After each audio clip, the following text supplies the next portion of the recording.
Awesome. What we're going to start, people, is something called as your basics of income tax. Let's try to understand what happens in the chapter of the starting.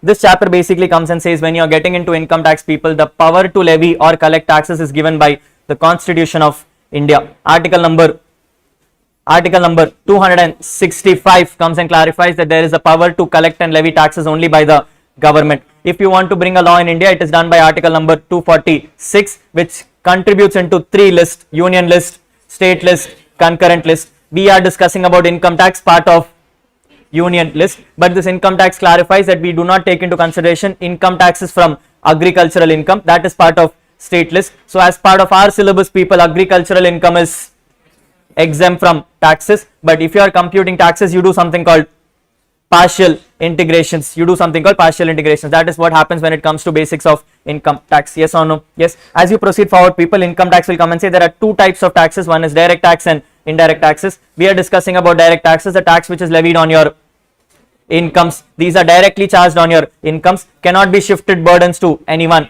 else. Opposite of these are indirect taxes like GST. When it comes to your current year, people, since you are doing assessment year 2025-26, you are liable for Finance Act number 2024. You're liable for Finance Act number 2024 along with Finance number 2 Act 2024. You have two acts to read for your exam. It doesn't matter. You are reading assessment year 25-26. As you proceed, people, income tax will come and say if you want to create an act, there are some additional items to be created. One is called circulars and notifications. Circulars are something which clarifies items. Notifications are for you to inform something. Which of the two is binding on department? Both are binding on department. Even circulars are binding on department. Notification is also binding on department. Which is binding only on department? Circulars are binding only on department. Notifications are binding on both assessee and department. Yes or no? Yes. MCQ question number 1, people, what is binding? Then, people, when you move on forward, income tax will come and say if you want to define persons in India, persons are defined as individual, HUF, firm, companies, AOPs, BOIs, AJP, local authorities, AJPs and local authorities, where income tax says every person in India will be turned into someone called as assessees. If you are going to become an assessee, you should be a person liable to pay tax, or liable to get a refund, or liable to have a loss, or liable to compute your income, not just for yourself but for any other person included. And at the same time, you'll also be called an assessee if you are an assessee in default for TDS or TCS or advanced tax payments. That is what the provisions come and clarify. Then, people, if you move on forward, comes your income definition, where income tax says income means those incomes which we discuss in subsequent chapters. Yes, but income is clarified to mean any component. It can either be one time or it can be regular. It can either be revenue or capital. It can either be from your business or from your personal capacity. It doesn't matter. It can also be in cash or in kind. Some items of income will allow expenses.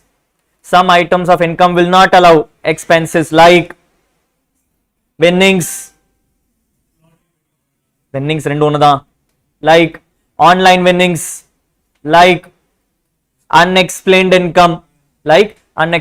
These items are not eligible for any expenses. MCQ question number 2, what are the items where you will have revenue receipt or capital receipt? If you want to classify whether it is revenue or capital, income tax says tell me whether the income is more regular. If the income is more regular, it is revenue receipt. If it's one time, it is capital receipt. If it is done in business, it is revenue receipt. If it is done outside business, it is capital receipt. If it is helping generate revenue, it is capital receipt. If it is helping generate revenue, it is capital receipt. If that itself is generating revenue, it is revenue receipt. People, machinery vechittu revenue generate panna, that is capital receipt. Adu item vittale, you are getting money, that is revenue receipt. Yes or no? Yes. People, if that is something which is dependent on your career, if that is gone, that is capital receipt. If it is not going to affect your career, it is revenue receipt. It is revenue receipt. Yes or no? Yes. Examples are as follows, people. I am going to buy an asset. I am going to buy an asset. Department comes and says, boss, if you are buying an asset and you get penalty on that asset because the asset is delayed, in that case the asset money which you are getting is capital receipt. Kaiyila kaas vandirukku for an asset, meaning that money is for capital receipt. Compensation receipt for termination of agency business being the only income source. People, if this is my only income source, this is capital receipt. Compensation receipt for one agency business out of various agencies held. People, multiple agencies I have, one alone gone. Career stop, not stop. Career has not stopped. This is revenue receipt. Compensation receipt for premature termination of employment. I am working as a salaried person. Company told they will throw me out. People, this is my bread and butter. Capital receipt. Agreed, not agreed? Yes. Next, compensation receipt for modification of business contracts. I have a contract with you on business. You are telling I don't want to work with you anymore. People, my bread and butter will go off. That is capital receipt. And finally, I am planning to give you a gift. Capital revenue. Hey, you are not going to get daily gifts from me. Am I going to give daily gifts to you? You are going to receive once in a while. This is capital receipt. Income tax says when you receive revenue receipts, that is always taxable. But if you receive capital receipt, it is only taxable if income tax permits it. For example, people, fridge vechirken. I have a fridge at my home. I am selling the fridge. Revenue receipt, capital receipt. Capital gains chapter comes and says personal fridge is not an asset and therefore not taxable. Correct, not correct? Anna, I am running a fridge business and I am selling a fridge. This is revenue receipt. This item is taxable. Correct? No. Yes or no? Yes, that is what the provisions come and say when it comes to revenue or capital. MCQ number 2, mark important. Yes. Third, I am coming and telling you, what do you do in income tax? Income tax says you have to charge income tax on total income for the previous year in the assessment year using the tax rates. So take your total income, compute your income tax in the assessment year using data in previous year, where income tax comes and clarifies when it comes to previous year is for less than or equal to 12 months,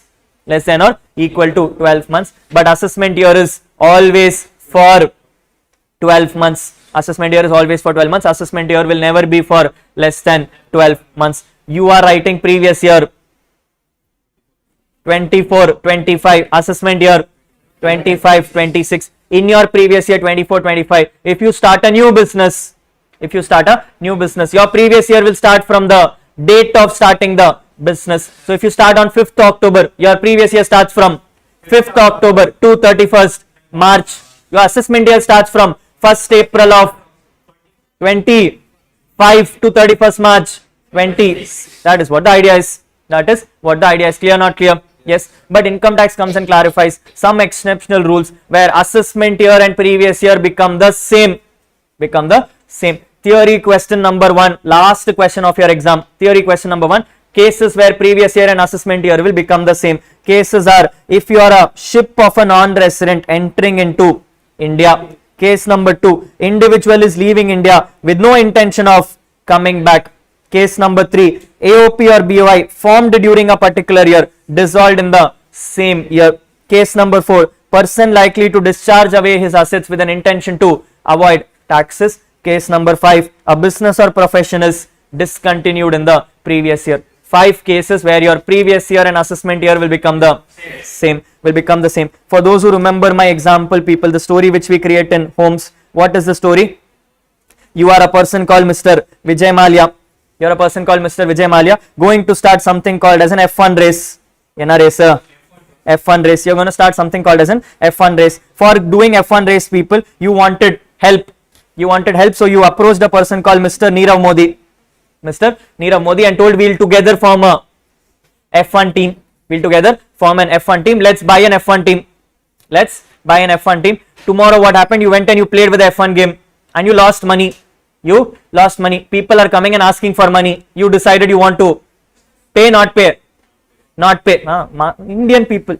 You decided you want to not pay. If you don't want to pay people, you can't sit in India. You need to abscond, leave India. You need to abscond and leave India. For doing that, people, you need to first do some things.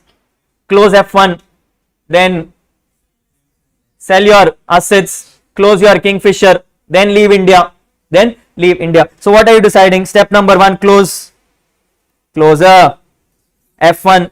Step number 2, sell assets. Step number 3, close Kingfisher. Close Kingfisher. 3 steps done. All the activities over. All activities over. You are now ready to leave India. But you can't leave India because you sold your flight. So you need to catch a ship. So you called some friend from outside. Friend from outside came, brought a ship, took you and left. Therefore, non-resident ship take and left. People, you are going to come back. No, individual leaving India, not coming back. Individual leaving India, not coming back. What is F1, people? F1 is AOP BOI. 2 people came together, no? So it is BOI, came together, created F1, shut down F1. AOP BOI, created in the year, dissolved in the year. Second case, selling of your assets with an intention to avoid taxes. Step number 3, closing Kingfisher, which is your business or profession. So business or profession discontinued in the previous year. Case number 4, friend coming from outside, non-resident ship coming from outside, leaving India. Step number 5, you are leaving India, no intention of coming back. 5 cases for you people. Theory question for your exam. You can make your own stories. This is my story. I am a typical Indian. I like people leaving India. Yes. So this is my story, how I want to portray it. You can figure your own story, but theory question for your exams. Clear with me? This is your chapter number 1, people, which talks about basics. 3 things to remember in this chapter: circulars and notifications, revenue or capital receipt, cases where PY and AY become same. Clear enough? Yes. Moving on to chapter number 2, people, in my book we are looking at what is called as tax rates. Income tax says when it comes to tax rates, you need to ask for 2 regimes. Regime number 1, alternate tax regime. Regime number 2, default tax regime. Section 115 B, A, C. Income tax comes and clarifies, if you are under alternate tax regime and you are an individual, tell me what your age is.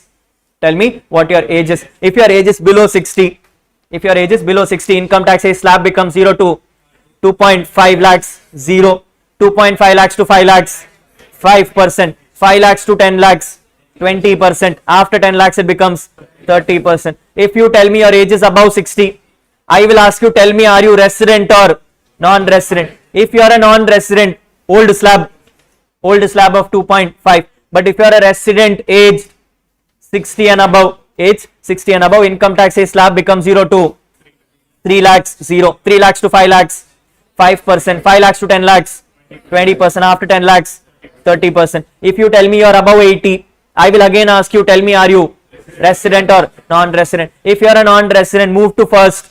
If you are resident, 0 to 5 lakhs, 0, 5 lakhs to 10 lakhs, 20%, above 10 lakhs, 30%. That is what the rules are. But income tax also comes and clarifies, 60 and 80 is checked as on 1st April of your assessment year.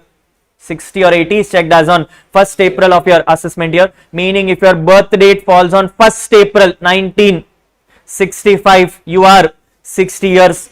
If it falls on 1st April 1945, you are 80 years. Anything before that, you are senior. If it is 2nd April, people, you are 59 or 79, as the case may be. So keep that in mind. That is one circular for you to keep in mind. Yes. Then income tax comes and says, if you are a alternate tax regime person, tell me, are you poor or rich? If you are having a total income up to 5 lakhs, income tax says you will get something called rebate. With the total income of 5 lakhs, tax at the rate of 12,500 or actual tax, whichever is lower. However, you will not get rebate on on long-term capital gains under section 112A. Under long-term capital gains of section 112A, please mark this as important. Please mark this as important. You cannot get 112A के लिए rebate. You do not get 112A के लिए rebate. If you are not a poor person, you may be rich. You may be rich, liable for surcharge. Surcharge applies if your total income is more than 50 lakhs. In that case, you get a surcharge of 10%. Above 50 lakhs, up to 1 crore, it is 10%. Above 1 crore to 2 crores, it is 15%. 2 crores to 5 crores, it is 25%. After 5 crores, it becomes 37%. That is what the surcharge rules are. That is what the surcharge rules are. But again, people, income tax comes and clarifies the surcharge rate of 25 and 37 will not apply for 4 incomes. Income number 1, short term capital gains under 111A, long-term capital gains under 112A, long-term capital gains under 112, and dividend income. 4 incomes not liable for 25 and 37. Maximum surcharge on those 15%. At the same time, income tax says if because of these incomes, your other incomes are going beyond 2 crores or beyond 5 crores, look at the other income on a standalone basis. Look at the other income on a standalone basis and decide whether surcharge will apply or not apply, What does that mean, people? This is how the template will look like. Tell me what your total income is. If you tell me your total income is below 2 crores, below people will 25-37 apply. No, in that case, look at your total income as such.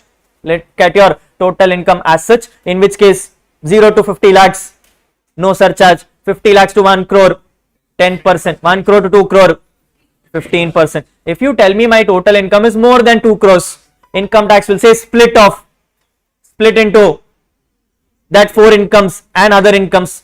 4 incomes and other incomes. For 4 incomes, surcharge becomes 15%. For other incomes, check standalone.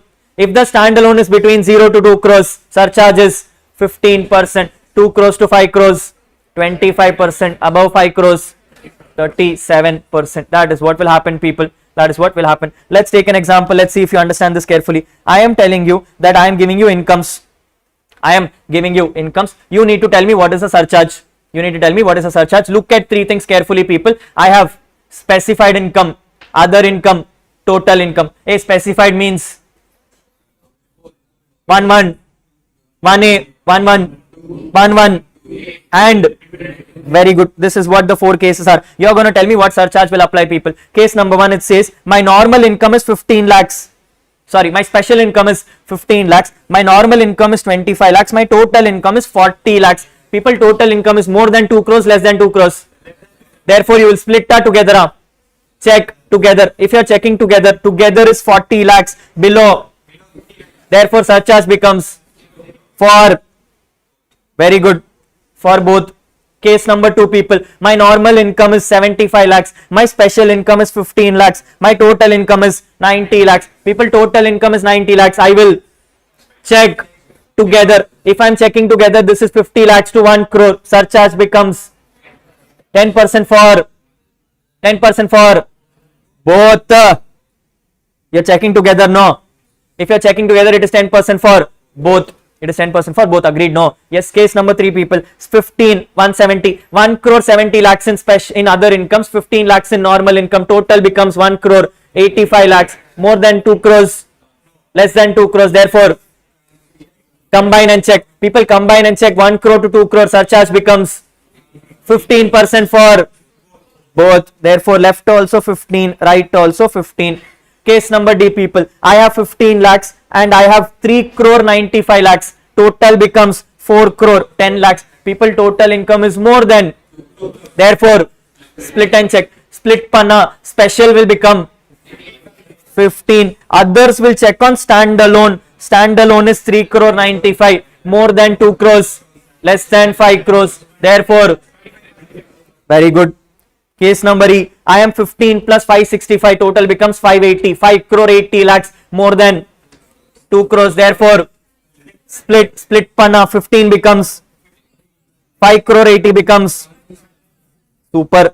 F case, 60 plus 30 becomes 90. I will check together. Together is 50 lakhs to 1 crore. This becomes 10 for both, 10 for both. Then I have G is saying 60 plus 125, total becomes 185. 185 is less than 2 crores, therefore combine panna 15 for, very good, 15 for both. Then I have H says 60 and 350, total becomes 410. 410 is more than 2 crores. I will split panna, 60 becomes 350 becomes, very good, I becomes 60 and 520, total becomes 580. 580 is 5 crore 80 lakhs. I will split panna, 60 becomes 520 becomes 37%. I am in J says 130 plus 55, total becomes 185. 185 is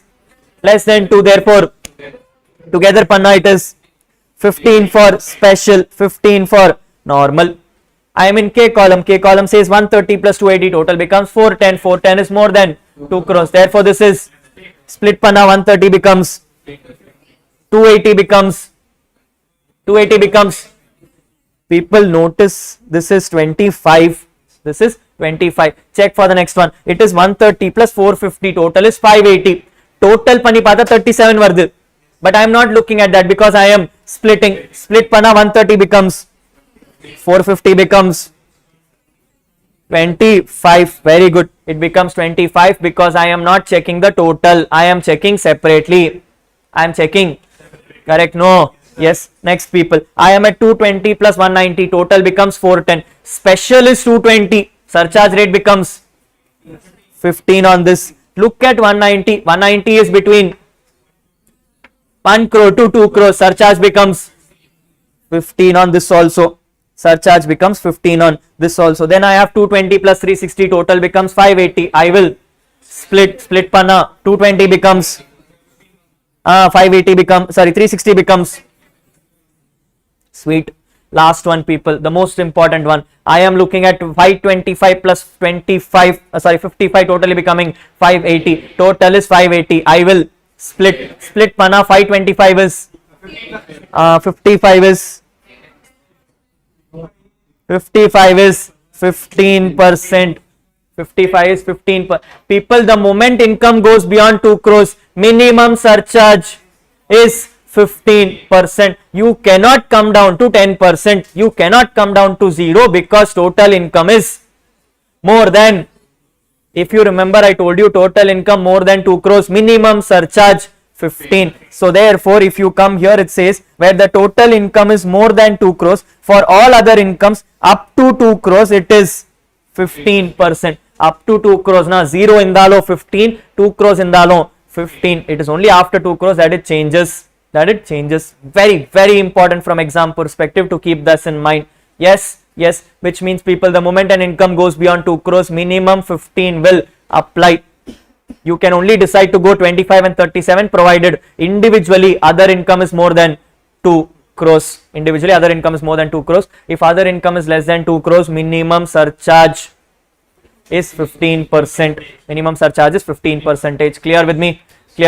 Are we good to go? Yes. If you are done with alternate tax regime people, then comes in something called default tax regime, amendment of current year. Default tax regime comes and says no matter who you are, for the first 3 lakhs, 0, 3 lakhs to 7 lakhs is 5%, 7 lakhs to 10 lakhs is 10%, 10 lakhs to 12 lakhs is 15%, 12 lakhs to 15 lakhs is 20%, and then all items above 15 lakhs is 30%. That is DTR, that is default tax regime. Again in DTR people, income tax comes and says if you are following DTR, you may again be liable for rebate or surcharge. Income tax says under DTR rebate is applicable if your total income is up to 7 lakhs where you get a rebate of 25,000, where you get a rebate of 25,000, or actual tax payable, whichever is lower. If you are liable for surcharge, income tax says surcharge will apply above 50 lakhs. 50 lakhs to 1 crore becomes 10%. 1 crore to 2 crores becomes 15%. Above 2 crores, everything is 25%. You don't have 37%. That is what the rules are. Yes. At the same time, people, income tax comes and says if your income is a little bit more than the surcharge slab, If your income is a little bit more than a surcharge slab, you are eligible for marginal relief under both the regimes, whereas if your income is little bit more than 7 lakhs, you are eligible for marginal rebate. You are eligible for marginal rebate only under default tax regime. You do not get marginal rebate under alternate tax regime. You do not get marginal rebate under alternate tax regime. That is what marginal relief looks like, and marginal rebate. Then comes in your other categories of people where income tax is saying if you are a firm, you are liable for a tax rate of 30% with a surcharge of 12% with an income more than 1 crore. If you are cooperative society, for the first 10,000 you are doing 10%, balance 10,000 you are doing 20%, anything more than that you are doing 30%, where the surcharges will remain same as domestic company. Domestic company tax rates, income tax says if you are going to be a domestic company with a previous year turnover less than or equal to 400 crores in previous year 22-23, you will get a tax rate of 25%. If it is not this case, then you get a tax rate of 30%. But if you are a foreign company, current year's amendment, you get a tax rate of 35%. Please mark this one as important. You are expecting question on this year. Yes, foreign companies current year tax rate is 35%. Tax rates ke aprom their surcharge rules are as follows, where income tax says if you are a domestic company, surcharge rates will be 0, 7 and 12. If you are a foreign company, it is 0, 2 and 5 depending on your incomes. For the first 1 crore, no surcharge. 1 crore to 10 crores, it is 7 or 2. After 10 crores, it is 12 or 5. That is what the tax rates are. And then people, after you do all those things, you will have to do a health and education cess at the rate of 4% on the final number. Once you do all this, people, two things to be kept in mind. Golden rule number 1, all total incomes to be rounded off to the nearest 10. All tax liability to be rounded off to the nearest 10. All the tax liability to be rounded off to the nearest 10. Both these things carry half of mark each. To be mandatory quoted in exam. After you do all those things, people, you will then arrive at your special tax rates, where income tax says if these items are given to you, then you do separate taxes. First item is current year's amendment of capital gains, where income tax says if you are doing capital gains in the current year, tell me what kind of capital gains do you have. Do you have 112A? 112A means long term capital gains from listed items. Income tax says tell me whether it is transferred before 23rd July or on or after 23rd July. If it is transferred before 23rd July, income tax says tax rate will be 10%. If it is on or after 23rd July, income tax says tax rate is 12.5%, but the 12.5% will apply only after an income more than 1.25 lakhs. People, notice 1.25 lakhs is for both. Meaning no matter what you have, whether it is 10% or 12.5, you will consolidate both. First remove 1.25 and then give the balance tax. How to decide, where to decide, we'll do in practice questions. Second, if you are doing LTCG under 112, income tax is before 23rd July it is 20%. After 23rd July it is 12.5%. If you are doing 111A, then it is 15% before 23rd July and 20% after 23rd July. That is what the tax rates are. Yes or no? Yes. Then if you are going to do casual incomes, lottery incomes and all those things, income tax says tax rate is 30% without allowing any expenses. And finally, if you have any kind of online games, you are liable for a tax of 30%. Formula is closing balance at the end of the previous year plus amount withdrawn during the year minus non-taxable deposits made minus opening balances. So whatever is your closing balance, add whatever amounts you have taken out, remove whatever amounts you had in the opening balance, and remove whatever amounts you have extra put in. You will get the taxable income tax at the rate of 30%. Yes or no? Yes. Here income tax says for all these special incomes, people, some rules to follow. Rule number 1, when it comes to these incomes, slab will not apply. These are the standard tax rates. Whether you are going for DTR or ATR, it doesn't matter. Question number 2, will you give rebate on all these incomes? Yes, rebate is eligible on all these incomes except 112A. People can lottery claim rebate? Yes. Can online winnings claim rebate? Yes. All those can claim rebate except for 112A. Except for 112A. Is all these items liable for surcharge? Yes, they are liable for surcharge, whereas capital gains maximum surcharge 15%. All other incomes maximum surcharge 37%. Maximum surcharge 37%. Yes or no? Yes. Point number 4. Can you claim expenses? Capital gains? Yes. Other incomes? No expenses. Can you set off losses? Capital gains? Yes. Other incomes? No. Can't set off losses. Can you claim chapter 6A? Capital gains?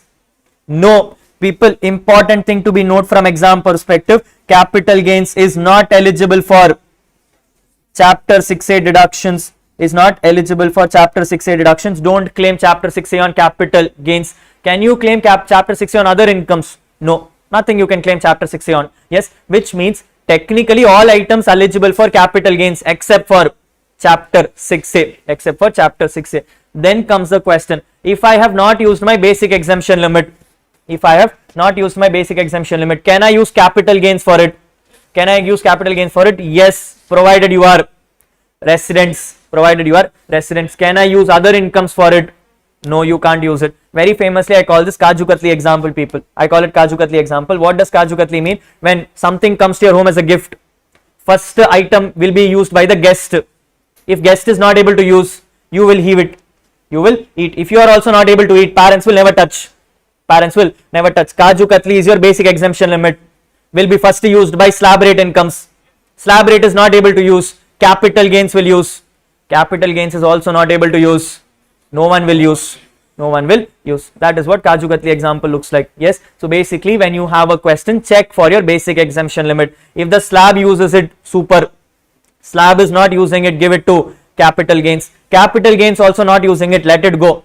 Let it go. No one can use it. No one can use it. Very important from MCQ perspective. Very important from MCQ perspective. Every attempt, one question will come on this. One question will come on this. Mark this as important. Mark this as important. You need to know this from exam perspective. Yes. Yes. This is your tax rates. This is your tax rates. Any doubts on tax rates? No. No. From an exam perspective, people, how do you approach a total income and a tax rate question? Step number 1, find out your total income. Step number 2, round off to the nearest 10 rupees. Step number 3, check whether you are eligible for rebate or liable for surcharge. Step number 4, split all your incomes into special income and normal income. Step number 5, compute tax. Answer will come. Answer will come. That is how you need to do your tax rates, people. Yes. Yes. This is your tax rates, people. Any doubts on the tax rates? Any doubts on the tax rates? Good enough to go.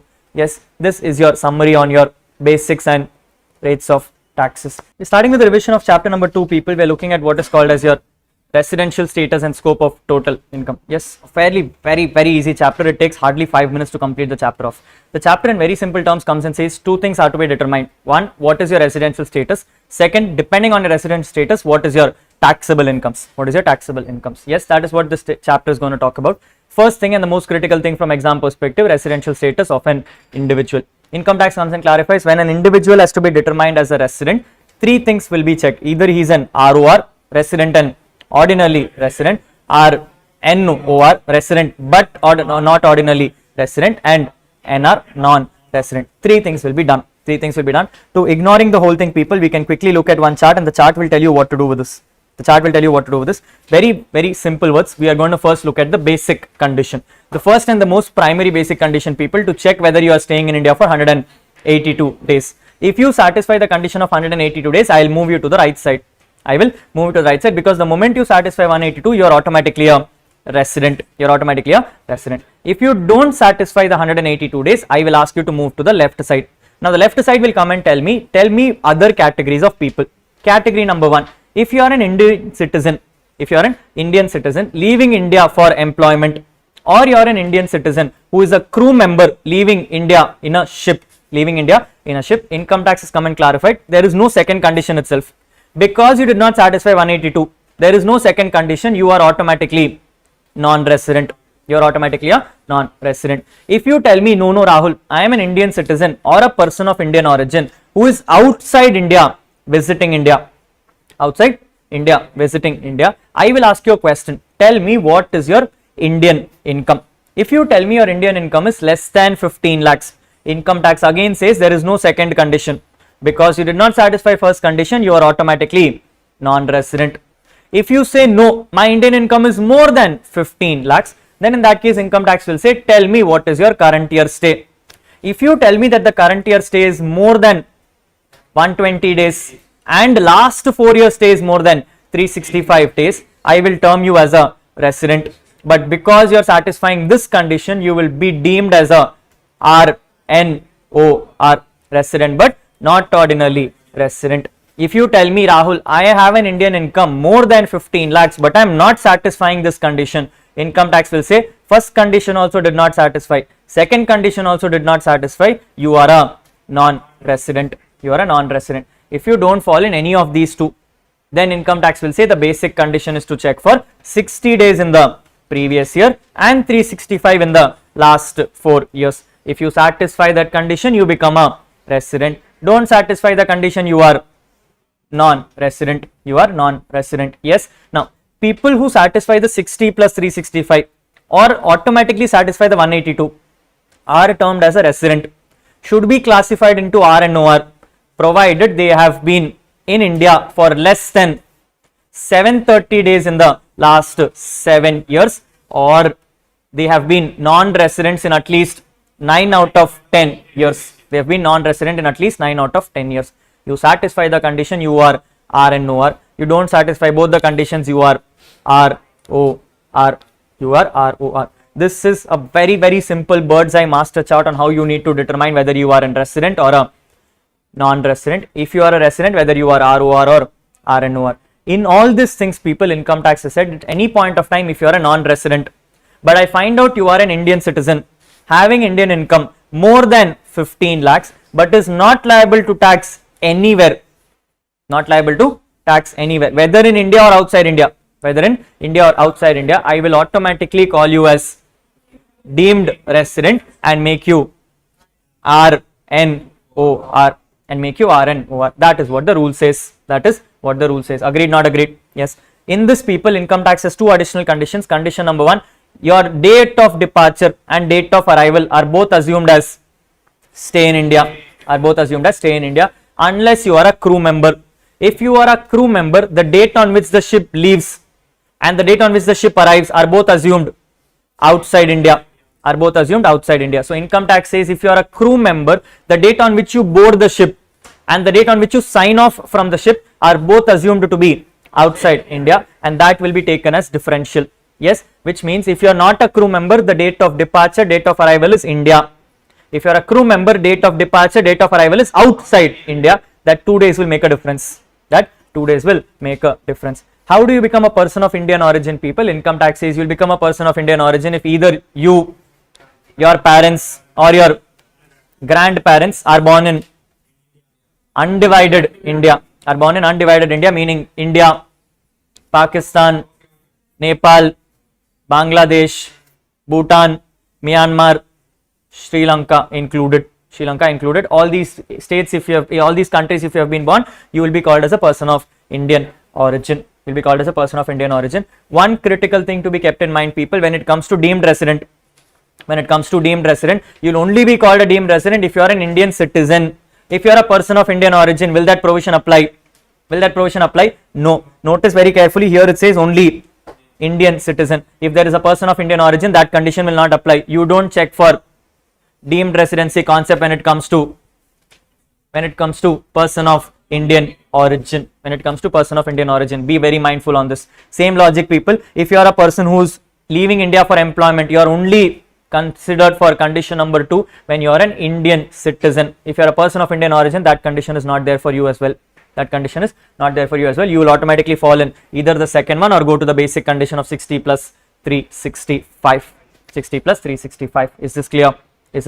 This is your RS on an individual. Clear till here? Yes. Then we are moving on forward, people, to the other category of people. The other category of people like HUF, income tax says you will be called as an RS in India, a resident in India, provided your control and management is situated in India. Hold your partly. Meaning if it is wholly outside India, then you are a non-resident. Part also in India, it becomes a resident. But when it comes to HUF, income tax says you also need to classify them into ROR and RNOR depending on the status of Karta. Depending on the status of Karta, meaning if Karta is ROR, HUF is ROR. If Karta is RNOR, HUF is also RNOR. But if Karta is NR, still HUF can be ROR or RNOR depending on Karta's previous year data. Depending on Karta's previous year data, we'll do some examples, you'll understand this better. Yes, yes. Cases like this, people. Imagine a case where I'm coming and saying HUF is in foreign. HUF is in foreign, which means HUF becomes NR. HUF becomes NR. Look at Karta. Karta current year stays 200 days. A Karta current year becomes 200 means Karta is a resident. Karta's last 7 years, every year is 185, meaning Karta is every year resident, which means Karta is ROR. Very good. So which means in this case, HUF has become NR, Karta has become ROR. Case number 2, HUF is showing foreign, Karta is showing 200, but last 7 years is 100. HUF is foreign, which means HUF is NR. Karta is showing 200, so Karta is R. But last 7 years, he was only 100 days, which means last 7 years, he became 700 days. I want 730. This is 700, so Karta is RNOR. So here is HUF being NR, but Karta being RNOR. Case number 3, again HUF is foreign, Karta is 59. People, HUF is foreign, so HUF becomes NR. Karta is 59, basic condition at least needs 60. 59 means NR, so Karta is also NR, HUF is also NR. Look at case number 5. Case number 5 says HUF is India. The moment HUF is India, HUF becomes R. Karta is showing 200 days, so Karta is also R. Karta is showing 185 days in last 7 years, so Karta is ROR. Because Karta is ROR, HUF becomes ROR. Second case, HUF is showing India, Karta is showing 200 and 100. HUF showing 200 means, HUF showing India means R. Karta showing 200 means R. Karta showing 100 means RNOR, because last 7 years less than 730. Because Karta is RNOR, HUF becomes RNOR. Come to third scenario. Karta is showing 59, which means Karta is NR, but HUF is showing India, so HUF is R. Now comes a problem, because Karta is NR. If Karta is NR, you don't make him into ROR and RNOR. For the limited purpose of finding HUF, you will assume Karta is R. You will assume Karta is R. If Karta is R, last 7 years says 185, meaning Karta would have been ROR. Because Karta would have been ROR, HUF becomes ROR. HUF becomes ROR, but in reality, Karta is NR. For the purpose of exam, Karta is NR, which means now answer is HUF is ROR, Karta is NR. Karta is NR. Same logic, people. Last case, HUF is showing India, so HUF is R. Karta is showing 200, so Karta becomes, Karta is showing 59, so Karta is NR. Karta is NR, HUF is R, HUF has to change, so Karta will be assumed as R. If Karta is assumed as R, last 7 years is showing 100 days, Karta would have been, HUF automatically becomes, which means answer is Karta is NR, HUF is RNOR. RNOR. This is how it operates, people. This is how it operates. Any doubts on this? Are we clear? Yes. On the similar lines, people, if you are other categories of people like firm, AOP, BOI and all those people, income tax says you will be called as an R or NR depending on control and management. If your control and management is wholly or partly in India, you are R. If not, you are NR. People from firms, there is no split between ROR and RNOR. That is only for individual and HUF. That is only for individual and HUF. Then you move on to someone called as companies, where income tax says if you are a company which is registered in India, meaning you are an Indian company, in that case you are resident. If you are not registered in India as an Indian company, then tell me what is your POEM. Tell me what is your POEM, place of effective management. If your place of effective management is in India, then you are resident. If not, you are non-resident. That is how residential status works. Any doubts till here? Are we clear? Yes, this is your first half of the chapter, people. What is RS? Depending on your RS, now comes your scope of total income, where income tax says depending on your RS, let's find out what your scope of total income is, where income tax said 3 categories of people: NR, ROR, RNOR. If you are an NR, 4 incomes are taxable income received in India, income, deemed to receive in India, income, accruing or arising in India, income, deemed to accrue or arise in India. If you are an RNOR, 4 income plus 1 income is taxable, income accruing and arising outside India from a business controlled from India, profession set up in India, profession set up in India. If you are an ROR, everything is taxable, global income becomes taxable, but please bear in mind what is taxable is income, what is not taxable is receipts. What is not taxable is receipts, meaning if I receive the money outside India and I summa do a bank transfer to India, is it taxable? No, that is not taxable. That is not taxable. Agreed, not agreed? Yes, think about this, people. I am coming and telling you income is received in India. For RNOR, taxable, not taxable?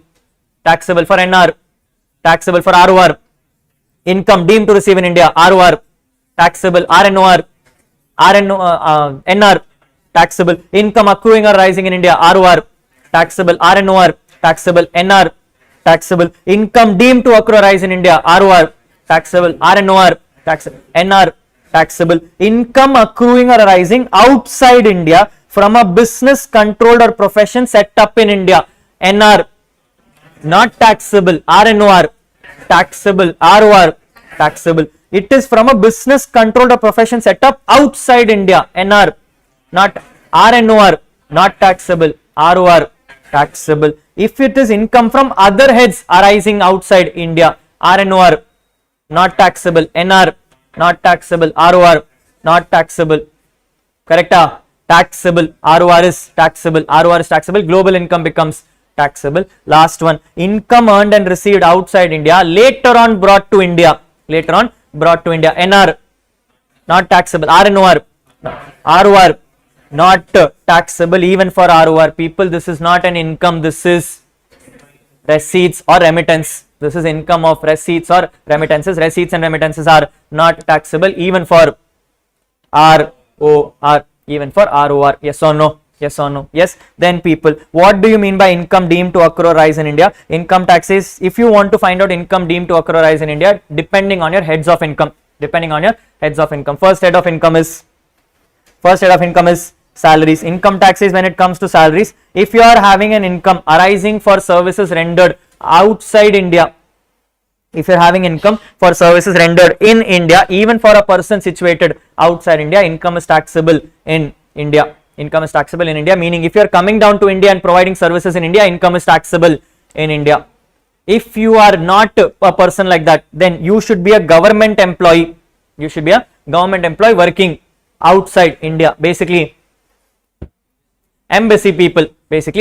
So income tax is if the salary is paid by the government of India to a person situated outside India who is an Indian citizen, then it is taxable in India. However, special exemption says you are exempted for all your allowances and perquisites. Exempted for all your allowances and perquisites. Please mark that purple box important. That is important for exam purposes. Your allowances and perquisites become exempt if you are receiving money from government for services rendered outside India. Services rendered outside India. After salary comes HP. Income tax says if the house is located in India, income is taxable in India. Income is taxable in India. Then comes PGBP. Income tax says when it comes to PGBP, all business connection items are taxable in India. However, 5 exceptions to the rule. 5 exceptions to the rule. These 5 exceptions, even if they have a business connection, will not be taxable in India. Item number 1, all items which are not attributable to operations carried on outside India. If the operations are not carried out in India, it is not taxable in India. Second, any kind of purchase of goods in India for the purpose of exports. I will buy goods in India but then export it outside. In that case, this income is not taxable in India. Third, any kind of collection of news or views for transmission outside India. I am collecting data from here and transmitting outside India. Income tax not applicable. Point number 4, any kind of shooting of cinematographic films. Any kind of shooting of cinematographic films by a non-resident. All people are outside India coming to India just shooting films and going. Income tax is not taxable. And fifth item, if you are displaying uncut and unassorted diamonds. If you are displaying uncut and unassorted diamonds as a foreign company, then also it is not taxable in India. Notice carefully the words used is display does not use the word sale, which means if you sell in India, it is taxable. If you sell in India, it is taxable. Only display is exempted. Only display is exempted. Yes or no? Yes. Item number 4, capital gains. Income tax says if the asset is situated in India, income is taxable in India. If the asset is situated in India, then the income is also taxable in India. Leaving you with the last item, which is IFOS. Income tax says if you receive any dividend company by an Indian company, if you receive dividend from a Indian company, it is taxable in India. Whether you are situated in India or outside India, it doesn't matter. Company is in India, dividend from Indian company is taxable in India. Next, any kind of gifts which you are receiving, will become taxable in India if the money is received from India. If the money is received from India to a person outside India. Any person outside India receiving money as a gift in India, it is fully taxable in India. It is fully taxable in India. Please note, this is subject to IFOS. This is subject to IFOS, meaning if the number is less than 50,000, will you tax? No, you will not tax if the number is less than 50,000. You will only tax if the number is more than 50,000. More than 50,000. Yes or no? Yes. That leaves me with the last 3 people, the critical items, your interest, royalty, FTS. Interest, royalty, FTS. For interest, royalty and FTS, income tax says, tell me where are you getting the money from? Tell me where are you getting the money from? If you are getting the money from government, it is fully taxable in India. If you are getting the money from government, it is fully taxable in India. If you are getting the money from a resident, people who's getting money, non-resident is getting money from a resident. Hey, if resident is paying you money, he's paying you for doing services in India or outside India? In India. Income tax says if the money is received from a resident, non-resident will be taxable in India because it is assumed that resident will use the service in India. If you confirm that the resident is using the service outside India, then it is not taxable. So if you notice, people, it says for a resident it is always taxable except where the money borrowed, technical service used, or the royalties utilized for business or profession or for any other reason outside India. So if it is only for other reasons outside India, then it is exempt. If it is for India, it is taxable. But if you are receiving this money from a non-resident, meaning non-resident is receiving money from non-resident, India it will be not taxable. But if the non-resident confirms that is using this item for India, then it is taxable. With only one exception. The exception is in interest. Income tax says interest will be taxable only when the non-resident uses it for business in India. If he is using it for any other reasons, it is not taxable. He should use it only for business. If it is royalty and FTS, whether you use it for business or for any other reason, it is taxable in India. So I am repeating myself once again, people. If a non-resident pays money to non-resident, it is normally not taxable, but it will become taxable if non-resident is using it for India, only in case of interest for business and in case of royalty and FTS for any reasons. But if a resident is paying money to a non-resident, it is always taxable in India unless the resident is using it for services outside India. That is what the logic is. Any doubts on the logics? Are we clear on this? Yes, this is your chapter on residential status and scope of total income. Clear? Everyone, good to go? We are looking at what is called as agriculture income. Normally the chapter which I like to avoid for exams, but Jan 25 was a lesson for me. When suddenly mulberry leaves and all start coming in, you start worrying about things. Yes, so we are focusing on residential, we are focusing on agricultural income as a part of topics as well. Although yes, honestly speaking, since it's come in Jan, expectations on May is close to zero. It will not come, but nevertheless, let's be safer on what we're doing. Yes, we're looking at a very easy chapter, people, which is called as agricultural income, where income tax is basically coming and saying generally agricultural income is not taxable under income tax. State is going to collect taxes, and therefore I need to decide what is agricultural income. Income tax comes and says agricultural income is basically all that income which you generate from a rural agricultural land. All incomes which you generate from a rural agricultural land in the nature of agriculture is called agricultural income. All those incomes can be of any types, people. Imagine you have a building on that rural agricultural land and you're giving this building for rent. Will it be agricultural income? Yes. Imagine if you have a land itself of rural agriculture and you sell it to someone and you get capital gains. Is it agricultural income? Yes. If you do some activity of, let's say, sowing seeds, making some crops, cutting the crops and selling it off, is it agricultural income? Yes. If you decide to open a nursery and in that nursery you decide to grow seedlings and saplings, is that agricultural income? Yes. All those are agricultural incomes. What is not agricultural income then? If I grow crops, cut the crops and start using it in my factory, after factory usage, whatever final goods comes is not agricultural income.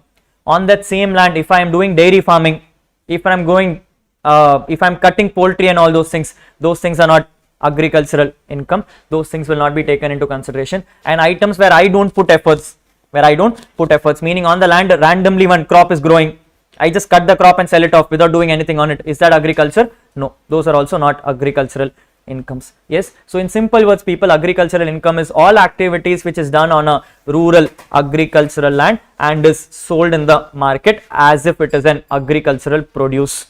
Those items are called as agricultural income. What do you mean by a rural agricultural land, people? Income tax says rural agricultural land are those land which are not urban agricultural land, How do you become a urban agricultural land? Income tax says, tell me where the land is. If the land is situated in the municipality, then population size should be more than 10,000. If the population is more than 10,000, it is urban agricultural land. If the land is situated within 2 kilometers, the population remains at 10,000. If the land is situated between 2 kilometers to 6 kilometers, income tax says the municipality population should be 1 lakh. If the population is more than 1 lakh, it is urban. Less than 1 lakh, it is rural. And if you are going to a point where the land is between 6 to 8 kilometers, income tax will say it should be 10 lakhs. More than 10 lakhs, urban. Less than 10 lakhs, rural. If a land is situated above 8 kilometers, it is always rural. If it is after 8 kilometers, it is always rural. You don't check for urban itself. That is how a land is decided whether it is rural or urban. Is that clear? Yes. So that is what the first part will come and say, people. What is agricultural income? Any rent or revenue received from a land situated in eligible lands of India. Any kind of income which is derived from agriculture. Any kind of process which is done, which is ordinarily required to sell the produce in the market. Any kind of income derived from dwelling houses or any rent received from a building which is situated in the premises. All those incomes are exempt in India, provided the land is situated in India. Any agricultural income coming from outside India is fully taxable. Eligible land means all those lands which are treated as rural agricultural land. Agreed, not agreed? Yes. But imagine a case, people, where I'm coming and telling you that I have a crop which I'm growing. I'm cutting the crop and then I'm putting it in my factory. And then factory is making a final product. I told you the moment the factory makes the final product, it is called business income. But initially also I cut some crops and therefore to that extent it was agricultural income. These items are called as composite incomes. Income tax says when you have composite incomes, meaning an activity has both agriculture and business, do nothing, stand on the land and tell me what activities you did on the land. Stand in the factory and tell me whatever activities you did in the factory. People, in the land, what and all I did? I grow the crops, I cut the crops and I sell it to my factory. So what and all expenses I incurred in my land? Cost of cultivation. Come to my factory. What and all did I do my factory? I took the raw materials, made further processing cost and then sold from the factory. What and all activities happen in factory? Processing cost, selling of produce. What is missing? Crops are being sold from land to factory. Crops are being sold from land to factory. Income tax says what is the price at which I sell here will be the cost at which factory will take. Will be the cost at which the factory will take. In simple words, tell me what is the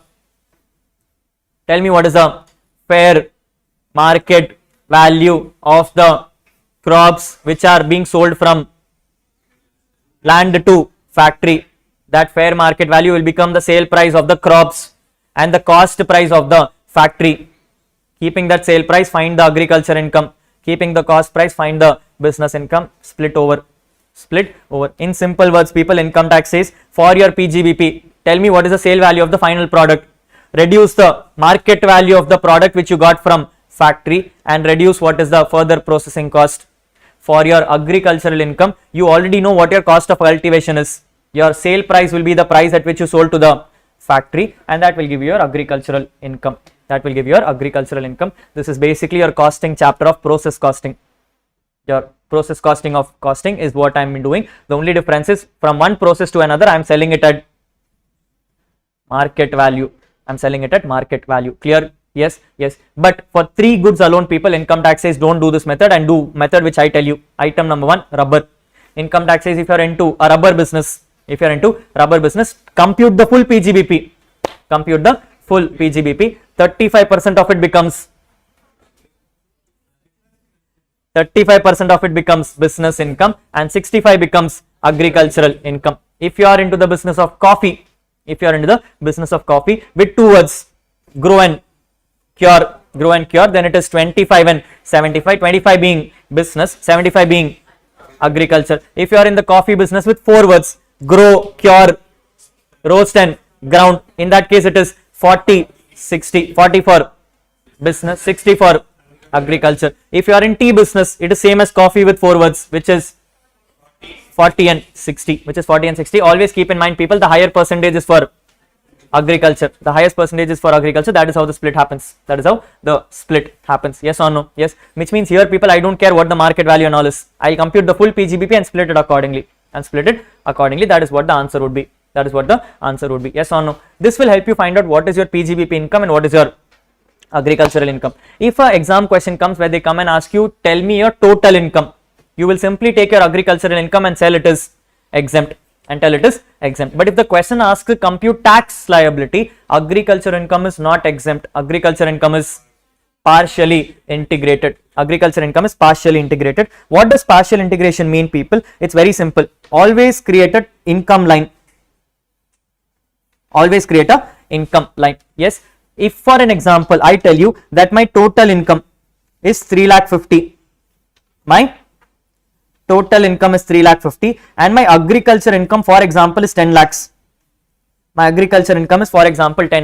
Income tax will say, boss, the 10 lakhs is exempt. Don't worry about it. But for the purpose of computing tax, I'll play a game. I will create an income slab which starts with 0 and ends at total of both 13.5 lakhs. Income tax says first basic exemption limit will go to central government, which means income tax department will keep it. After basic exemption limit, first priority given to agricultural income. People, how much is my agricultural income? 10 lakhs. So from 2,50,000 to 10 lakhs is 12,50,000. This is fully for agricultural income, and therefore for me it is exempt. Whatever is the remaining will again go back to income tax. For 0 to 2.5 lakhs, tax rate is 0. From 2.5 to 12.5, I don't care, which means I am only going to tax 12.5 to 13.5. People, assuming I am in alternate regime, 12.5 to 13.5, tax rate is 30%. Extra income, 1 lakh, tax at the rate of 30% gives me, add your 1,200, my tax is 31,200. This is called partial integration. Now this is in timeline chart. If I give it in English, If I give it in English, income tax says compute tax on full 13.5. Compute tax on full 13.5. Step number 2, compute tax on basic exemption limit plus agricultural income. Compute tax on basic exemption limit plus agricultural income. Basically, in simple words, they are saying people, first compute tax for the full number, then compute tax for this number. Step 3 is 1 minus 2. Step 3 is 1 minus 2. That you write in English, I put it in maths. The logic remains the same. Basically, compute tax on the full 13.5, compute tax on 12.5, and then 1 minus 2 will give you the right answer. Or if you want, you can directly do this. Where what will you do, people? Whatever incomes you have, first basic exemption limit will go to central, then everything will go to state, and then again come back to central. In my example, 3.5 was my income in central. First 2.5 I gave to central, became 0. Then I moved fully to agri and left off with extra 1 lakh which I gave to central again in the highest slab.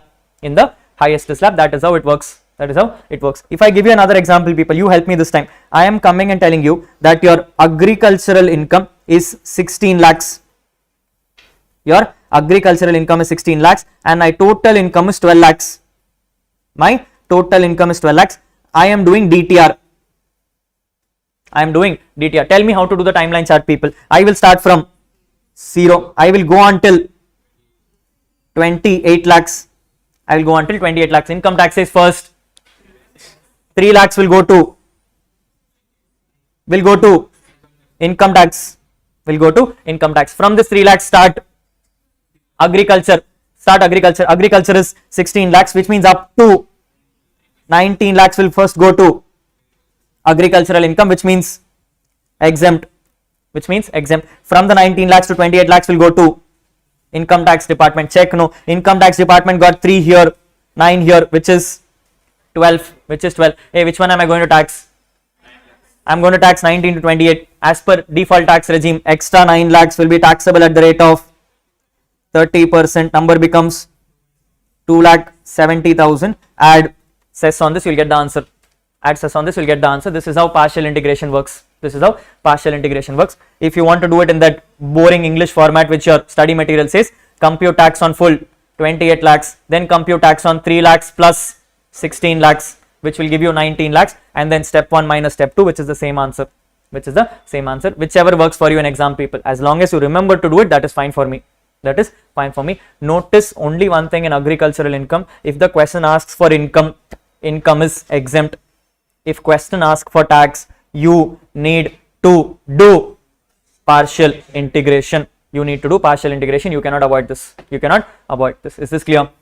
Are we good on this? Yes. All right. Starting with this important chapter for your syllabus, people, we're looking at what is called as income from salaries.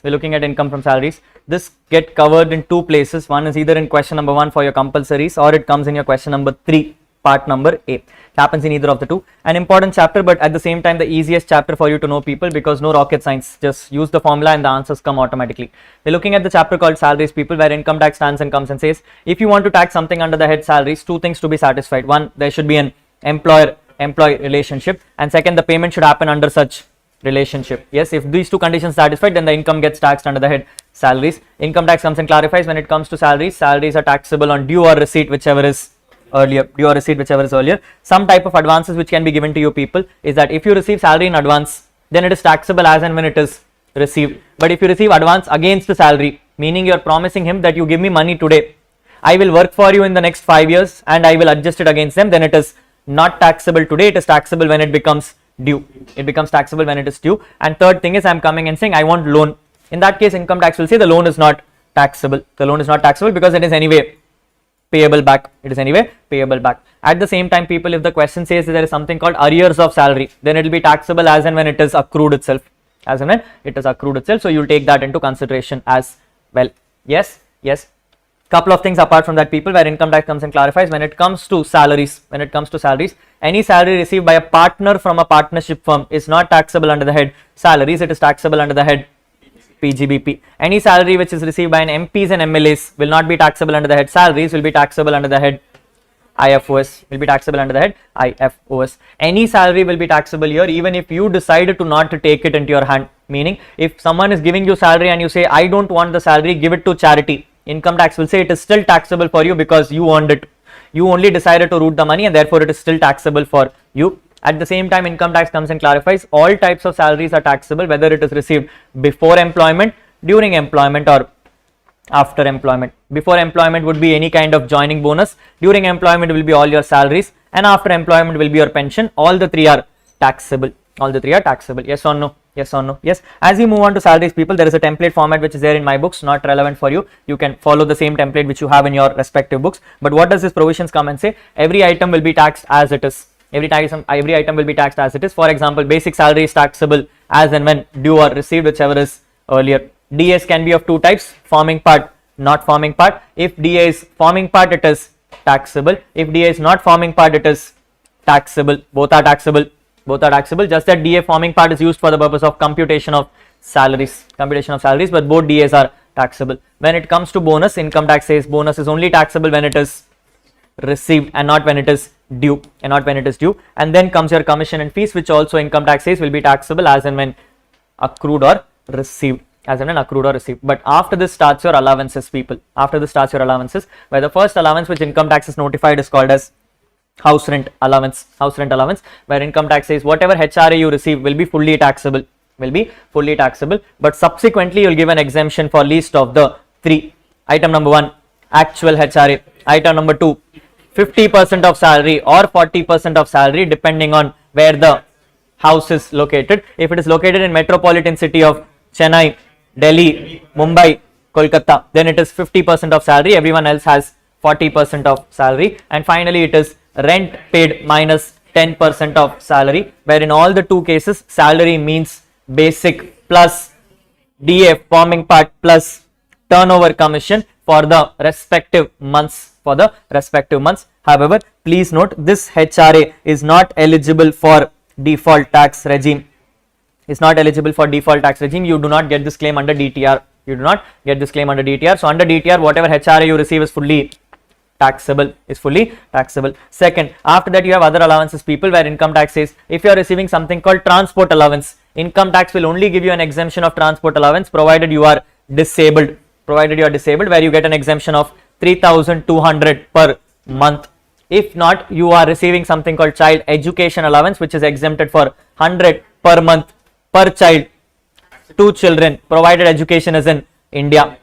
Child hostel allowance, it is 300 per month per child, 2 children, provided education is in India. And then you have other allowances like traveling allowance, daily allowance, conveyance allowance, helper allowance, research allowance and uniform allowances. These are all allowances used for business purposes. Income tax says will become fully exempt provided you spend the money. So exemption amount is amount spent. Under DTR, people, all items are not allowed as deduction except for transport allowance. Transport allowance is allowed as deduction under DTR. Every other item is not allowed as deduction. Yes. In the next page, you are allowed for deduction of traveling allowance, conveyance allowance and per diem allowance. You are not allowed for helper allowance, research allowance and uniform allowance. In simple words, people, under DTR, you can only claim 3 items: transport, traveling, conveyance, per diem. These are the 4 items you can claim under DTR. All other items, if you want, you can only claim under ATR, alternate tax regime. Yes or no? Yes. After allowances, people, comes your other allowances, where income tax says other than this, any other English used in exam fully taxable, except for items like allowances given by government to a person situated outside India. Embassy case that we already discussed is fully exempt. Yes. Then comes your leave salary and leave encashment, people, where income tax says if you are receiving any kind of leave salary or leave encashment, tell me, is it during employment, after employment? During employment, fully taxable. After employment, tell me, government employee, non-government employee. Government employee, fully exempt. Non-government employee, first taxable, then allowed for an exemption, list of 4. Item number 1, actual amount received. Item number 2, average salary for the last 10 months. Item number 3, average salary for the last 10 months divided by 10 into leave balance available into leave balance available in terms of months, and item number 4, 25 lakhs for your lifetime, for your full lifetime, whatever amount you have received, 25 lakhs is the maximum you can claim.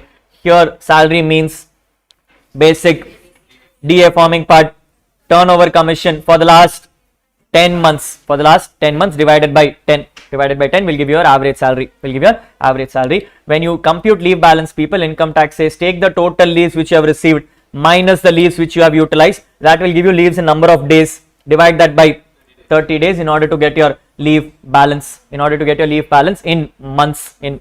If you have received more than 30 days in a year, income tax will say restrict to 30 days. After leave balance, people, comes in something called as your retirement benefits. First item being gratuity, where income tax says if you are receiving gratuity, again tell me whether you are receiving during employment, after employment. During employment, fully taxable. After employment, government employee, non-government employee. Government employee, fully exempt. Non-government employee, are you covered in POGA? Not covered in POGA. If you are covered in POGA, fully taxable, least of the 3 allowed as exemption. Item number 1, actual amount received. Item number 2, 15 by 26 into number of completed years, rounded off if more than 6 months, into last drawn salary, where salary here means basic plus all DAs, If you are not covered by POGA, then income tax says it is fully taxable, least of the 3 allowed as exemption. Actual 1 by 2 into number of completed years, no round off concept, into average salary for the last 10 months, where salary means basic plus DA forming part, and finally maximum of 20 lakhs for the whole lifetime. This is how your gratuity will get covered. After gratuity, people, comes something called pension, where income tax says when it comes to pension, if you are receiving pension in commuted format, which is lump sum, then you get an exemption. But if you receive a pension in uncommuted format, meaning monthly, then it is fully taxable. Commuted pension, income tax says again tell me whether it is government employee, non-government employee. Government employee, fully exempt. Non-government employee, taxable, but allowed exemption depending on are you receiving gratuity, not receiving gratuity. If you are receiving gratuity, exempt amount is 1/3 of total pension, and if you are not receiving gratuity, it is 1/2 of total pension, where total pension means take the pension which you received in commutation divided by the percentage which you received. You can ignore VRS, you can ignore retrenchment compensation. Moving on to the next item, which is your contribution to funds. Income tax says if you are receiving any kind of PF, then if you are receiving statutory provident fund, everything you receive is exempt. Everything which you withdraw is exempt. If you receive anything in PPF, public provident fund, only you can contribute. So what you contribute becomes ATC. What you receive is exempt. If you are in RPF, income tax says who is contributing is the question. If employer is contributing, employer can only contribute up to 7.5 lakhs. If he contributes more than 7.5 lakhs, fully taxable. Above 7.5, for whatever he contributes below 7.5 lakhs, he can get an exemption up to 12% of salary, where salary means basic plus DA forming part plus turnover commission for the respective months. If it is employee, no matter what you contribute, you will get a deduction of 1,50,000 under 80C. If you are receiving interest on employer, wherever you contributed more than 7.5 lakhs, whatever extra money you have, interest coming on that will be fully taxable. Interest on interest will also be fully taxable. But if you are receiving contributions less than 7.5, interest on that will be exempt up to 9.5% per annum. Very good. It is 9.5% per annum, meaning interest rate is exempt up to 9.5. Any interest rate more than 9.5 is fully taxable. If you are receiving interest on employees contribution, income tax says if the contribution made by the employee is up to 2.5 lakhs, then exempt up to 9.5%. But if the employee is contributing more than 2.5 lakhs, whatever interest comes on that is fully taxable.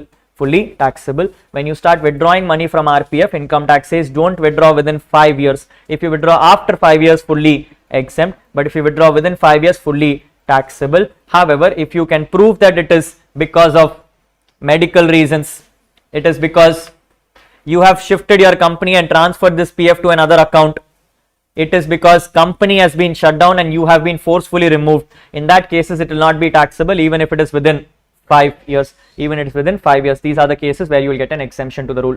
You will get an exemption to the rule. Yes.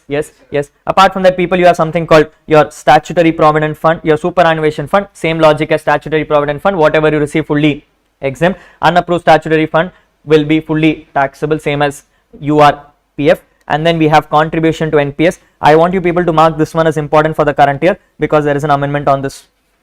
Income tax comes and clarifies any kind of contribution to NPS which you have will be fully taxable under the head salaries, because you're going to get a deduction under chapter 6A. You're going to get a deduction under chapter 6A. So this is important for you to keep in mind. This is important for you to keep in mind. Yes. Then people, what are the other items? Income tax also comes and says if you have made a contribution to Agniveer Corpus Fund as a central government employee, then that is also fully taxable because you will get a deduction under chapter 6A. After this, people, starts your items called as perquisites, where income tax says what are the perquisites which I can give to you. First perquisite I can give to you is called leave travel allowance or leave travel concession, where if you are traveling for business or personal reasons, where if you are traveling for personal reasons, you are allowed for an exemption. You are allowed for an exemption for not just yourself, you are allowed exemption for self with family, where family means spouse, 2 children, but third children permitted if the second born is a twin. If the second born is a twin, and dependent parents with dependent siblings. Dependent parents with dependent siblings. You can make trips of 2 in 4 calendar years, and you will be allowed on exemption of economy class fare in flight, first class fare in railways, and first class fare anywhere else. That is what will be allowed as exemption to you. Please notice that you will only be allowed exemption for the travel part of it. You will not be allowed exemption for the accommodation and stay part of it. You will not be allowed exemption for accommodation and stay part of it. After LTA comes your other perquisites, people, like your medical treatment, where income tax says tell me whether the treatment happened in India or outside India. If the treatment happened in India, I will exempt it for you if it is any of the 4: employer's own hospital, government hospital, specified disease, COVID-19. For 4 reasons I will exempt it for you. Any other reason, if you receive this medical perquisites, it is fully taxable. If you are going to have a treatment outside India, then in that case you can go for a foreign travel. Any treatment plus stay will be exempted if RBI approves. For the travel expenses which you incur, it will be taxable if your GTI is more than 2 lakhs, and it will be exempt if your GTI is less than 2 lakhs. This whole medical treatment procedure is only allowed as an exemption for family members, where family means self, spouse, all children, dependent parents, dependent siblings. Your grandparents are not covered. That is what the rules are. Next comes in your amendment of current year, people. You will have an amendment coming from here, your RFA, where income tax comes and says if you have been received an rent-free accommodation. What have you received? Rent-free accommodation. I will ask you, tell me, are you government employee, non-government employee? If you are a government employee, you will be taxable for whatever license fees has been determined. But if you are not a government employee, I will ask you, tell me, are you owning the house or leasing the house? Who is owning? Employer. If the employer is owning the house or employer is leasing the house. If the employer is owning the house, you will be taxable for 10% of salary where the population is more than 40 lakhs. You will be taxable for 10% of salary where the population is more than 40 lakhs. But if you are leasing the house, then it is actual lease charges paid by employer or 10% of salary, whichever is lower, where salary definition means basic plus DA forming part plus all bonus, all commission, all taxable allowances. It is basic plus DA plus all bonuses plus all commissions plus all taxable allowances. RFA is always the last thing to do in your paper. RFA is always the last thing to be done in your paper. Never do it on the first. Always do it in the last. Yes, that is what RFA rules come and say. Yes, but the thing which is going to be tested in the current year is that, people, income tax says if you have RFA for more than 1 year, If you have RFA for more than 1 year, meaning you had RFA last year and you have RFA current year. Current year your RFA will not be computed based on salary. Current year your RFA will be computed based on indexation benefits, meaning whatever RFA was determined yesterday, last year, whatever RFA was determined last year, multiply with inflation of current year. So which means RFA of last year into CII of current year divided by CII of last year will be the current year's RFA. Will be the current year's RFA. You will not compute RFA every year. You will not compute RFA every year. You will only compute RFA in year 1 and then give inflation changes. And then give inflation changes. Yes or no? Yes. This was notified last year but could not be tested because last year was the first time.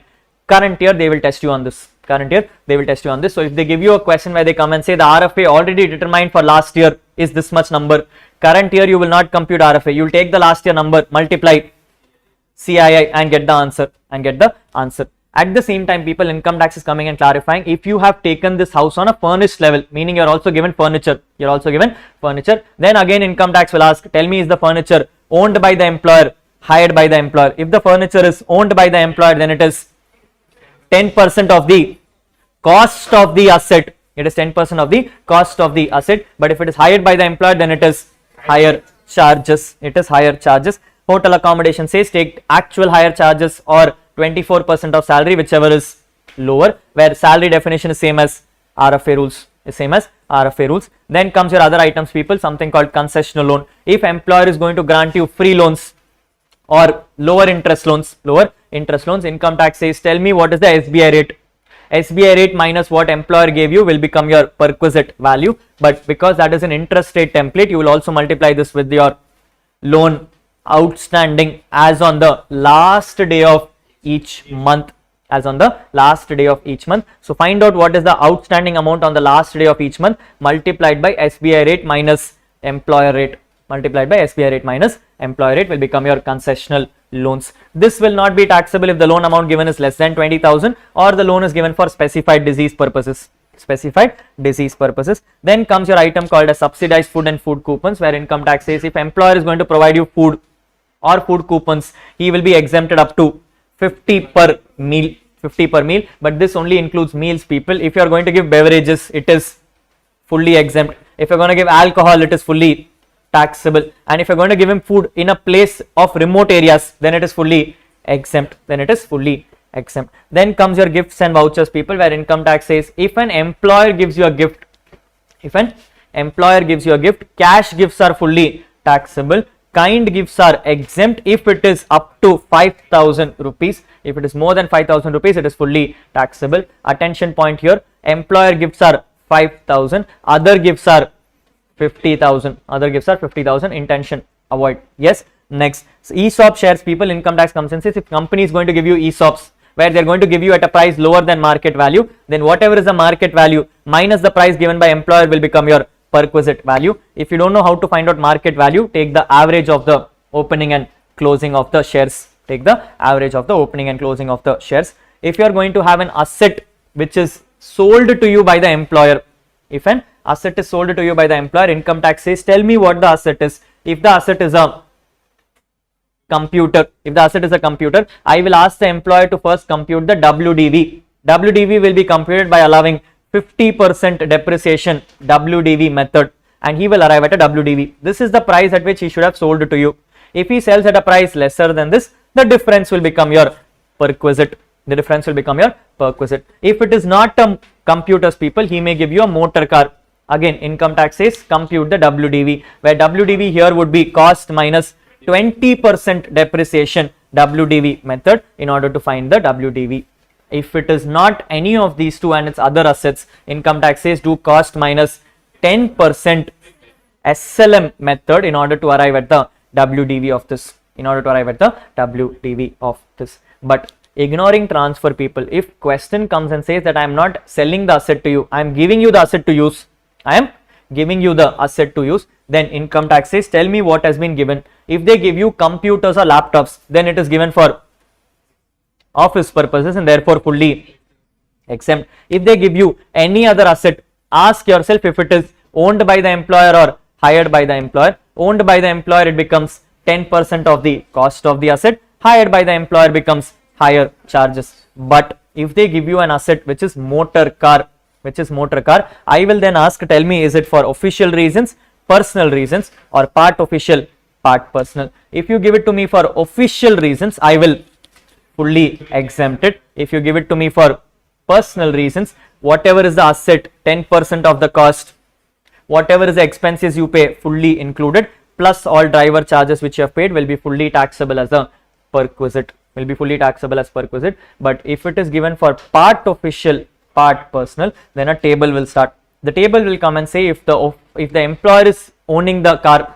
and the employer is maintaining the car, then you will be liable for a tax of 1,800 per month or 2,400 per month, depending on what is the cc of the car, cubic capacity of the car. If the cubic capacity is less than or equal to 1,600, then it is 1,800. If it is more than 1,600, then it is 2,400. If employer is giving you the car but not taking care of maintenance, he says you take care of maintenance, then it is 600 per month or 900 per month. 600 per month or 900 per month. But if employer comes and says you have a car, I will take care of maintenance, you have a car, I will take care of maintenance, then whatever employer pays will be fully taxable, but you will be allowed an exemption of 1,800 per month or 2,400 per month, depending on the cc of the car. If I am itself having a car, I am itself maintaining the car, employer has nothing to do with me. In that case, it is not a benefit. At any appropriate stages, if the employer furnishes you a driver or a chauffeur, in that case, whatever amount you have, add an extra 900 per month to the same. That is what the car rules are. This is something which is tested in every exam if a salary question comes. Yes. After this, people, comes your other items called education facilities, where income tax is saying, I am not giving you money for education. I am telling you, I will take care of the education. In that case, income tax says, tell me who is getting the education. If the education is being given to the employee, then it will help business grow, and therefore it is fully exempt. If it is given to the child of the employee, then income tax says it should only be exempted provided the school is employer's school or employer's tie-up school. It should either be employer school or employer's tie-up school, and the cost of education in the school should be less than 1,000 per month per child. 1,000 per month per child. If the cost is more than 1,000 per month per child, the cost is fully taxable. If it is anyone else, it's not the employee, it is not the child, the cost whatever is incurred by the employer is fully taxable. Last couple of items, people, where income tax is saying, if you are going to have a transportation facility given to companies which are engaged in transportation business, if the transportation business is of airways and railways, it is fully exempt. If it is anyone else, it is fully taxable. Items which are fully taxable are servant charges, gas, electricity, credit card, all club expenditures and all is fully taxable, unless any amount is spent for business reasons. If they are spent for business reasons, it is fully exempt. Items which are fully exempt, even though it may be for personal reasons, people, is what you need to pay attention to. Item number 1 says any reimbursement of telephone expenses, whether it is for business or personal reasons, fully exempt. Perquisites given by government for rendering services outside India, like we discussed, embassy case. Third, any kind of recreational facilities given to all employees, all these holy festivals, all those things which is happening in office, fully exempt. Any kind of training expenses incurred for the employee for them to train better for office, fully exempt. Tax on non-monetary perquisites, fully exempt. And RFA and all given to judge of High Court and Supreme Court, fully exempt. These are all items to be kept as exemption. Items to be kept in mind, people, is first, after you compute this whole thing, you will receive at something called as gross salary. In this gross salary, you have to reduce standard deduction of 50,000 rupees if you are under alternate tax regime, 75,000 rupees if you are under default tax regime. If you get an exam question and the exam question comes and says total income as per alternate is this much, compute the total income as per default. What will you do, people? I will give an additional deduction of 25,000. If the question says total income as per default is this much and I want total income as per alternate, I will add back 25,000. Don't start reworking the whole thing. Just make modifications. Second, income tax says if you are receiving any kind of entertainment allowance as a government employee, you will first tax it in allowances and then allow exemption for least of the three, which is actual amount received 1/5 of the basic salary or 5,000 rupees per annum. It is 5,000 rupees per annum. Finally, if you are receiving any kind of professional tax, income tax says Who is paying the tax is the question. If the employee pays the tax directly, then I will directly reduce from my gross salary. If employer is paying the tax, I will first tax the salary and then allow as a deduction,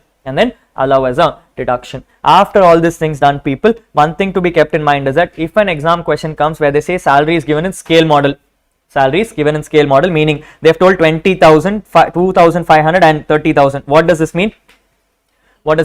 My initial salary is 20,000 per month for 1 year. 1 year later, my salary will become 22,500 per month. 1 year later, it will become 25,000 per month. 1 year later, it will become 27,500 per month. When will it go? It will go on until it becomes 30,000. It will go on until it becomes 30,000. That is how pay scale model works. What is the relevance of pay scale model, people? It is very useful when you are having questions with average salary. If a question comes with average salary of the last 10 months and all, this number will impact, and therefore you have to pay attention there. Yes or no? Yes. Summaries are given to you as to what do you mean by salaries in various topics, which you can keep in mind. Some items which you need to keep in mind from default tax regime, people, is that in all the items we told items which are not eligible for default in allowances. We told HRA not eligible. Any helper uniform research allowance not eligible. Underground personal allowance not eligible. Coming to perquisites, people, what and all is not eligible? First item which is not eligible in perquisites is your leave travel concession. Leave travel concession has been notified as not eligible under default tax regime. Second item which is not eligible under default tax regime is something called as food coupons. Pay attention to the fact, people. If I receive food in office, it is exempt. Even under DTR. But if the question says I have given food coupons, then DTR says fully taxable. Then standard deduction we already discussed, people. 50 has now become 75,000. Other two items of entertainment allowance and professional tax is not allowed as deduction. The one thing which I wanted to pay attention to, people, if a question comes in exam for DTR, and they come and say professional tax paid by employers 2,000 rupees, people, in that case you will first add it to gross salary. Deduction will get denied, which means only add 2,000 rupees because you are in DTR. So please pay attention to that fact, people. If the same question comes for ATR, then you will add 2,000 to gross salary, claim 2,000 as deduction, net off is 0. But when it comes to DTR, 2,000 will simply get added, no deductions. That is how salary will operate. Yes or no? Yes. So couple of items in DTR, people, which are not eligible. HRA, allowances except for transport, traveling, per diem, conveyance. Yes. And then items which are not eligible: leave travel concession, food coupons, entertainment allowance, professional tax. Items extra allowed under DTR, standard deduction of 75,000. This is your chapter on salaries. Any doubts on this? Are we clear on this? Yes. So let's do a revision of what we call as income from house property, people. The provisions of income house property come and very simply come and say income is going to be taxed under the head house property if one condition is satisfied. There should be a house which is owned by the person, which means this is only going to be taxable under that house property if you have a house. What does income tax say? Income tax say house literally means a land and a building attached to it. There is no other conditions attached to it, which means anything can become a house. That is what the rule. Rule number 2, they are coming and saying it can only be taxable under house property provided you are the owner. So if you are not the owner, it is not taxable under house property. Then it's a sublease. Which goes into IFOS or PGBP depending on the facts of the case. Yes. Second, income tax comes and says if you are only going to rent out a land, then it is not house, it is moving to IFOS or PGBP as the case may be. Yes. But earlier, people, income tax used to come and say when it comes to house property, if I am in the business of letting out houses, then it is taxable under PGBP. However, current year amendment comes and clarifies that if you are in the business also, but the property you are letting out is residential property, then it is still under HP. Which means only one thing which is taxable under PGBP now is commercial properties. commercial property. So expect an MCQ question in exam in this, people, where if you are in the business of letting out residential property, you are still under HP provisions. You're still under HP provisions. That is rule number 1. Then income tax talks about some exceptional rules, people, where they say even though you are not the owner, I will deem you as owner. Case number 1, income tax says if you are the person who's transferring the house property to your spouse for inadequate consideration, or you're transferring it to your minor child for inadequate consideration, then it is taxable in your name. Exceptions are as follows. 1, you are given it to her for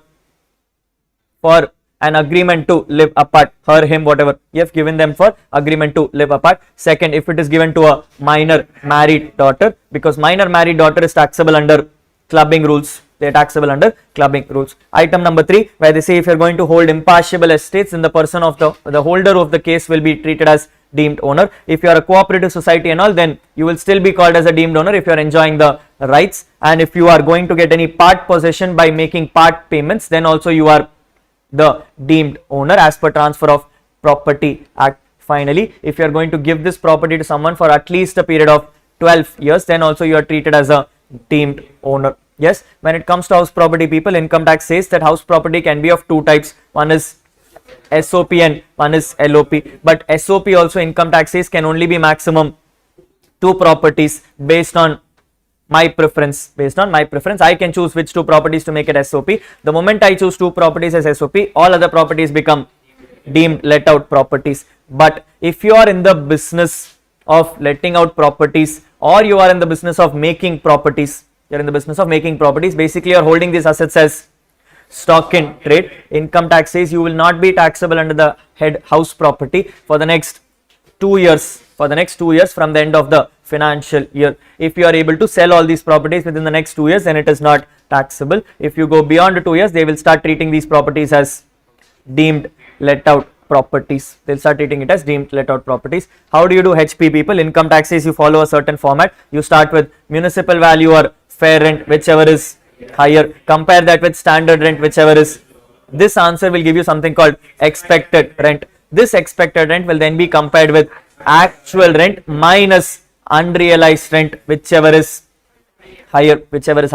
Do bear in mind that the actual rent here is not the actual rent, it is actual rent receivable, meaning ignoring vacancy losses. You ignore vacancy loss and you compare.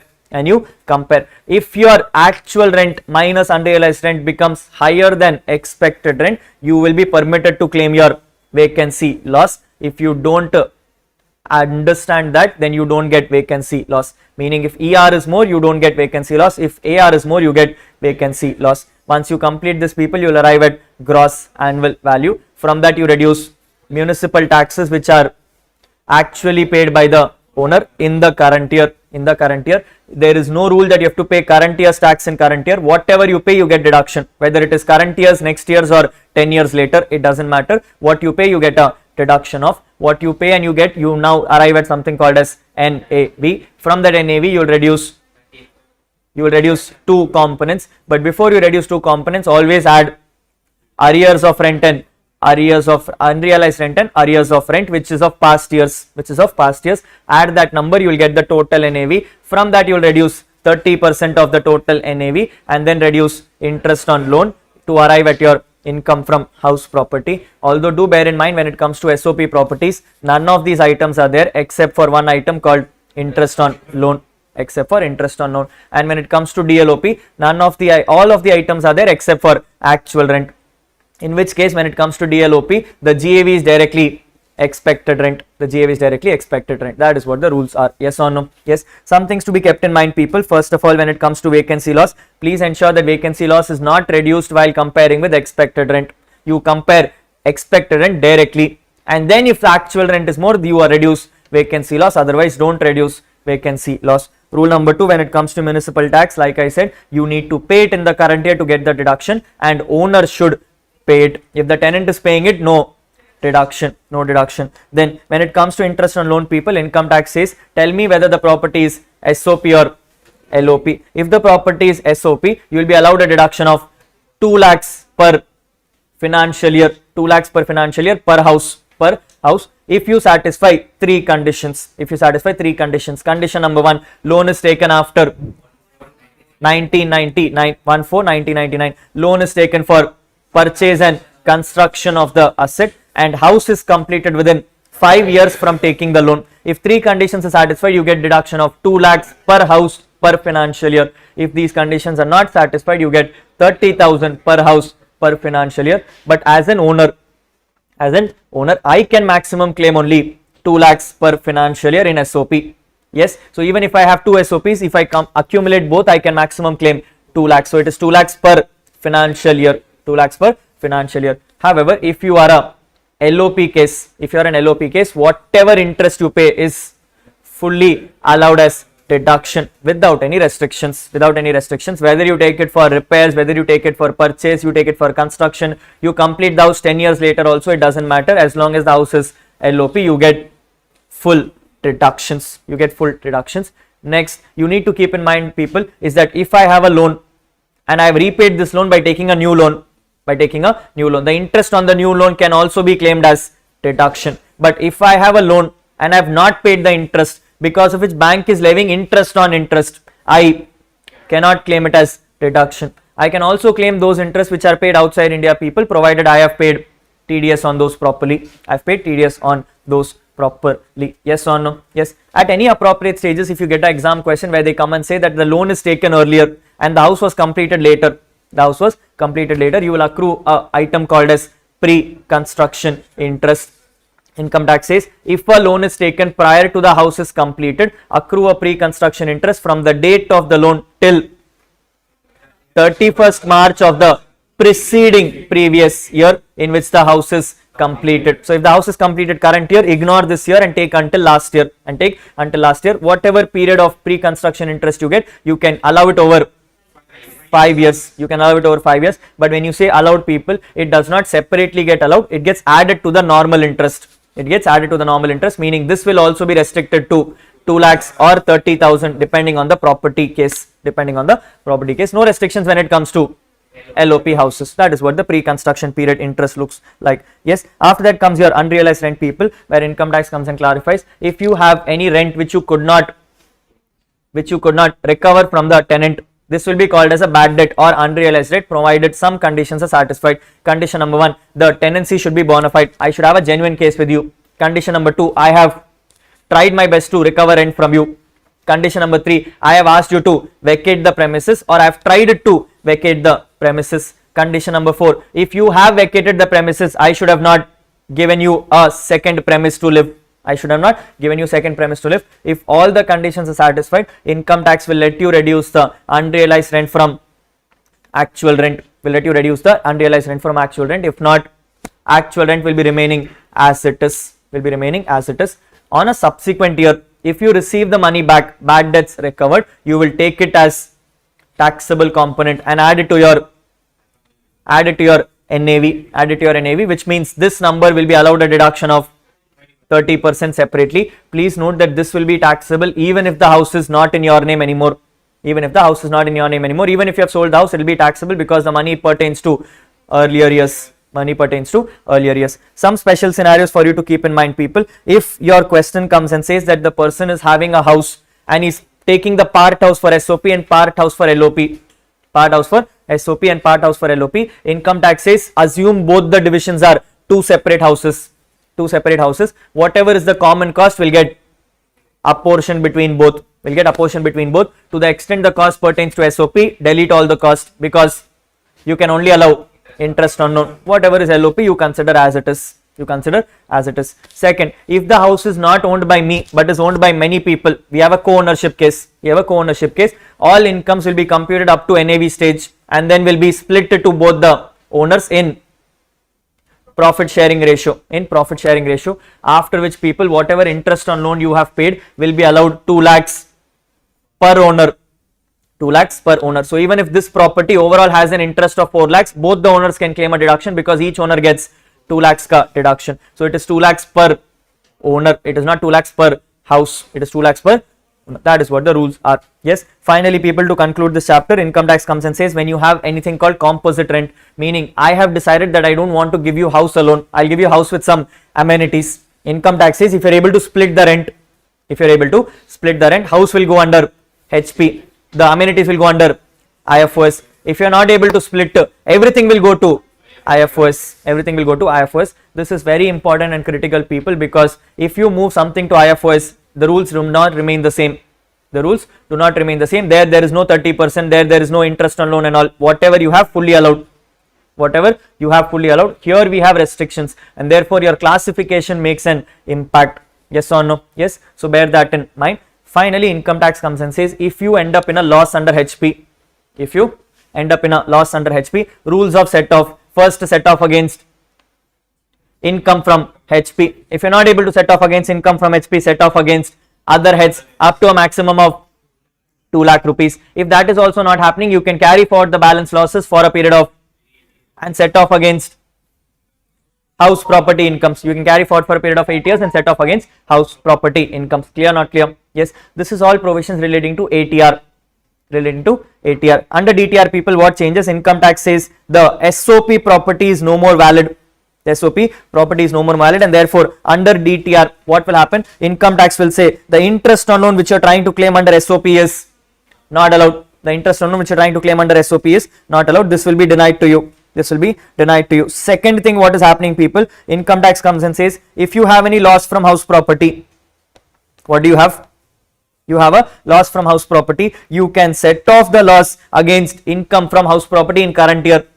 You can set off the loss against income from house property in the current year. If you are not able to set off, nothing else is allowed to you.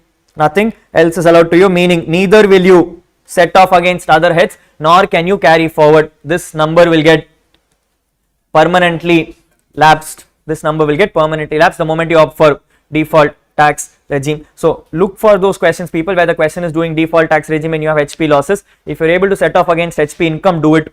If you can't set off, this will permanently lapse. You can't claim it anymore. You can't claim it anymore, and the rules remain the same for past year losses also, people. If the question comes and says I have past year HP loss and current year I am doing DTR, first delete that loss. Tell them that you are not eligible for that loss before you set off in the current year. Before you set off in the current year. This is your rules on income from house property. In chapter, you're looking at your PGBP, profits and gains of business and profession. Yes, yes. Couple of things which you need to know before you start the chapter itself, people, as to what items are those which are first taxable under the head PGBP. Yes, first income tax is coming and saying if you are in the business of any activity, if you're in the business of any activity or you're undertaking any profession, then the income coming from it is taxable under the head PGBP. That's a straightforward case. Yes, but what other items do you need to keep in mind? First is if you are going to have received a salary from a partnership firm as a partner, it is taxable under PGBP. Any other remunerations you're receiving as a partner from a partnership firm, PGBP.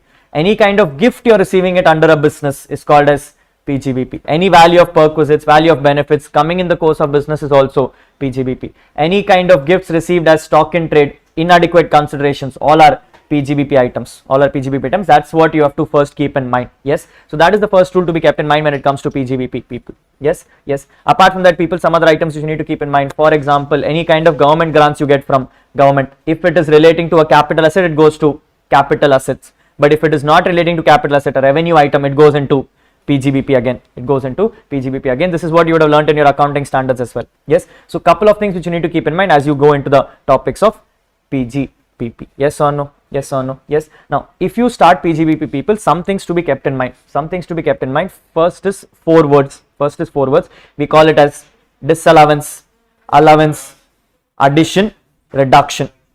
Disallowance, allowance, addition, and reduction. What does disallowance mean, people? Disallowance means an expense is there in P&L.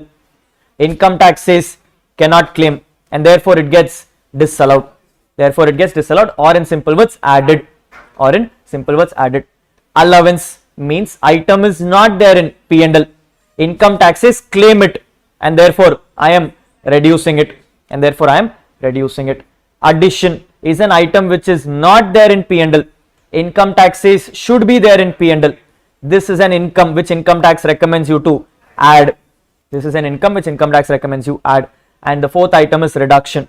Item is there in P&L. Income tax says is not part of PGBP, is part of some other head. Therefore, reduce it off. Therefore, reduce it off. 4 words which you need to keep in mind, people. The whole PGBP revolves around this, which means if you want to do PGBP properly, the first thing you need to know is what is happening in P&L. Unless you know what is happening in P&L, you can't do what is happening in income tax. Without understanding what adjustment took in P&L, whether it is there in P&L or not there in P&L is the first question. If it is there in P&L, you will ask yourself, is it an expense or an income? If it is an expense there in P&L, income tax will say either you should not have the expense or you can have the expense. If you say it should not have the expense, then you will disallow.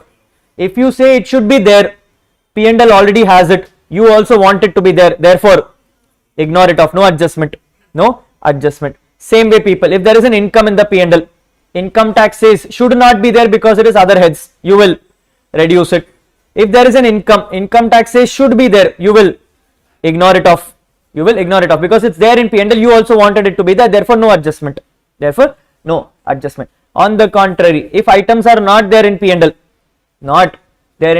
if income tax says this expense should have been there, you will allow, you are going to reduce, but if item is there, not there in the P&L, and income tax says it is an income which you should have put, you will add. That is how you have to work on it, people. Yes, that is why we are doing that workout thing, the practice session, where we'll come and tell whether the item is there in the P&L or not. Then you will answer whether it is to be there or not, and then we will make adjustments. But these 4 words are critical for you to keep in mind. Yes, keeping those 4 words, people, I'm going to tell you the chapter of PGBP. The chapter of PGBP comes and says, as you start the chapter, first thing you need to do is split your business into 2: speculative business, non-speculative business. Speculative business are those businesses where there is no delivery happening for the transaction. And therefore income tax says whatever losses you make from speculative business can only be set off against speculative profits. If there is no speculative profits, you can carry forward to set off against speculative profits for a period of 4 years, provided you file your returns on time. Yes.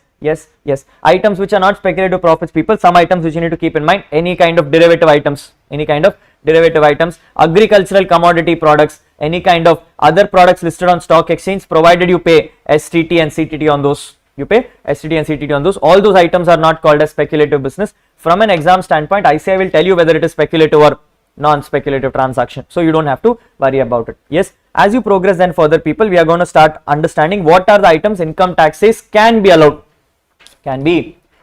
So we will ask you what are the items which can be allowed, people. If these items are there in P&L already, you will ignore it off, because income tax says allow, you also have it in P&L, no adjustment to make. We are starting with section 30 and 31. Section 30 and 31 comes and says, if you are going to have a building or a plant and machinery, whatever expenses you incur for it, if it is relating to business, allowed as deduction, except if it is capital repairs, because capital repairs will get added to the block to claim depreciation. That is section 30 and 31. Then comes section number 32, which talks about depreciation. Income tax says if you want to claim depreciation in income tax, first of all disallow depreciation as per accounts.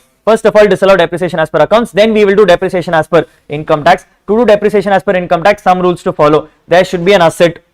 You should be the owner of the asset. Asset should be first put to use, and it should not be an asset of land, goodwill.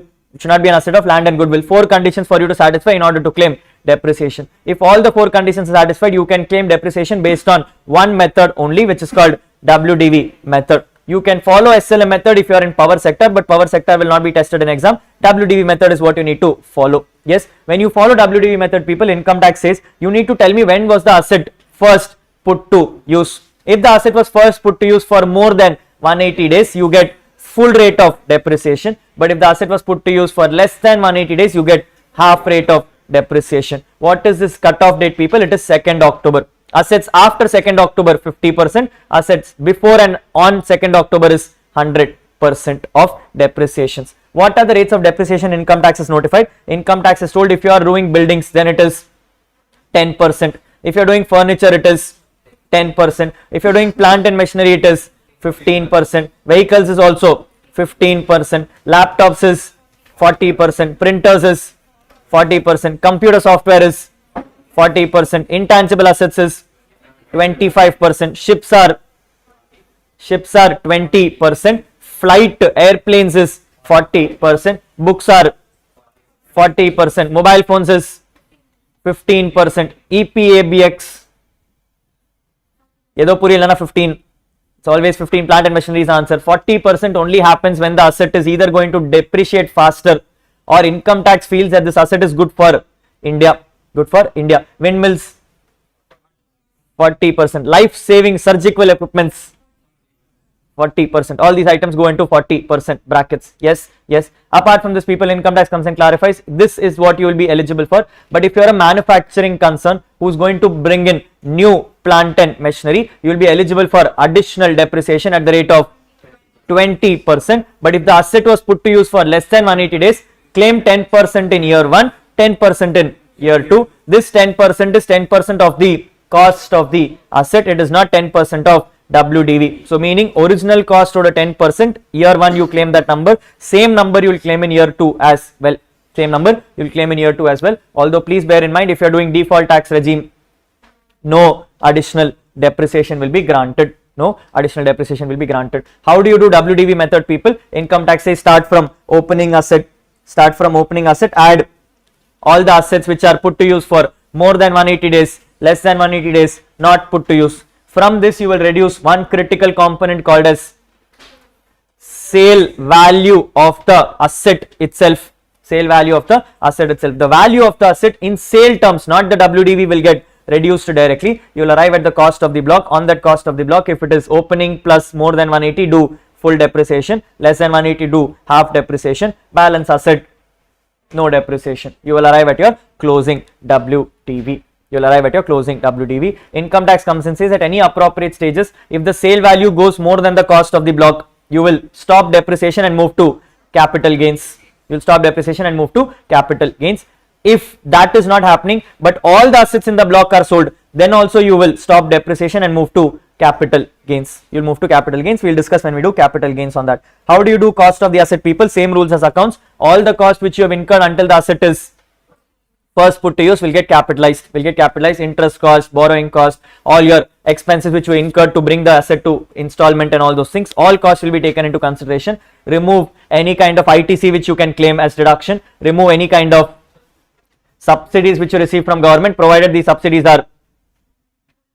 are capital subsidies. Subsidies are capital subsidies. And one critical thing from income tax, do not take into consideration any cost which you have paid by cash more than 10,000 per person per day. More than 10,000 per person per day. Notice carefully, I am in asset right now.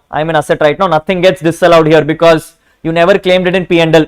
I am only trying to ignore my cost for the purpose of depreciation. I am going to ignore my cost for the purpose of depreciation. Don't disallow something in P&L. Don't disallow something in P&L. Yes or no? Yes. After you do the cost, people, some special scenarios which you got in your JAN exam as well. Cases where asset cost will be in different terms. Income tax says take all the cost of the asset as it is normally, unless for two reasons. One, if you are bringing building from personal to office. If you are bringing a building from personal to office, you will depreciate for all that years it was there in personal and then bring the WDV to the business. Second, if you are receiving this asset as a gift, then whatever is the depreciated value alone will be brought into the business. Except for these two scenarios, whatever was the original price you paid for the asset will be the same price you will bring it in the business. So if you get an exam question which comes and says, I have a car which I bought 5 years ago in my home for 10 lakh rupees. Today market value is only 2 lakhs. You will bring it into the business for directly 10 lakh rupees. You don't care what depreciated value it is. But if the question says I bought a building for 10 lakh rupees 10 years ago and then I am right now bringing it into my business, I will take the 10 lakhs, depreciate for 10 years and bring the WDV to the business. That is what the section comes and says. Yes. Apart from that, people, you then move on forward to your next topics, which is your unabsorbed depreciation, where income tax says if you are going to make a loss in the business, the first priority of the loss will be given to your depreciation. To the extent of the depreciation, you will be called as unabsorbed depreciation, which can be carried forward for unlimited years and can be set off against any head other than salaries, whether in current year or in future years. Return filing condition is not mandatory. Any losses other than unabsorbed depreciation will be called as business loss, which you can carry forward for a period of 8 years, provided return is filed on time. This loss can be set off against any head other than salaries only in current year. In the future years, you can set off only against business incomes. You can only set off against business incomes. After that comes in your section 35 people, which talks about scientific research. The logic is only one. All expenses allowed as deduction except for land. All expenses are allowed as deduction except for land is the rule. No matter where you pay it, it is allowed as deduction except the payment is used for land. Payment is used for buying a land. However, if you are going for default tax regime, income tax says under default tax regime, if you are going to contribute to someone else, meaning you are going to give a donation to someone else, that is not allowed as deduction. Under default tax regime, you can claim in-house expense. You can't claim donations. Under alternate regime, you can claim both. You can claim both provided it is not used for land. Please bear in mind, I am talking about me purchasing a land. If you get an exam question which comes and says, I have donated money and the person has used to buy a land, I will be eligible because I donated. He bought a land, his headache, not my headache.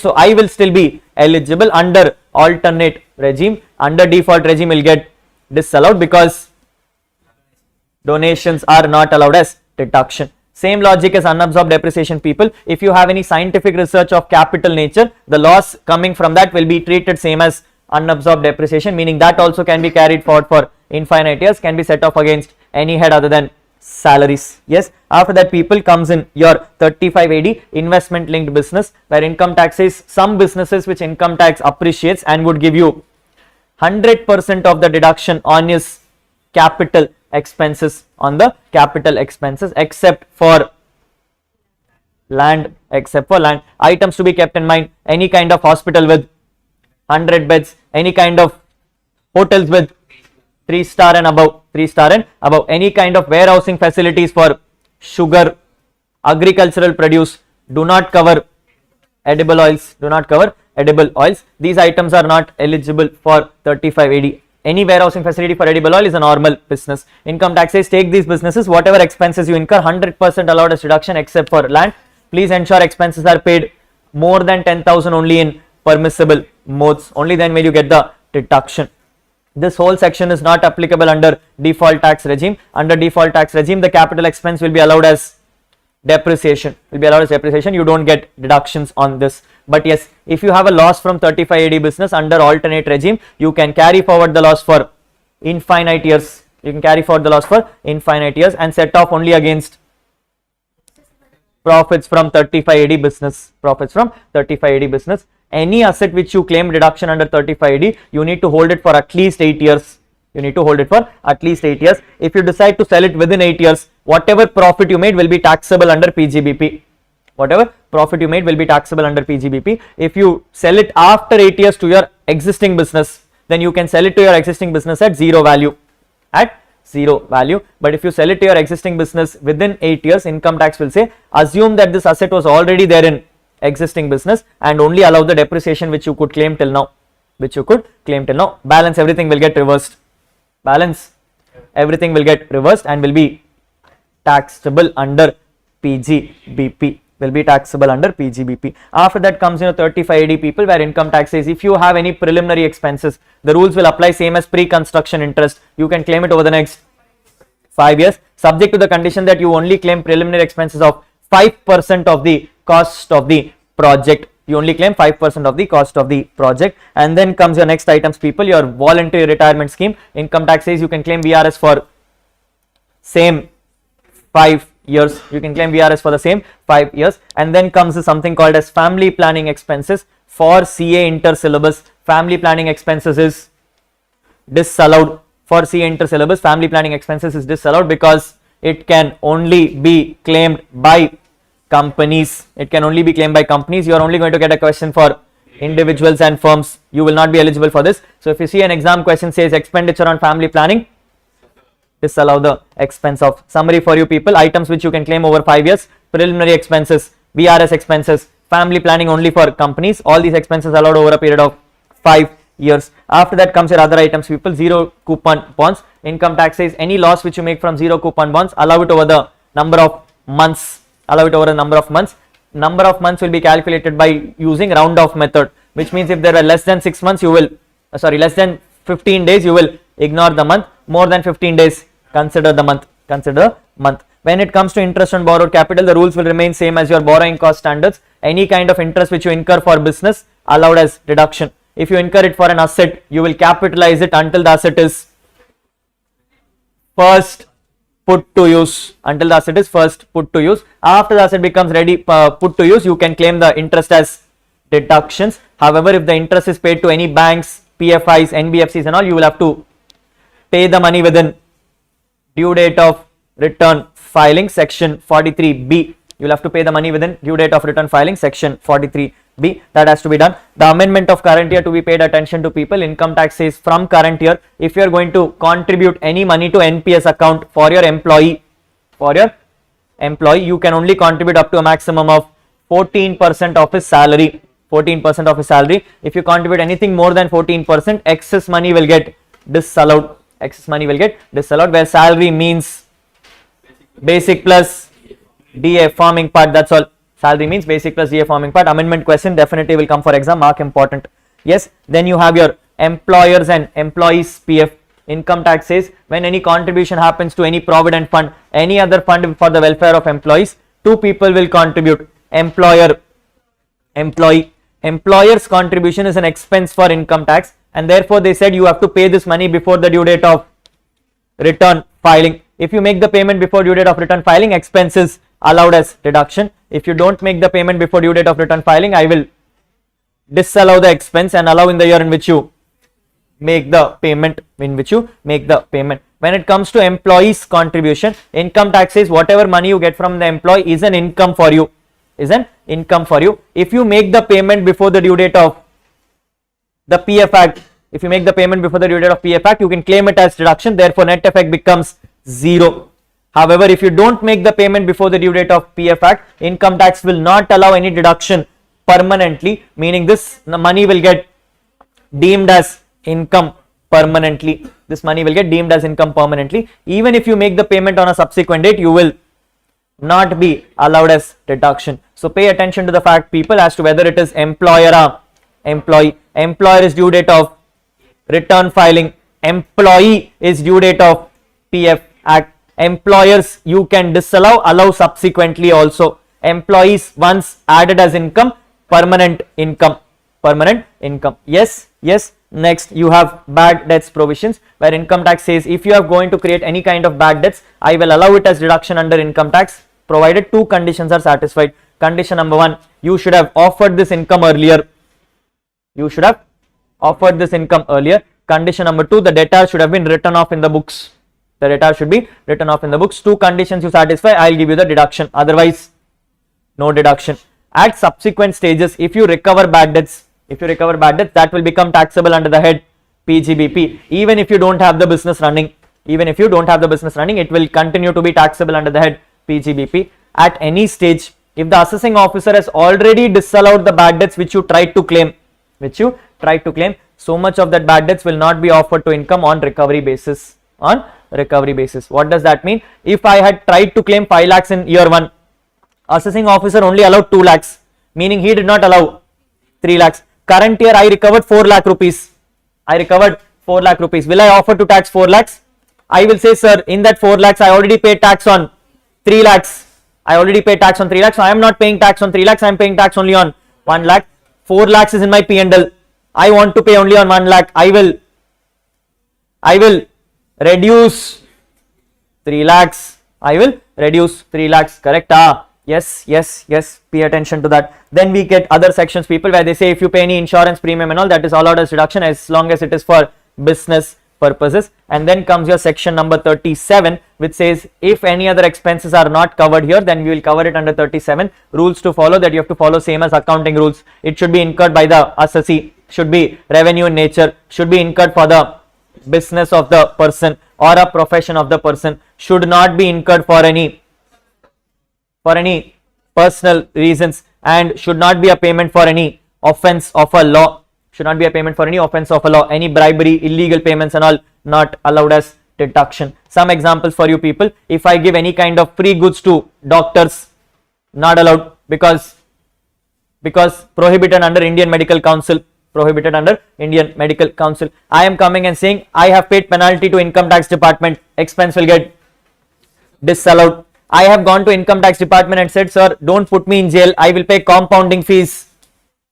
Disallowed. I have gone to income tax department and said, sir, if I want to settle this proceedings, I am ready to pay you 2 lakh rupees. Close the matter. Because illegal payment, this is illegal payment. This is, I go to GST department and I say, sir, I want to pay interest to you because I did not file my GST return properly. Allowed as deduction. Penalties are disallowed. Interest is allowed. Interest is allowed. There is no restriction on interest. Interest is allowed as deduction. Interest on income tax alone is not allowed as deduction. So any income tax related payments fully disallowed. Any other law related payments, penalty is disallowed. Interest is allowed as deduction. I have paid donations to a charity. Donation payments to charity disallowed, not incurred for business. Donations paid to political parties disallowed. Any kind of building made for poor people disallowed. Again, CSR expenses, all your CSR expenses is also disallowed. Any interest paid to MSME, micro, small and medium enterprise, special notification says it is disallowed. Special notification for interest on MSME alone, it is disallowed as payment expense. It is disallowed as payment expense. Like I said, penalties are fully disallowed. Interest allowed under GST law, not allowed under income tax laws. This is your sections on deductions. This is your sections on deductions. Yes, yes. Comes in next your sections on disallowances. Income tax says even if an expense is allowed till now, if you don't satisfy these conditions, I will disallow the expense. First and the most important thing from exam, we are looking at TDS defaults. Income tax says if you are going to have an expense, please ensure that TDS is done on the expense appropriately. If you have not deducted the TDS before 31st March, if you have not deducted the TDS before 31st March and whatever you deducted has not been paid before due date of return filing, the expense will get 100% disallowed under non-resident payments and 30% disallowed under resident payments. Understand, two conditions are there. First, you should deduct before 31st March. Second, you should pay before 31st October. Pay before 31st October your return filing due dates. Both to be satisfied in order to claim the expense. Anyone also not satisfied, expense will get disallowed. Expense will get disallowed. Notice this one carefully, people. I am coming and saying case number 4. Case number 4. Case number 4 says it's an expense of 24-25. I have deducted on 9th April 25 and deposited on 6th June 25. People, will this get allowed or disallowed? It will get disallowed because I deducted after 31st March and therefore the payment got disallowed. Rahul, I paid the money before due date of return filing. Doesn't matter because you did not deduct properly. You did not deduct properly. People, all expenses which are disallowed here will get allowed in the year in which the TDS is paid off. The TDS is paid off, or you have a proof that the other person has filed his return, offered this income, paid the tax and given you a proof for it. Either of the two, whichever happens, you can claim the deduction in that year. In that year. Yes or no? Yes. Look at next case, people. Case number 5. It says 24-25 order case. I deducted on 26th July 25. I paid on 14th May 26. I paid on 14th May 26. People, deduction happened after 31st March. This expense will get disallowed. Will be allowed in the year in which TDS is paid off. TDS is paid off on 14th May 26, which means financial year 26-27. So I will disallow in financial year 24-25. I will allow in financial year 26-27. That is how it will operate. That is how it will operate. Yes or no? Yes. After 40AI and 40IA people comes here 40A2, which I said any kind of payments you make under income tax will get disallowed fully. Any kind of payments you make under income tax will get disallowed fully, whether it is tax, provision, interest, late filing fee, penalty, whatever it is will get disallowed. After that, people, you'll directly move to 40A5, where income tax says any tax on non-monetary perquisites, if it is exempt in the hands of employee, it will be disallowed in the hands of employer. It will get disallowed in the hands of employer, provided it is exempt for the employees, provided it is exempt for the employees. And then comes your critical one, people, 40A2, which talks about related party transactions. Income tax says if you are going to make a payment to your related party, if you are going to make a payment to your related party, please ensure the payment is happening as per market values. If you find that the payment is unreasonable or excessive, the extra expense will get disallowed. The extra expense will get disallowed. 3 rules to follow in this, people. Rule number 1, this is only applicable if the expense is there in the P&L. Meaning if it is a capital purchase, you will ignore it off. Because it's not an expense. It's a capital purchase, will not be taken into consideration. Second, this section is only applicable if it is an expense. If you do an unreasonable sale, income tax will say no problem, let it go. This will only apply if you are doing unreasonable expense. Third, what do you mean by related parties? Income tax says left side of the family, meaning my spouse, my lenient ascendants, my lenient descendants, my siblings. Spouse, siblings not covered. Meaning even if you make a payment to spouse, siblings for inadequate payments, unreasonable payments, excessive payments, all expenses are allowed as deduction. Only those expenses which are in P&L and given to my side of the family will get disallowed. Yes or no? Keep that one in mind, people. And then we are moving on to the next important section, section 40A3, which says when you have made payments other than by permissible modes more than 10,000 per person per day, the expense will get disallowed. Permissible mode of payments are account pay, check, account pay, draft, electronic clearing system, any kind of other prescribed modes like debit card, credit card, Bheem Aadhaar Pay, NEFT, RTGS, IMPS, UPI payments, all those payments are considered as it, people. Yes, but if I tell you that I have claimed an expense in the past on accrual basis, and in subsequent year I make the payment in cash, income tax will say it was an expense of past, so nothing to disallow. But because you have made a wrong payment, I will deem it as income in the year of payment, meaning I will add the number. However, exception to the rules, people, income tax says if the payment is happening to a transport operator, no disallowance if it is up to 35,000. No disallowance will happen if the payment is made to a farmer for buying agricultural produce. But please ensure it is only a farmer. Any kind of trader, middlemen's not allowed. Any kind of payments made to a person who's deputed to a different location for more than 15 days where he does not have a bank facility, payment is allowed.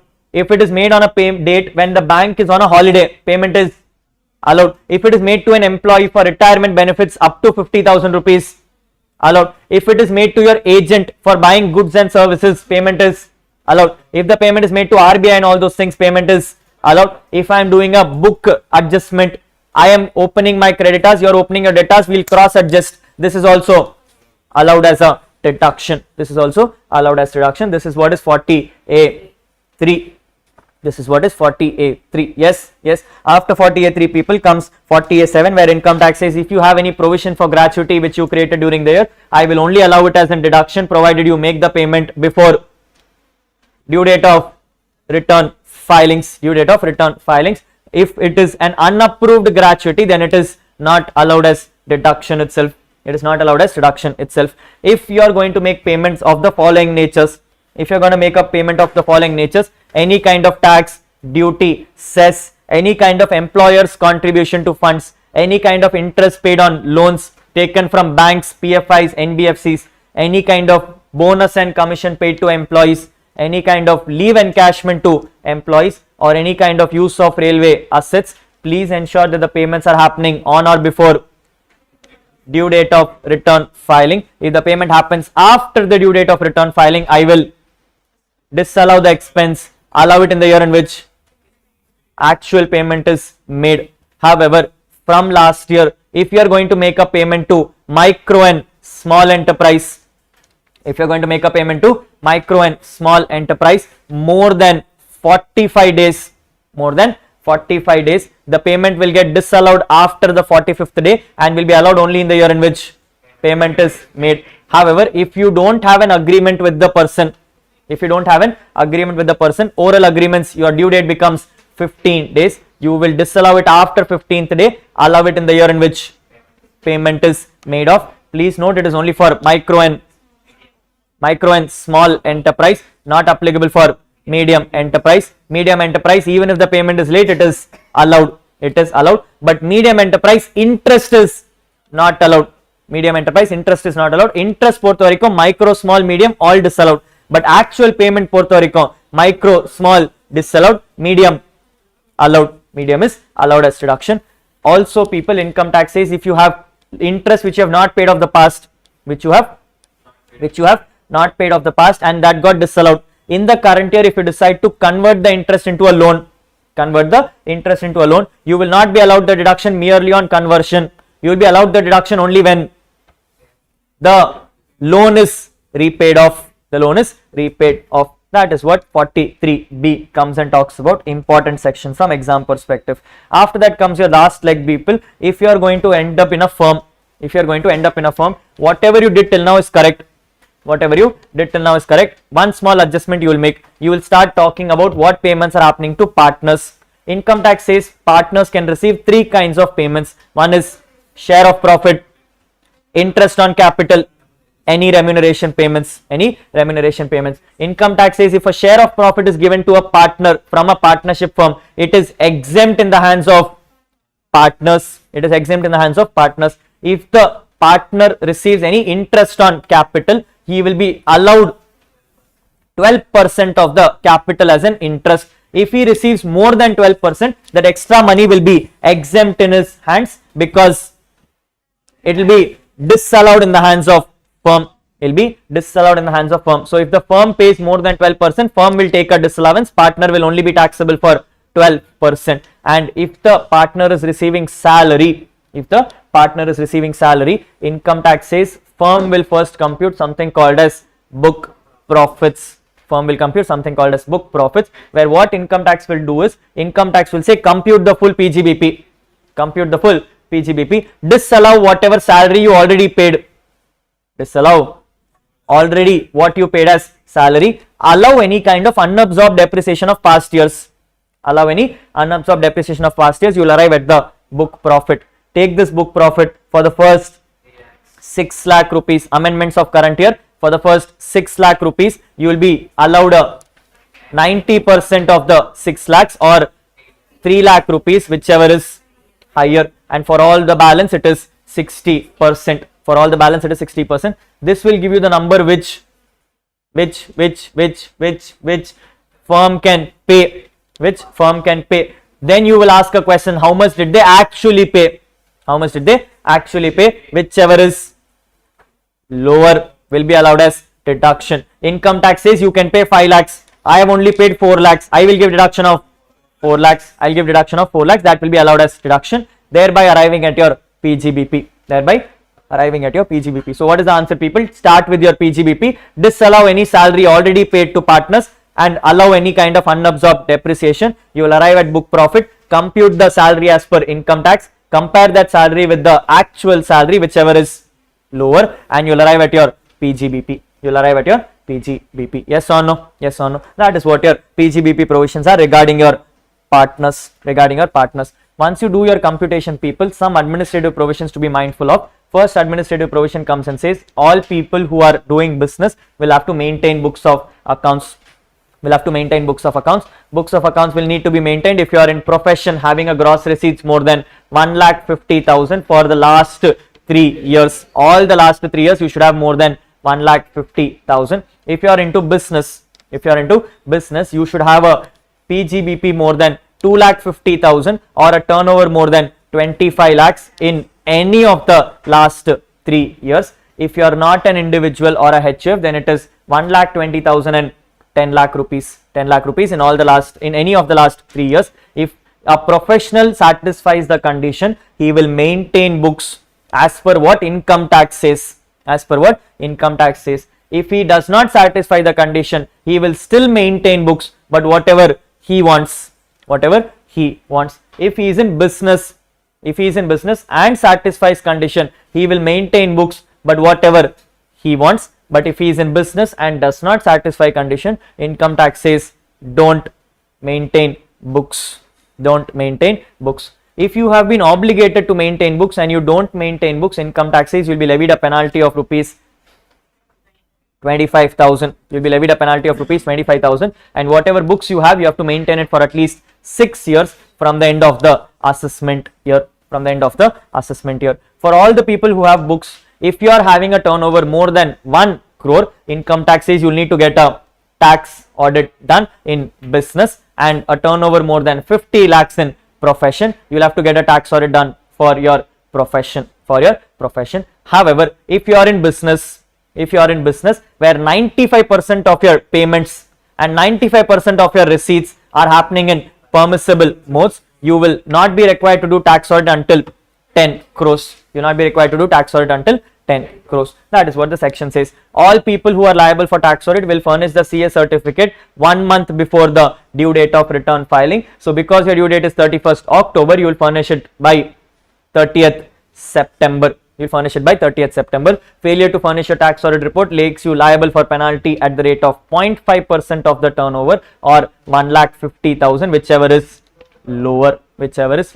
Once you're done with tax audit, people, income tax says if you are going to be a person having a business turnover less than 2 crores, you can opt for something called as presumptive taxation.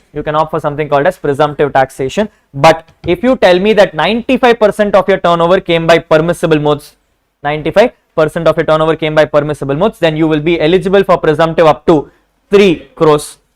Where income tax says if you are an individual, HUF or any kind of firm not being an LLP, you can opt for presumptive at the rate of 6%, provided the money is received by permissible modes and is received before 31st July of assessment year. But if you are going to have a person who is not receiving the money by permissible modes or receives the money after 31st July, you will tax it at the rate of 8%.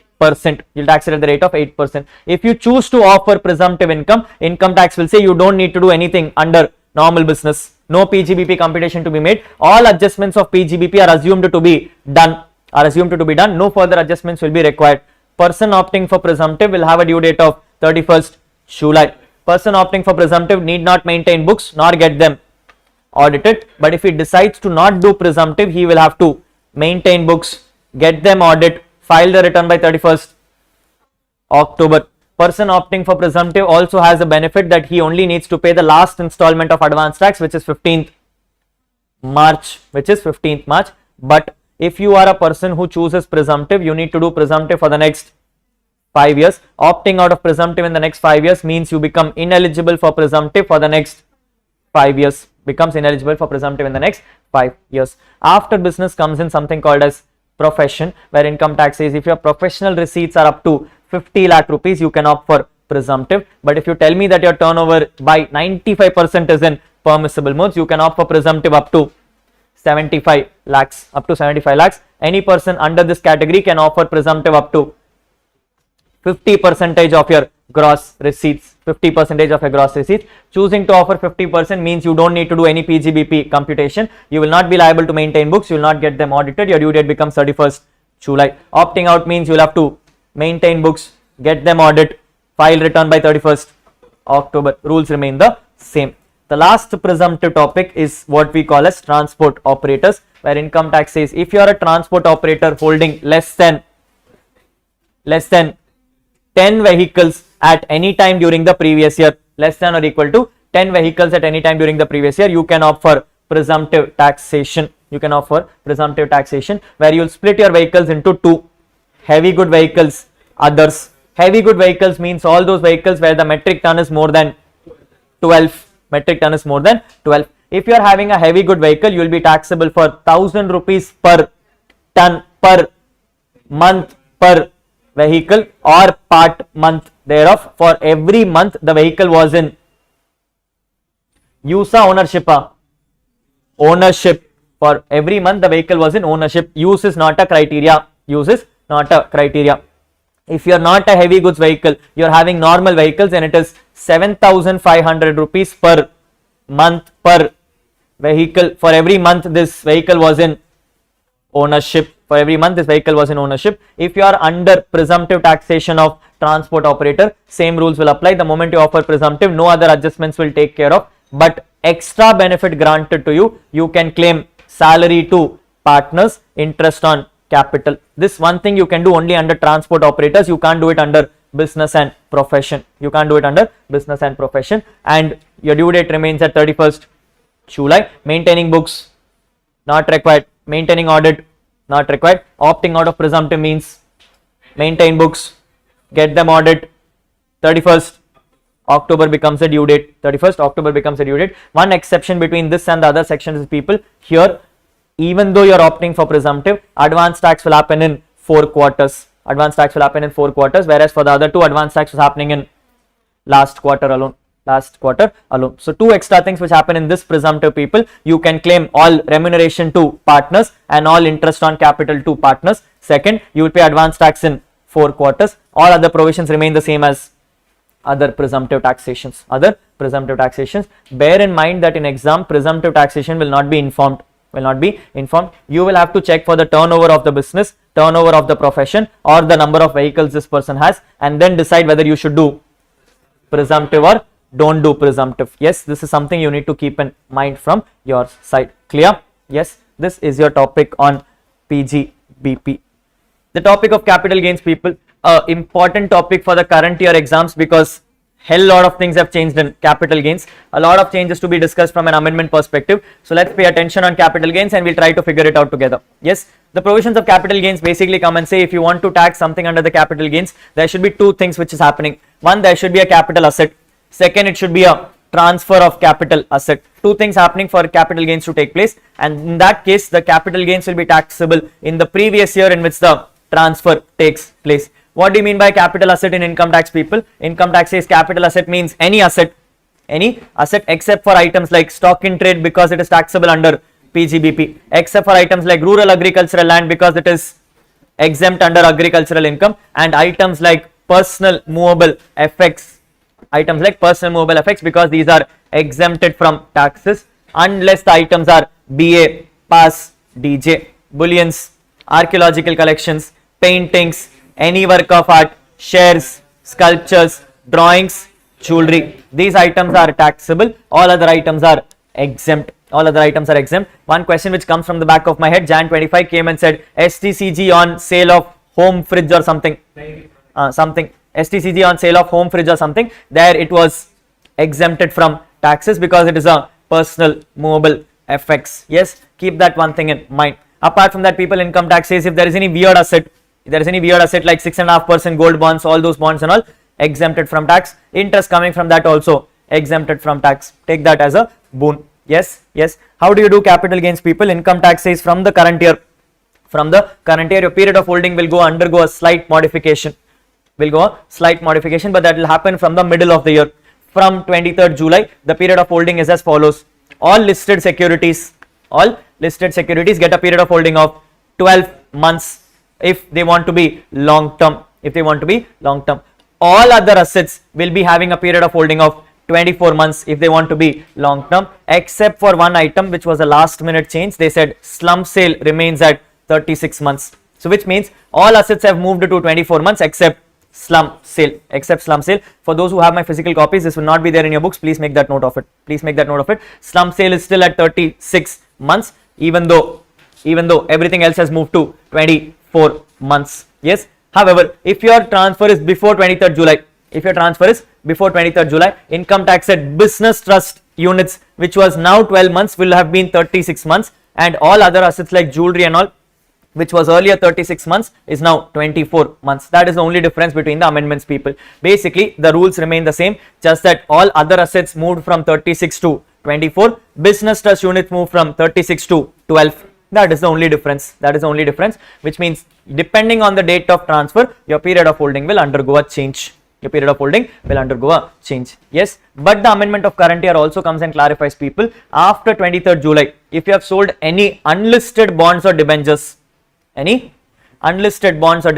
these assets will forever be called as short-term capital assets. These assets will forever be called as short-term capital assets, meaning if the asset is sold before 23rd July, they had a period of holding of 36 months. But if they are sold after 23rd July, they are always short-term assets. They are always short-term assets. Yes, sir. Yes, sir. That is your period of holding rules, people. After that comes in a definition of transfer, where income tax says transfer would be any of the items. It can either be a sale, exchange, relinquishment, extinguishment, compulsory acquisition, conversion of capital asset into stock in trade, any kind of part possession happening based on transfer of movable property assets. If you are going to have any kind of enjoyment of rights in cooperative or companies, all those things are called as transfer definition. The rule to be kept in mind here is that people, normally transfer takes place on the date on which the sale deed is executed. On the date on which the sale deed is executed. That is what the rule is. However, income tax also comes and clarifies some cases where it is a transfer. I am saying it is not a transfer. I am saying it is not a transfer. Item number 1, the most important thing, gift. If you are going to give someone a capital asset for nil consideration, this transaction is not regarded as transfer. Bearing in mind one thing, this is for only nil consideration, not for inadequate consideration. Inadequate consideration is still a transfer. This is only not a transfer when it is nil consideration. This is a little different from IFOS, people, because in IFOS you are taxing nil also, inadequate also. Here you are exempting only nil consideration. Income tax says if you have any nil consideration transfers, then it is not treated as capital gains. But the amendment of current year says this can only happen by an individual or a HUF. This can only happen by a individual or a HUF. If any gifts like these happen by an individual or HUF, the cost of acquisition in the hands of new owner will be cost to previous owner. The period of holding of the new owner will start from previous owner. That is what the provisions come and clarify. Yes or no? Yes or no? Though bear in mind, people, that if the other person is going to be taxed under IFOS, then in that case these rules will not apply, because in that case he will take the gift element and add it to his cost, and his period of holding will start from that date, which means these rules only apply if IFOS is exempt. These rules only apply if IFOS is exempt. Yes or no? Yes. Second, people, any kind of distribution happening on partition of HUF, whether it is total or partial. Third, if you are going to transfer anything between holding company to wholly owned subsidiary or wholly owned subsidiary to holding company, provided the person receiving the asset is an Indian company, meaning asset should come to India, asset should not go out of India. Asset should not go out of India. And then all other items you can ignore of. The last item to be kept in mind is your transfer on account of reverse mortgage. Transfer on account of reverse mortgage. Any transfer happening on reverse mortgage is also exempted from tax. For all these things, there is only one rule. Cost of acquisition of the new person is cost of old person. Period of holding of new person is period of holding of old person. That is what the rules are. Yes. Amendment for you to remember, and this is what has come in Jan 25 also, that when it comes to reverse mortgage, all transactions happening in reverse mortgage is exempt. Whether you're talking about asset or you're talking about installment receipt, in the whole reverse mortgage, there is only one transaction which is taxable, that is sale of the asset due to non-compliance. Meaning I have an asset, bank has taken my asset and sold it off because I am not paying money. In that case, whatever money bank realized will be taxable in my hands as capital gains. What money I give to the bank, exempt. What money bank gives me, exempt. All things are exempt. The only thing taxable is the money which bank gets on sale of my asset. Yes or no? Yes. In this, people, then income tax comes and says what are the transactions, how do you tax capital gains? You'll have to prepare a template. The template starts with saying what is your full value of consideration, reduce something called transfer expenses, arrive at your net consideration, from which you will remove cost of acquisition, cost of improvement, capital gains will get arrived. If you are doing this transfer before 23rd July and the asset is a long-term capital asset, cost of acquisition will be called indexed cost of acquisition, cost of improvement will be called indexed cost of improvement. But if it is after 23rd July, no matter what you sell, everything will be cost of acquisition, cost of improvement. cost of acquisition and cost of improvement. How do you find your full value of considerations, people? Income tax says full value of consideration is nothing but the amount which you received for transferring the asset, However, two rules for you to keep in mind when it comes to full value of consideration. If it is an immovable property, you need to sell this property at least at stamp duty value. You need to sell it at least stamp duty value. If you sell it at a price lesser than stamp duty value, income tax will assume stamp duty value as your full value of consideration, whereas this rule will not apply if your stamp duty value is within 110% of your consideration. Where two stamp duty values are given, you can take the stamp duty on the date of transfer. You can also take the date of agreement, provided advance is received by permissible modes. If you are not satisfied with SDV, you can approach valuation officer and request for an FMV. If FMV comes lower than SDV, you can take FMV. If SDV comes lower than FMV, you can consider SDV. In simple words, it is FMV or SDV, whichever is lower. FMV or SDV, whichever is lower. That answer compared with sale value, whichever is higher. However, this whole thing will not apply if the SDV is within 110% of consideration, in which case you can directly take the actual sale value. Second, if you are planning to sell any unquoted shares, income tax tells please sell it at FMV. If you sell it at a price lower than FMV, income tax will assume FMV as the full value of consideration. This is what FVOC looks like. After FVOC comes, people, something called cost of transfer. Income tax says any expenses you incurred for making the transfer will be allowed as deduction, except for one item which is called STT payments, securities transaction tax, because the moment you pay STT, you get a beneficial rate of 112A, 111A, 112A and 111A. So therefore STT cannot be claimed as a deduction. Then after this you arrive at something called as net consideration. From the net consideration, people, you can remove your cost of acquisition. Income tax says cost of acquisition is the price which you paid for buying the asset. But if you bought the asset before 2001, you can take FMV on 2001 or actual cost, whichever is higher. However, if it is an immovable property, then it is FMV on 2001, SDV on 2001, whichever is lower, that is compared with the cost, whichever is higher. At any appropriate stage, if you receive bonuses, the cost of acquisition for a bonus share is 0. If you have paid any STT, that is also ignored because you cannot claim it as deduction. Income tax amended the provisions last year and came and clarified, if you have any interest on loan, which you have paid for a house property, you can add it to the cost of acquisition, but don't take it into consideration provided you have already claimed it as deduction either under HP or under chapter 6A, which means indirectly they are coming and saying if an interest on loan is not claimed, you can add it to the cost. That's what the provision comes and clarifies, and everything else is fairly okay, people. You don't need to remember all those things. The cost of improvement provisions basically come and say all extra activities you have done after you bought the asset, if they are capital in nature, will be called as cost of improvement. But if you have a cost of improvement which is done before 2001, please ignore it as it is. You don't take cost of improvement before 2001. That will not be taken into consideration. Some special scenarios for you to keep in mind, people. Special scenario number 1 comes in for cases where you are not taxing it in the same year of transfer. You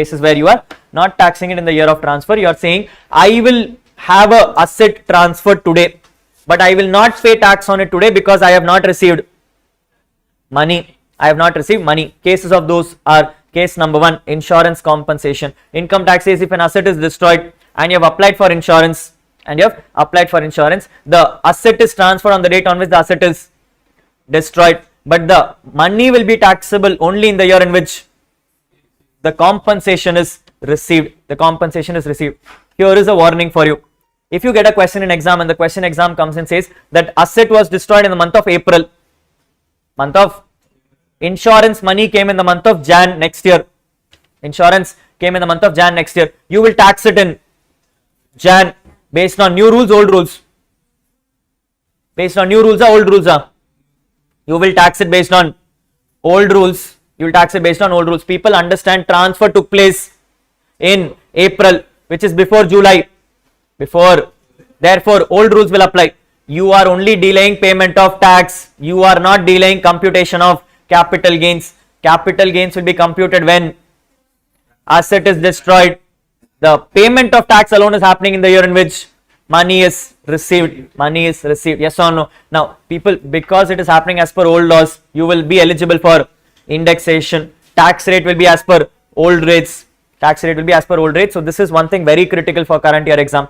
Focus on the fact that even if taxability happens subsequently, if the transfer happened before 23rd July, you will follow old rules. You will follow old rules. Yes or no? Yes. First item, people, insurance compensation. After insurance compensation comes conversion of capital asset into stock in trade, where income tax says if you are having a capital asset, you want to convert into stock in trade.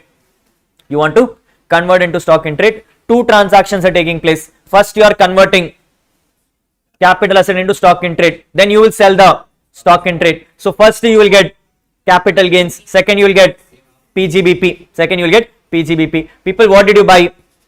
I bought a capital asset. So my cost of acquisition is as per capital asset. I sold stock in trade. So my sale value is as per stock in trade. I have an interim middle pending. The item which is converted from capital asset into stock in trade. Income tax says do nothing. Assume that you have sold the capital asset in the market and bought stock from the market. If you are selling capital asset in the market, full value of consideration is FMV on the date of conversion. I bought it from the market as stock in trade. I will buy it at FMV on the date of conversion. FMV on the rate of conversion. So income tax in simple words comes and says when an asset is converted from capital asset into stock in trade, the FMV on the date of conversion will be the sale value for the capital asset and the cost value for the stock. However, please understand, I am only converting. I have not received money, and therefore this will be taxable only in the year in which stock is sold off.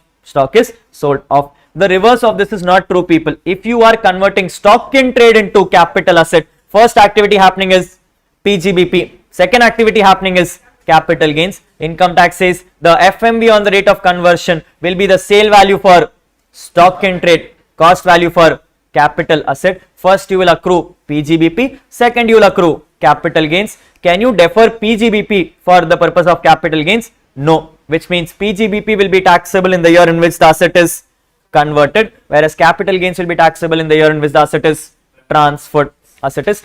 So notice this carefully, people. Capital asset into stock in trade, both will be paid together when stock in trade is sold. Stock in trade to capital asset will be paid when capital asset is sold, but stock in trade will be paid when the asset is converted.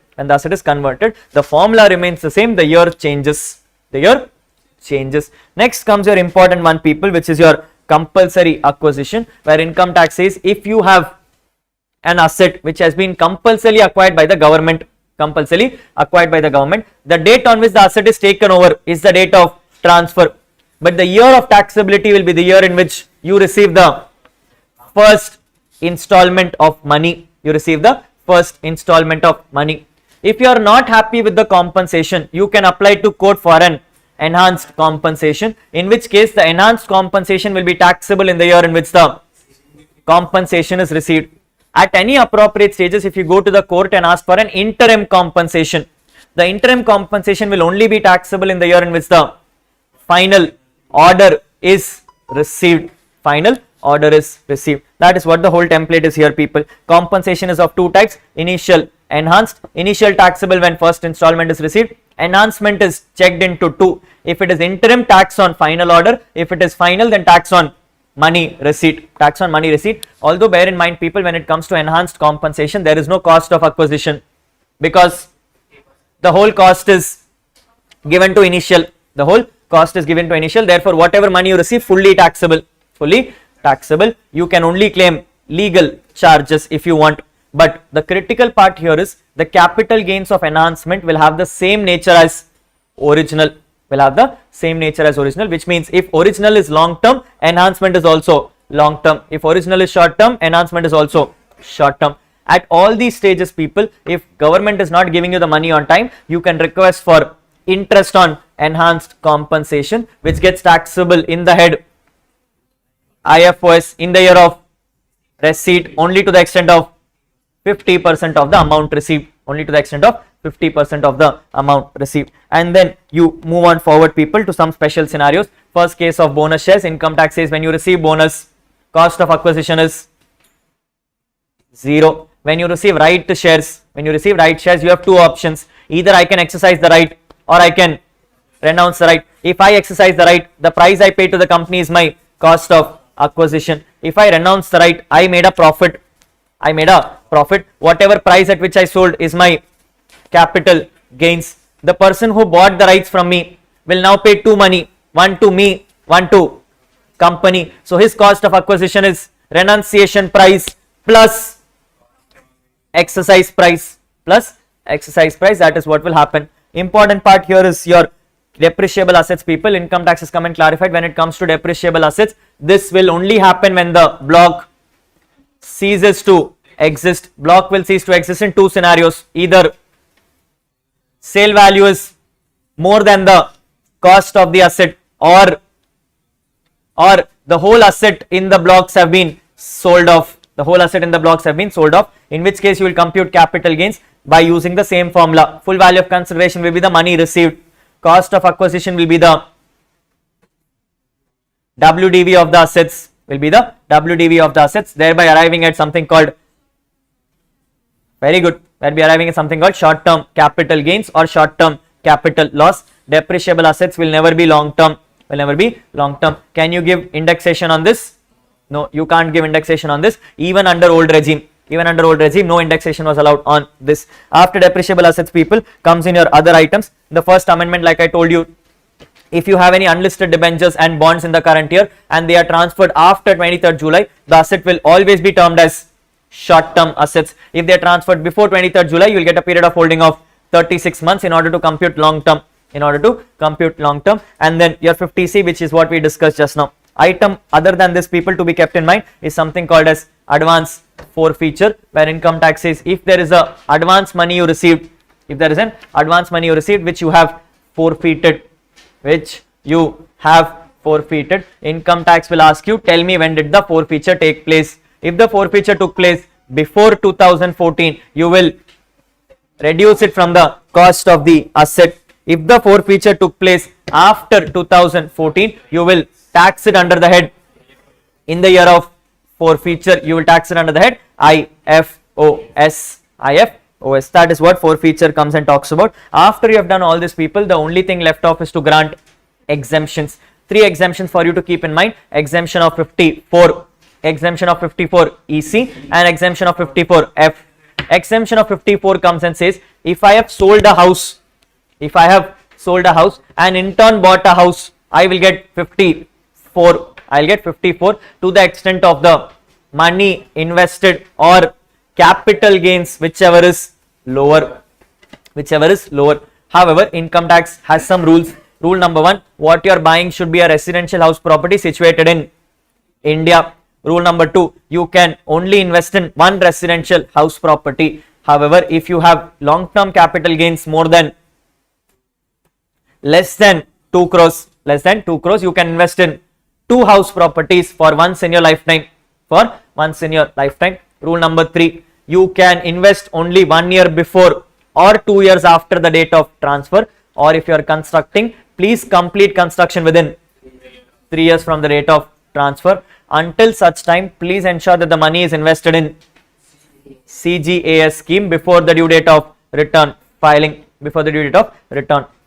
That is what the rule says. How much to invest, Rahul? I have to invest the capital gains. If I invest capital gains, I'll get full exemption. If I invest lesser than capital gains, I'll get less exemption. But amendment of last year comes and clarifies, you cannot invest more than 10 crores. If you invest more than 10 crores also, income tax will give you maximum 10 crores of exemption. Finally, whatever asset you are planning to buy, please hold the asset for a period of 3 years. If you transfer it within 3 years, whatever exemption you claimed earlier will be reduced from the cost of asset, will be reduced from the cost of the asset. This is section 54. Then comes 54 EC. Then comes 54 EC. Section 54 EC basically comes and says, if you're planning to transfer any land and building, if you're planning to transfer any land and building, including residential house property, and in turn are you planning to buy any kind of NHCI, REC, other notified bonds, you will be given an exemption under 54 EC for a maximum of 50 lakh rupees per annum. 50 lakh rupees per annum will be granted to you. Yes or no? Conditions to this, that you have to invest the money within 6 months from the date of transfer, and you cannot invest the money in CGAS scheme. Whatever bond you are planning to buy, please hold it for a period of 5 years. Failure to do so will tax the whole exemption in the year of violation. Amount to invest in this is your capital gains. Leaves you with the last section, people, 54E F. 54F basically comes and says, if you're transferring some other asset and in turn buying a residential house, you will be granted an exemption under 54F. Rules are same. You should invest the money within 1 year before, 2 years after, or complete construction within 3 years. Until such time, keep the money in CGAS scheme. Asset held should be held for a period of 3 years. Violation to do so will tax your exemption in the year of violation.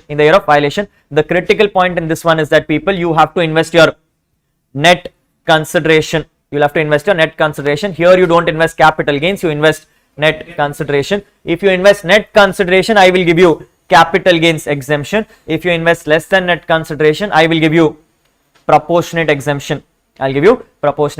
What does that mean, people? If my capital gains is 10 crores and my net consideration is 50 crores, if I invest 50 crores, I get 10 crores. If I give 40 crores, I will get proportionate change. Yes or no? That is what proportionate means. But here also there is a disclaimer. Income tax says you cannot invest more than 10 crores. If you invest more than 10 crores, I will assume you have only invested 10 crores and you will get proportionate exemption. That is what the rules is. Other than these, people, there is 54B, 54D and all. You can ignore it off. There is only one simple thing to be kept in mind. If you get a capital gains exam question, and the question then subsequently says in next para, the person has invested this money in some other asset, it is exemption. Take the money and exempt it off fully. That's all. Yes, that is what the answer would be. So randomly they'll give you a question. They'll come and say, I have bought a land, I have sold the land, then I again bought a land. People, when you sell the land, you will get capital gains. When you buy the land, you will get exemption. That is all the answer is. Take the number and exempt it off. That is what you have to do. Don't worry about conditions. Income tax will not ask you that. 3 things for you to keep in mind: 54 EC, 54F. Once you do all these exemptions, people, you will arrive at your capital gains, where income tax says capital gains can be of 4 kinds: long-term capital gain 112, long-term capital gain 112A, short-term capital gains 111A, and short-term capital gains others. If you are doing long-term capital gains 112A, it is taxed at the rate of 12.5% post 23rd July and 10% before 23rd July, but the whole capital gains will be eligible for an exemption of 1.25 lakhs. If you are doing 112, then you will be taxing it at 12.5 post 23rd July, 20% before 23rd July. If you are doing 111A, it will be taxable at 20% post 23rd July, 15% pre 23rd July. That is what the rules will say. Yes. However, the amendment of current year and a short question for your exam, which says that if you are going to transfer a long-term capital gain, which is an immobile property by an individual or a HUF resident, income tax says if you transfer it post 23rd July, you will not do tax as per new rates. You will do tax as per new rates, tax as per old rates, and check whichever is lower. That will be the final tax to pay. Income tax says you have to do it as such. You will take the long-term capital gains on land and building and then do tax at the rate of 20% with indexation, tax at the rate of 12.5% without indexation, and compute whichever is lower. The word of caution here is that people, this will only affect your tax. It will not affect your income. Your income will be as per new regime. You will not do income as per old regime. Yes. So if the asset is transferred after 23rd July, income will always be as per new only. Meaning income will be without indexation. When you compute tax alone, you will do whichever is lower. How to do indexations, people? Income tax says take cost of acquisition, multiply by CII in the year of transfer, divided by CII in the year of acquisition or improvement as the case may be. If the asset is purchased before 2001, you can take 2001 ka indexation, which is 100. That is what the rule is. Finally, people, if you are going to have a 112A asset, which you purchased before 31st January 2018, income tax says you will have to compute the cost a little differently. If the asset is purchased before 31st January 2018, take the FMV on 2018 or sale price, whichever is lower, and then compare it with the actual cost, whichever is higher. This will become your revised cost of acquisition. How do you determine the FMV? You will take the highest price which is available on 2018. Here it is not average. Here it is highest price. That is what the rules are when it comes to 112A. There is no rocket science in 111A. 111A remains the same. Do 20% post and 15% pre. People, can you claim rebate on 111A? Yes. Can you claim rebate on 112? Yes. Can you claim rebate on 112A? No. Surcharge for 111A, maximum 15%. Surcharge for 112, maximum 15%. Surcharge for 112A, maximum 15%. That is what the rules are. Can you do Kaju Katli for 112A? Yes. Can you do Kaju Katli for 112? Yes. Can you do Kaju Katli for 111A? Yes. Basically, if the basic exemption limit is not utilized, you can adjust capital gains against them only if you are a resident individual or a HUF. That is what the provisions come and clarify. Yes. Now, people, if you are doing an asset transfer before 23rd July, normally 112A is not eligible for indexation whatsoever. Short term capital gains was never eligible for indexation whatsoever. Every other 112 asset before 23rd July is eligible for indexation except for two items, bonds and debentures. Meaning bonds and debentures before 23rd July also was not eligible for indexation, will not be eligible for indexation even now. What is the point I am trying to make, people? Unlisted bonds and debentures before 23rd July will be long term but without indexation. After 23rd July will be short term. So anyway, no indexation. Is what the rule says. Clear enough? Yes. After that, people, comes the next chapter. The next chapter talks about what are your business reorganizations. Income tax says you may have three types of business reorganizations for inter-syllabus. One is called amalgamation, one is called demerger, and one is called slump sale. Income tax says if you do amalgamation in the nature of merger, same as AS 14, all the transfer will be exempt from tax. In which case the cost of acquisition for the amalgamating company will be cost of acquisition of the amalgamated company. Period of holding of amalgamating company will be period of holding of amalgamated company. The cost of acquisition of amalgamating company will be taken as cost of acquisition of amalgamated company. At the same time, people, because amalgamation has taken place, the old company shareholders will get the shares of new company, and therefore the share cost of acquisition of the new company will be the share cost of acquisition of old company. Period of holding of the new shares will be period of holding of old shares. The rules remains the same. The reverse is demerger. Demerger comes and says you have an asset which you have split into two. Income tax says if a split happens based on the same accounting standards, basically transfer at book value, transfer of all assets and liabilities, do not take any cash in middle and all those things, then in that case demerger is also exempted from tax. Cost of acquisition of the resulting company will be cost of acquisition of demerged company. Period of holding of resulting company will be period of holding of demerged company. Shareholder will receive shares of new company also and will have old company also. Do nothing, take the cost and proportionate into both depending on how much net worth is there in new company and how much net worth is there in old company. Yes, so if you have paid 1000 rupees for the old shares and currently the new company has 500 crores in old and 500 crores in new, 1000 will get split into 500. That is what the proportionate is. So the old cost of acquisition of the shareholders cost will get split in the ratio of net worth of the companies. The one thing which you need to pay attention, and probably you did when you did Jan 25 exams, we are looking at what is called as slump sale.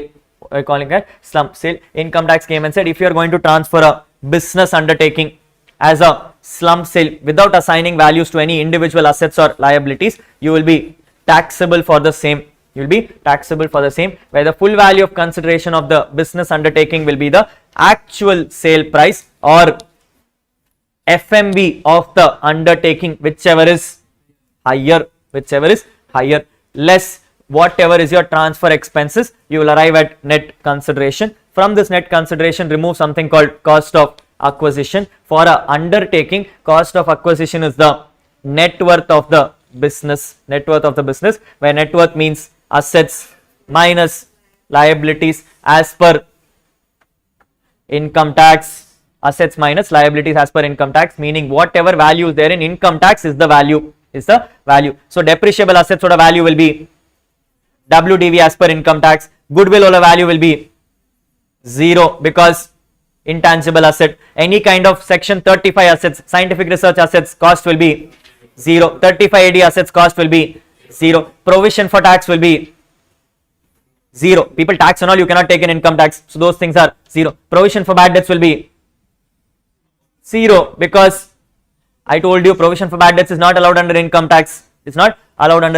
So all those things will be taken into consideration. You will arrive at the net worth. Keeping that net worth, you can find out the capital gains. People, like I said, slum sale Puerto Rico, capital gains will be if your period of holding is more than 36 months. If your period of holding is more than 36 months, it is long term. If it is less than 36 months, it is short term. But whether it is long term or short term, there is no benefit of indexation. Even if the slum sale happens before 23rd July, no indexation for the same. Like I said again, people, for those who have the books, you will find here as 24 months. Please delete that off and make it 36. Please make it 36 months here. Yes, that leaves you with the last topic, people, which we have already discussed. What happens if you transfer income between shareholders to companies? You can transfer it in 3 formats. One, either as dividends, which we already discussed. Second, either as liquidation proceeds, where income tax says if you have given someone money under liquidation, to the extent the company has accumulated profits, you will tax it as dividends. Whatever balance you get will become your full value of consideration.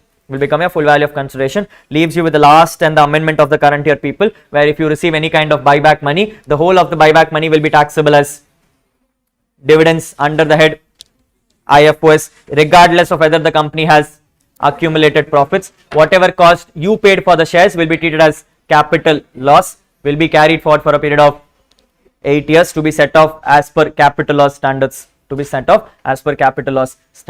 That is what your buyback will look like.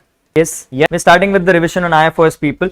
2 chapters in my book. I've split IFOS into 2 separate chapters. One is called IFOS, one is called dividend income. We're going to discuss both together and understand what is happening. Yes, the chapter of IFOS basically simply comes and says if you have an income which is not going to be taxed under other heads, you start taxing it under the head IFOS. Some examples of this is dividend income. Some examples of this is lottery income. Some examples of this is composite rent, house property related rent, which is not pertaining to house but pertaining to amenities. Examples would be all interest which you are receiving on deposits. Like savings, FD, RD, post office savings, where income tax says if you are receiving interest on post office savings, you will be allowed an exemption of 3,500 rupees. Second, you have something called interest on enhanced compensation, which we have discussed under capital gains, where income tax says if you have any enhanced compensation, whatever interest you get on it will be taxable in the year of receipt will be taxable only for 50%. The balance 50% will be allowed as an expense, will be allowed as an expense or a deduction. Other items like people, you can have royalty income, you can have online winnings, you can have items like proceeds from Keyman insurance policy. All items which you think cannot be taxable under other heads will get taxed in IFOS, will get taxed in IFOS. Two critical things to read from an exam perspective. First is called proceeds from LIP. Proceeds from LIP, where income tax comes and says that if you are going to have a life insurance policy which you have taken on or after 1st April 23, what have you taken? Life insurance policies which you have taken on or after 1st April 23, income tax says please ensure that the policy premium does not exceed 5 lakh rupees, does not exceed 5 lakh rupees. You should not get a premium more than 5 lakh rupees on the policy. If you get a premium more than 5 lakh rupees on the policy will become fully taxable. The policy will become fully taxable on its maturity, not right now when you mature the policy. When you mature the policy, if you come and say no, I did not take a policy more than 5 lakh rupees, I have taken multiple policies, income tax will say please ensure the total of the policies does not exceed 5 lakh rupees. If the total of the policies exceed 5 lakh rupees, I will give you a choice. I will give you a choice. You decide which policy you want to exempt, provided total of that policy does not exceed 5 lakh rupees. Every other policy will become taxable. Every other policy will become taxable.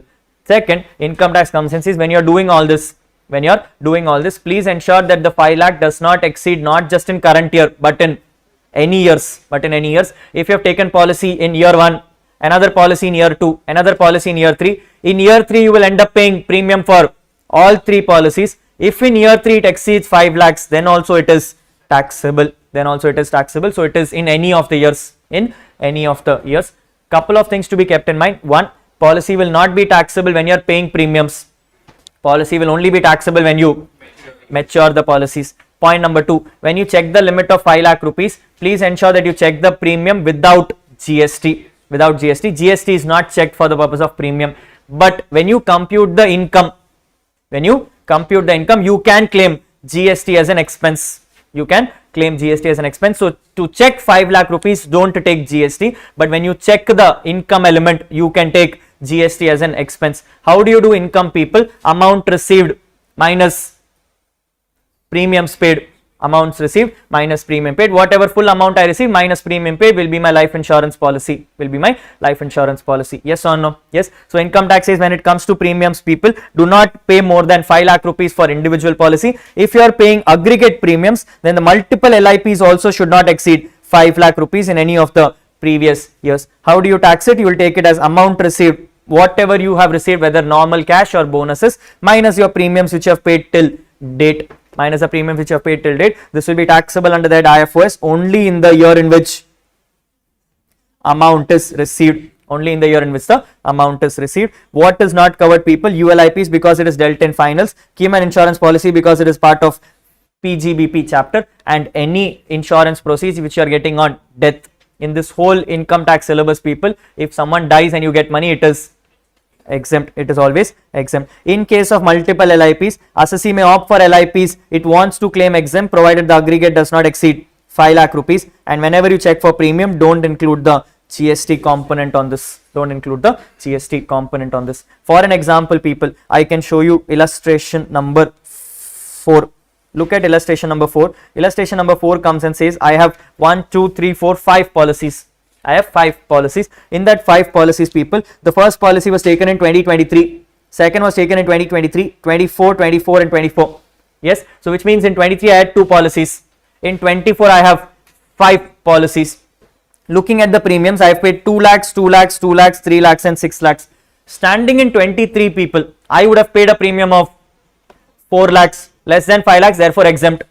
But when I am in 24, I have ended up paying 2 plus 2 plus 2 plus 2 plus 3 plus 6. You have paid 15 lakh rupees. The moment you touched 15 lakhs, income tax said, wait, the policies are now taxable. Tell me which policies you want to tax. People, prima facie itself, in the 5 policies, the last policy is more than 5 lakhs, which means the policy will be taxable. You can't avoid this policy. This policy will have to be taxable. This policy will have to be taxable. Now I have 4 policies. I can decide which one to exempt. I can decide which one to exempt and which one to tax. People, if I don't know what to do, best way, check where the income is higher. The incomes are higher, policy will be exempt. Incomes are lower, policy will be taxable. Checking on this, people, if you notice, in the first case, I am going to pay a premium of 2 lakh rupees, and the premium I am going to pay for 4 years.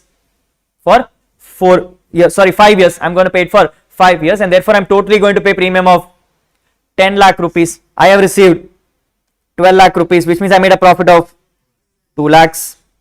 Come to this 23 ka policy, I am maturing in 33, 10 years. I have paid 2 lakhs per 10 years becomes 20 lakhs. Total paid 24. I am receiving profit of 4 lakhs. Here I am receiving profit of 4 lakhs. Here I am receiving profit of 6 lakhs. People, where the premium is, where the income is higher, 6 lakhs is higher, I would decide to exempt B. I would decide to exempt B. The moment I decided to exempt B, people, out of the premium of 5 lakhs, I have consumed 3 lakhs. I can now only consume 2 lakhs. So I need to decide which of the 3 policies I will consume. Notice the first policy, income is low. If income is low, I would like to pay tax, exempted. I would like to pay tax. So I am deciding X also I want to tax. X also I want to tax. This leaves me with 2 policies and 1 choice. 2 policies and 1 choice, whichever I want to tax. Whichever I want to tax. People, normally you would say it doesn't matter, take whatever you want. Take whatever you want. But if you are a smart CA, you will come and say don't do that. Don't do that. Notice carefully, people, 24 ka policy will mature in 34. 24 ka policy will mature in 34. If you tax the 34 policy, you already have one income getting taxed in 34, which is LIPC, which means that income will get added to 10 lakhs and will get taxed at the slab rate of 30%. Will get taxed at the slab rate of 30%. But if you decide to tax the 33 ka policy, in 33 nothing else is taxable. So which means in 33 your income will show 4 lakhs, total income is 4 lakhs, you will get tax of 0 because rebate will come in, which means in the order of slab, I would prefer to tax 33 policy. The moment I tax 33 policy, A becomes exempt. Now notice carefully, people, 2 policies have decided to exempt.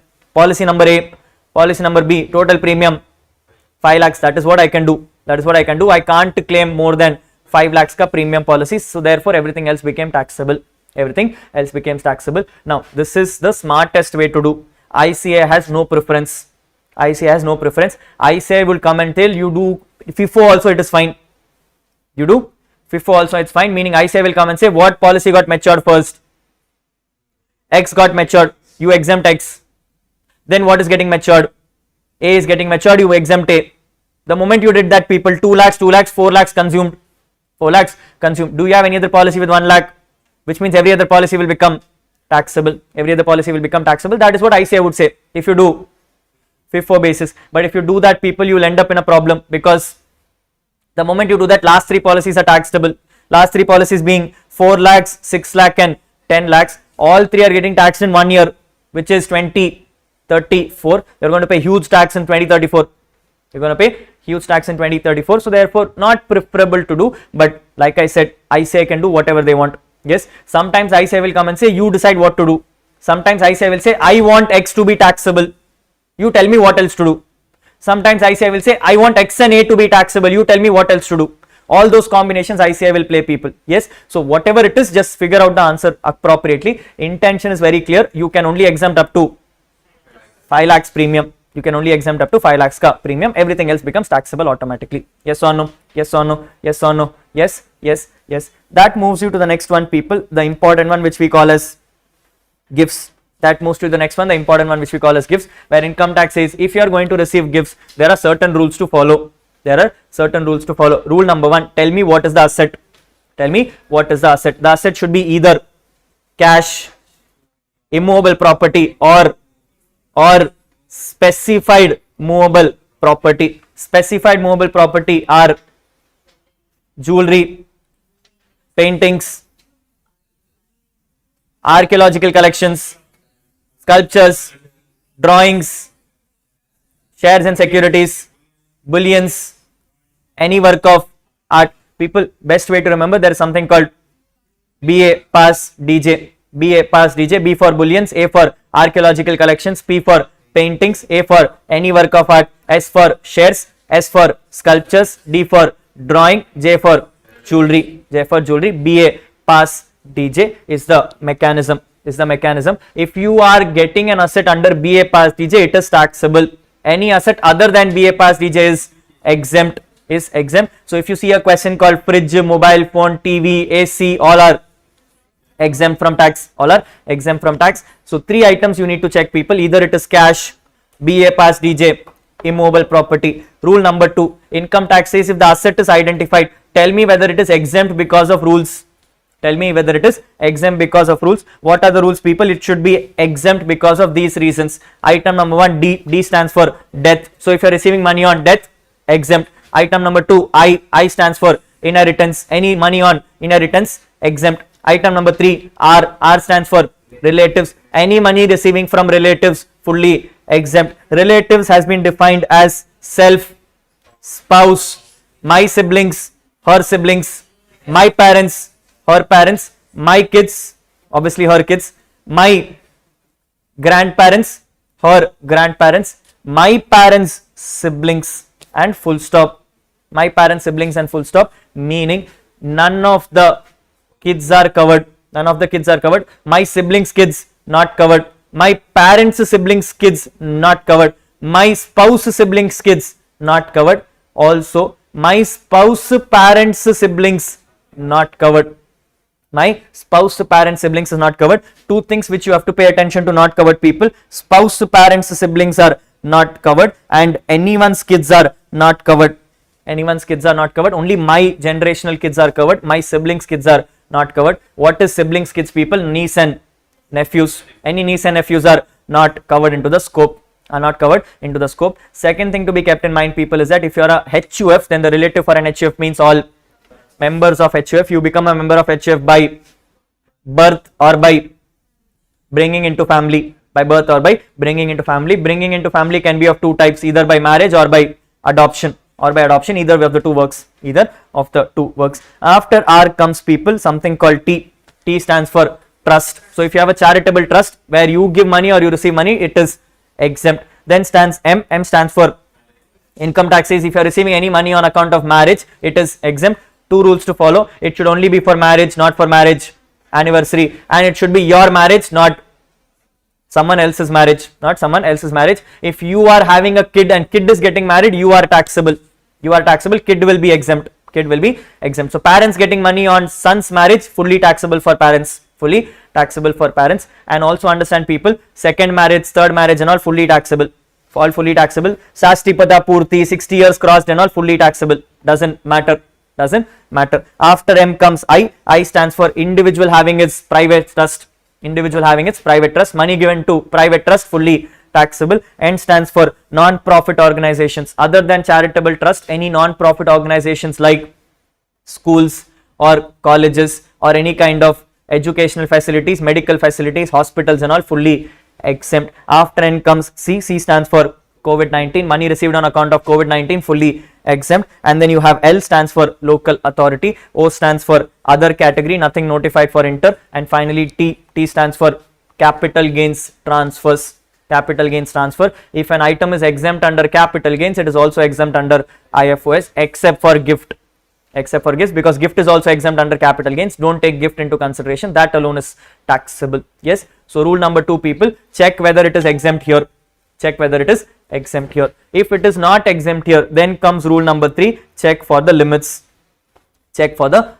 Income tax says if you are receiving cash as a person who is receiving money, I should not receive more than 50,000 during the whole financial year from anyone. Any people together giving me more than 50,000, the whole money will get taxable. It is not 50,000 per person, it is 50,000 during the year. Second, if you are receiving an BA pass DJ asset, specified movable assets, your gift element means FMV minus amount you paid, FMV minus amount you paid should not exceed more than 50,000 rupees from all assets during the financial year. From all assets during the financial year, every asset which I get, all assets I will accumulate and should not exceed 50,000 rupees. And then comes immovable property, where income tax is in immovable property also the gift element, where gift element means SDV minus consideration should not exceed 50,000 rupees per asset. 50,000 rupees per asset. Intentional point, people, when it comes to movable property it is all properties, but when it comes to immovable property it is each property. Pay attention to this one, pay attention to this one. So if each property SDV minus consideration is more than 50,000, it is taxable, otherwise it is not taxable. But a special benefit where income tax says if the SDV is within 110% of the consideration, then the gift is not taxable. Then the gift is not taxable, meaning it will only be taxable if two conditions are satisfied. SDV should be more than 110% of consideration and the gift element should be more than 50,000 rupees, should be more than 50,000 rupees. At any appropriate stages, if you receive two SDV in the question, you can take SDV on the date of transfer, but you will be allowed to take SDV on the date of agreement provided you receive advance money by permissible modes of account pay check, account pay draft, electronic clearing system, debit card, credit card, BHIM, Aadhaar, UPI, NEFT, RTGS, IMPS, etc. and etc. All those things can be taken that into consideration. Yes, yes. Income tax also comes and clarifies if any item has been taxed as gift. If any item has been taxed as gift, whatever income you taxed as IFOS income will be added to your cost of acquisition of the asset. Will be added to the cost of acquisition of the asset, and because you have added it to the cost of acquisition of the asset, the revised cost will be applicable only from today, meaning the period of holding will start from today. The period of holding will start from today. It will not start from the previous owner. It will start from current owner because my cost has changed. Because my cost has changed. Clear? Clear? Clear? This is your topic on IFOS gifts. That leaves me with the last topic of your IFOS people. We have something called as dividends. We have something called as dividends. This provision of dividends come and say that when you receive any dividends as a shareholder, it will be taxable in your hands under the head IFOS. It will be taxable in your hands under the head IFOS. Income tax has notified 6 dividends for your exam. 6 dividends for your exam. First item comes and says any distribution of assets to your shareholders will be taxable as dividends in the hands of shareholders only to the extent the company has accumulated profits, whether it is capitalized or not. Meaning if the company gives you an asset, let's say machinery for 6 lakh rupees, and the company says my balance sheet only has a P&L of 5 lakhs, income tax will say dividend is 5 lakhs because that much is the profit. Other than that, whatever you give is not capital, is not dividends. Second comes any kind of bonus given to preference shareholders or any kind of debentures given to any shareholders. Any kind of bonus given to preference shareholders, any kind of debentures given to any shareholders. Note carefully that bonus given to equity shareholders is not dividends. Bonus given to equity shareholders is not dividends. That is taxable under capital gains. Third item is called as liquidation proceeds. If you receive any money during liquidation, whatever money you receive, to the extent the company has profits, that will be dividends. All extra money will be called capital gains. Point number 4 says any kind of reduction of share capital. If the company is going to give you any money during reduction of share capital, to the extent the company has accumulated profits, that will also be taxable under the head IFOS. Last 2 items which you need to pay attention to in the current year. Item number E, which is 222E. Income tax says if you are a closely held company or a private company granting a shareholder loans or advances, if the shareholder holds more than 10% of the voting power, whatever loan and advance you grant to the shareholder will be taxable as dividends to the extent the company has accumulated profits. This is what is happening. This will continue to be taxed as dividends even if the shareholder repays the money back. I don't care. I don't care, and I will not proportionate profits based on his percentage of shareholding. If I have a profit share, if I have a balance sheet with 5 lakhs and he is holding only 10%, I will still tax him for the full 5 lakhs. I will not tax him for 50,000 because I don't care what his shareholding is. I am only bothered about what the profits is showing in the company. What the profits is showing in the company. I'll give you an example. You'll understand better. You'll understand better. Later on, people came in your amendment in the current year. The amendment of current year comes and says after 1st October, if the company decides to buy back the shares from its shareholder, every money which the company gives to the shareholder will be treated as dividends, and this will be called as dividends even if the company has no profits. Every money given to you is dividends. Even if the company says I am in losses, it doesn't matter. But because you paid money to buy the shares, whatever money you paid to buy the shares will be treated as your capital loss, which you can carry forward for a period of 8 years. Which means, people, when you buy shares back, company will give you money.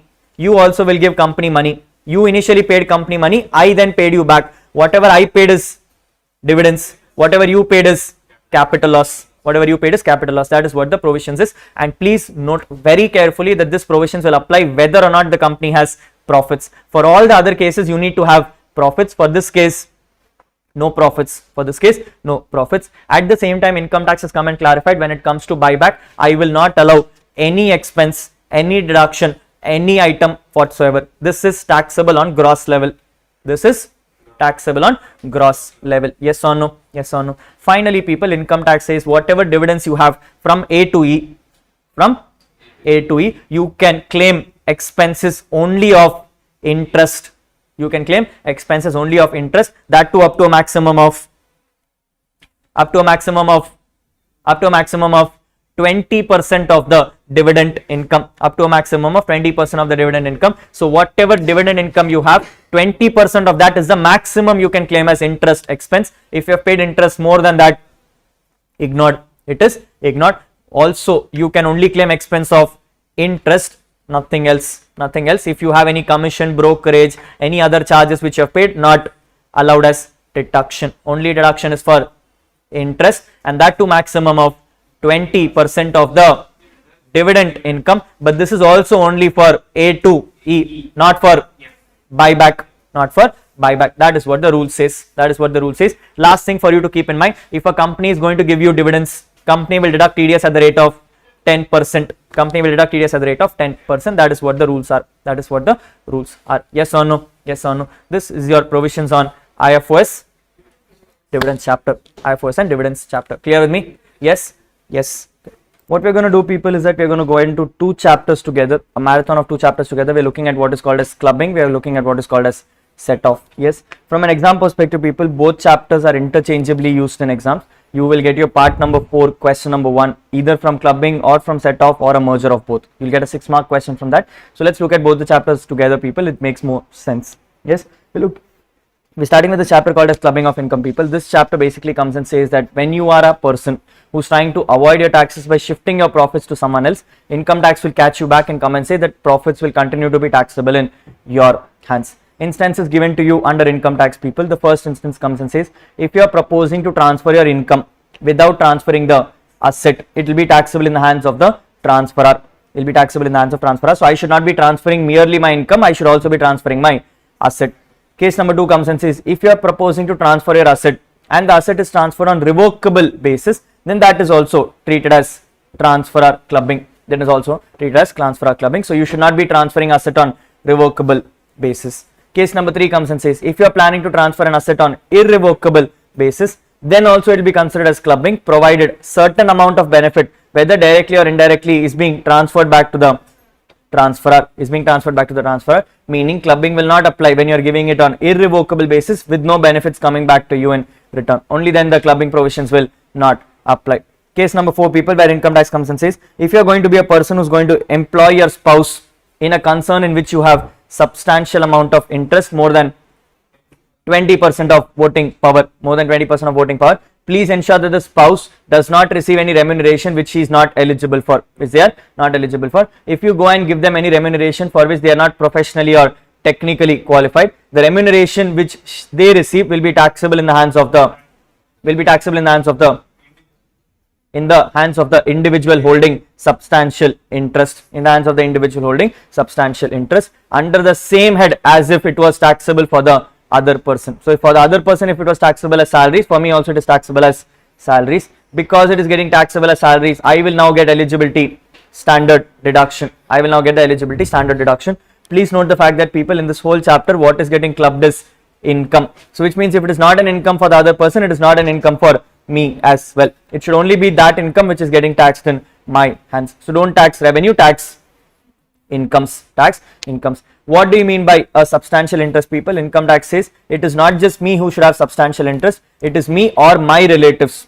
If we together also have substantial interest, then also it is taxable in my hands. What does relative here means? It means the left side of the family. Means my spouse, my siblings, my parents, my kids, lineal ascendants, lineal descendants, only the left side of the family. Any of these people, if they have along with me a substantial amount of interest, and in that concern if my spouse receives any remuneration, then the remuneration will be taxable in my hands, provided they do not have professional or technical qualification. Then comes the point where income tax comes and says, if you forget all revocable, irrevocable and all those things, but you end up transferring any kind of asset to your spouse or to your son's wife for inadequate consideration, income tax will say whatever income is earned by that person will become taxable in my hands. But the rule is that it will only be taxable to the first level of income. Accretions are not taxable, meaning if I give some money and they earn income, that income is taxable in my hands. Keeping that income, if they earn further income, that is not taxable in my hands. I am only taxable for the first level of income. Yes, here exception to the rule comes and says I will not be talking about clubbing if the transfer is of a house property, because that is treated as deemed ownership under HP chapter. Second, they will not treat clubbing if there is an agreement to live apart, basically divorce. In both the cases I will not be considering clubbing provisions. Then income tax comes and says if I have money and I give you this money as a gift which you invest in your business, in the form of opening capital, whatever profit the business earns will be allocated between both the partners, meaning me and my spouse, will be allocated to both of them in the ratio of proportionate of opening capital. In simple words, any contributions happening in the middle of the years will not be considered. Only that amount which is forming part of your opening capital will be considered. Please note that when I give the gift, the person should be investing in their capital in sole proprietorship business, because if they are investing in partnership firm, whatever profits are coming are anyway exempt from tax, so it doesn't matter. This will only be considered as taxable when it is from sole proprietorship businesses. Yes or no? Yes. Then comes the point, people, where income tax comes and says if you are going to transfer this asset to any other person, but the benefit of this is coming back to your spouse or to your son's wife, then also it is taxable in my hands. The point to note here is, people, because it is transferred to a third party, there can also be a provisions of gift coming into picture. 56(2)(10) may also apply, because the other person may not be your relative. So first you will tax relative definition gift, and then you will bring clubbing provisions also inside. So this becomes double taxability. Then comes the last point, people, where income tax says if you have a minor child and the minor child is earning any income, whether first level income or second level income or any further incomes, all incomes of the minor child are taxable in the hands of parents whose total income is higher, except for three cases. Case number one, if the money is coming out of child's skill, if the money is coming out of child's manual labor, and if the child is a disabled handicapped child. Basically what you need to do, people, is that take his full income and fully taxable in the hands of parents, but then exclude some incomes, minor child labor, minor child skill and handicapped child. Remove those incomes alone, everything else will become taxable in the hands of parents, will be taxable in the hands of parents. Whichever parent is taking tax on the child will be allowed an exemption of 1,500 per annum per child, 1,500 per annum per child. But this 1,500 per annum per child will not be given to you if you are opting for default tax regime. You don't get this exemption if you are opting for default tax regime. This exemption is denied to you. This exemption is denied to you. Finally comes your topic, people, of what is called as cross transfer, where income tax comes and says, if I am having a money and I give it to my brother's wife, and my brother gives some money to my wife, whatever is the common level of income will become taxable in the hands of me and my brother. Whatever extra income is earned will be taxable in the hands of respective spouses. So in this example, people, because I gifted 5 lakhs and he gifted 6 lakhs, common income here is 5 lakhs. So whatever income generates out of 5 lakhs, that will be taxable in my hands and my brother's hands. Whatever the extra income of 1 lakh which was given by me to my brother's wife will be taxable in the hands of brother's wife. That is how clubbing provisions will apply. Please note the fact that when it comes to clubbing provisions, income tax also comes and clarifies. Clubbing is not just of income. Clubbing can also be of losses. So if you have any losses coming, that will also be clubbed in the hands of the respective person. The idea is that you're not taxing the revenue, you're taxing the income. So first what happens, people, you will compute the income in the hands of the original person and then club it in my hands after you compute the number. This is what clubbing provisions will apply. The last thing which is there in clubbing provisions, people, where they come and say, if I have given any asset to my HUF, and later on the HUF decides to partition, because of which the assets are transferred back, not just to me, my spouse, my siblings, other members of the HUF, then whatever other members receive is not my concern, but whatever my spouse receives will be clubbed in my hands, because it's my asset coming back to my family. So whatever my spouse receives will also be taxable in my hands out of the HUF. Although please bear in mind, people, income tax says any share of profit from the HUF is also exempt. So this is not talking about share of profit. I am saying if an asset is coming back to my spouse, whatever money is generated from the asset will be taxable in my hands. The asset will not be taxable because share of profits from HUF is exempt. Like I said, people, share of partnership firm profit is also exempt. Share of HUF profit is also exempt. So both of them are exempt. You don't take them into consideration. Yes or no? This is what your provisions of clubbing look like. Any doubts on the provisions? No. The next chapter is what is called as set off and carry forward of losses, people. You can complete the whole chapter in just this table. There are some rules for you to follow before you start this chapter itself. Rule number 1, never look at the question from an income perspective. Always look at the question from a loss perspective. So when you get a question and the question has incomes also, losses also, always first start with losses. Because losses will tell you what you can do with it. Incomes will only confuse you. So always start from losses. Rule number 2, people, when you have a loss in your hand, the order of set off cannot be changed. It is always first intra-head, it is after that inter-head, and then it is past year losses. You cannot start with adjusting past year losses even though the period may lapse. You always have to first do intra-head, inter-head, and then past year losses. The sequence cannot be modified. Rule number 3, while this is not said anywhere, a hidden rule is that when you have an HP loss, it is always better to set off your HP loss against salaries. For the only one reason that salaries does not have any other losses to set off. So it is better to set off HP against salaries. But also look at the question, people. If the question comes to a point where your total income is less than 5 lakhs and all those things, I would still prefer to set off against capital gains, because your slabs will be taxable only for 5%, but capital gains may get taxable for 12.5 also. Yes, so it depends on what your total income arrives at also. If a total income arrives at anything less than 5 lakhs, preferably go for adjust against capital gains. But if it is more than 5 lakhs, normally better to opt for salaries. At the end of the day, the total income will not change. You are just modifying the answer. So therefore, it will not be much of an impact. But as you present it, the answer may change accordingly. Yes or no? What is the rules when it comes to set off and carry forward of losses, people? Rule number 1, income tax says that you always look from loss perspective, and therefore we will start looking at losses. In salaries you have no losses, so ignoring salaries, Second, you have HP ka loss. Income tax says when you have an HP ka loss, first adjust against HP income.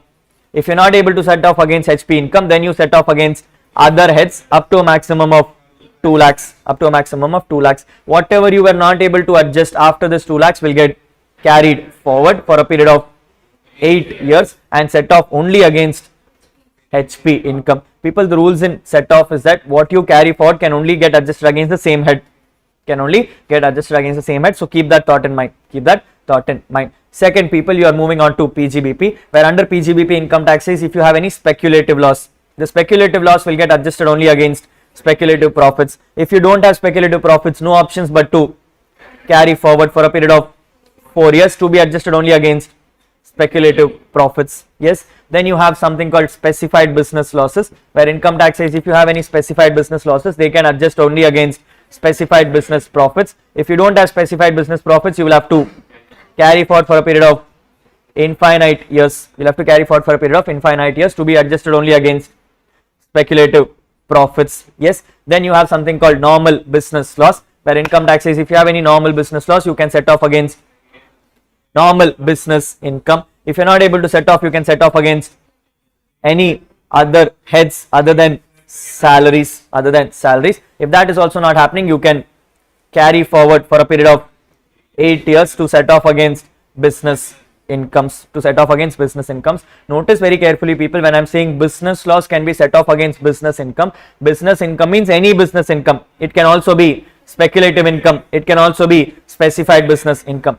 The reverse is not true. If you have speculative loss, you cannot set off against business profits. But if you have business losses, you can set off against speculative profits. The idea, like I said, people, is to always look from losses. If you look from loss, you will get the answer properly. Start looking from profits, answer will go wrong. Yes.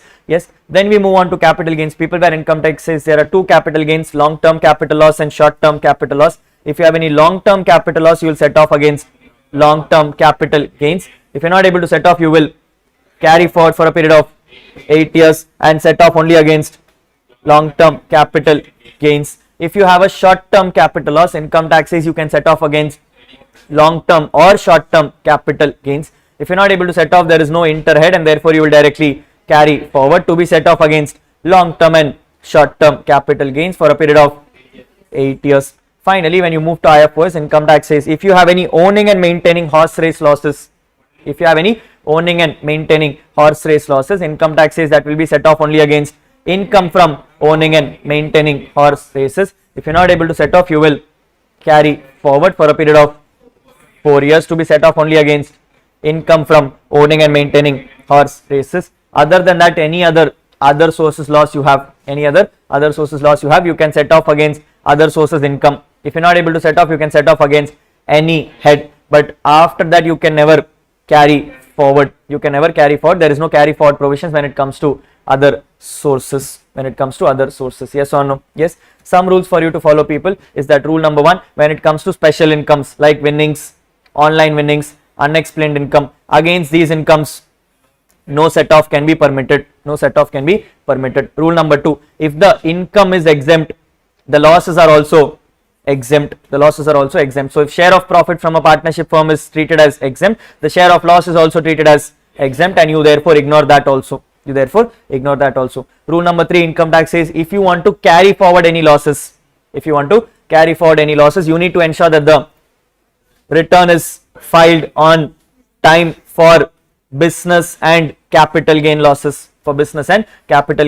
Meaning items of speculative loss, specified business loss, other PGBP loss, long-term capital loss, short-term capital loss. For these items, you need to mandatory file your return on time. For items which I don't need to file return on time, HP loss, unabsorbed depreciations.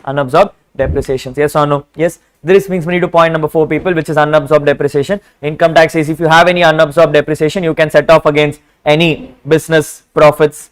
If you're not able to set off against any business profit, you can set off against any head other than salaries. If you're not able to do that also, you can carry forward for infinite years and set off against any head other than salaries. Unabsorbed depreciation gets a special benefit. In future years also they can set off against any head other than salaries, any head other than salaries. So that's an extra provision given only for unabsorbed depreciation. Yes or no? Yes or no?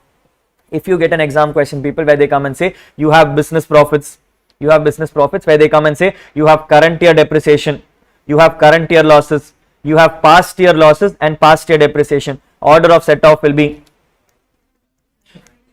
current year depreciation first, then current year losses second, then past year losses first, and then past year depreciation last. Understand, people? Current year depreciation because it's part of the same business. Current year losses because intra-head is the rule. Past year business loss is being taken first because it has a set off period of only 8 years, and then comes past year depreciation because you can take it for infinite years. So what is the sequence, people? Current year depreciation, current year losses, past year losses, past year depreciation. That is how the format is. Any doubts on the format? Clear enough to go? Yes. One last thing which I probably want to tell you, people, is not there in the book, but I wanted to clarify. You see there is something called owning and maintaining horse races. Yes. ICAI has an assumption that when they see owning and maintaining horse races, that is the only thing which is considered here. Once in the past exams, people, you got a question saying owning and maintaining race bulls. It's not race horses, it is race bulls. ICAI makes an assumption that owning and maintaining race bulls are not the same as horse races, and therefore they put that in business. The moment you put that in business, people, if you have owning and maintaining horse race loss, can you set off against owning and maintaining race bulls? No, you can't set off. Owning and maintaining race bulls will be assumed as normal business loss to be taken normally, which means ICAI is making an impression only horse race losses can be set off against horse race profits. Horse race losses cannot be set off against race bull profits. Not allowed. That is one thing you need to keep in mind. If you are moving to DTR, people, what amendments are coming in? First amendment, which we already discussed, when it comes to HP, income tax says under DTR you can only do intra-head, meaning you can set off against HP income. If you are not able to set off against HP income, the loss will permanently lapse. You neither set off against other heads, nor can you carry forward. Second, income tax is saying if you have losses from any of the items which I have denied to you, then any past year losses will also lapse of those. For example, in the exam question they give you interest on loan on SOP property of last year. Because of which there is a carry forward HP loss of SOP. If current year I am in DTR provision says there cannot be SOP, and therefore whatever is the past SOP loss will get lapsed. Same logic, people, if the question comes and says I have past year unabsorbed depreciation which is pertaining to additional depreciation, the moment you choose DTR, that number will get lapsed. Same logic, if the question comes and says I have loss from specified business of past years, we discussed specified business is also not allowed, and therefore that loss will also lapse. Yes. So basically, people, when you get the losses, ask yourself if it is DTR or ATR. ATR has no problem. DTR, na, first check the losses. If it is from any item which is not allowed, the loss will get lapsed. That is what the losses look like. Yes or no? Last thing which you need to keep in mind, people, if you don't file your returns on time, only carry forward has been denied. Current year set offs is allowed. Which means in the current year itself, if you are able to set off the loss, do it. The only problem is you can't carry forward the loss. That is one thing to be kept in mind. Of late, ICAI is asking a lot of questions whether return is filed late. And therefore pay attention to the fact that if your return is filed late, you will claim the set off. You cannot carry forward the losses. The final thing, which is not part of this chapter, but I want to clarify to you, is that ICAI has made an assumption. That if you don't file a return on time, it is assumed that you cannot choose ATR. You are automatically liable for only DTR. This has come in from September 24 assumptions, people. After September 24 exams, ICAI has made an assumption saying if you won't file your return on time, If you don't file your return on time, you would have not filed a form to opt out. Because you did not file a form to opt out, you are in DTR. You are in DTR. So please pay attention to that fact as well. Yes or no? Yes or no? So that is one thing to be kept in mind. We will discuss that once again when we do return filing provisions. But please keep in mind that if you file your return late, it is assumed that you are doing DTR. So even if the question does not say which income to opt for, but the moment you say that the person has filed a return late, assume that the person is doing DTR, unless the question itself comes and says go for ATR. Unless the question itself comes and says for ATR. Yes or no? Yes. Apo people, what is going to happen? In exam, they will say compute tax in the manner most beneficial. You have to do both. If they say compute tax, assuming the person has filed return late, you will do DTR. If the question says as compute tax, assuming the person has opted out of default tax regime, you will do. That is what the understanding is. That is what the understanding is. Clear enough, people? Any doubts on this? Good enough to go?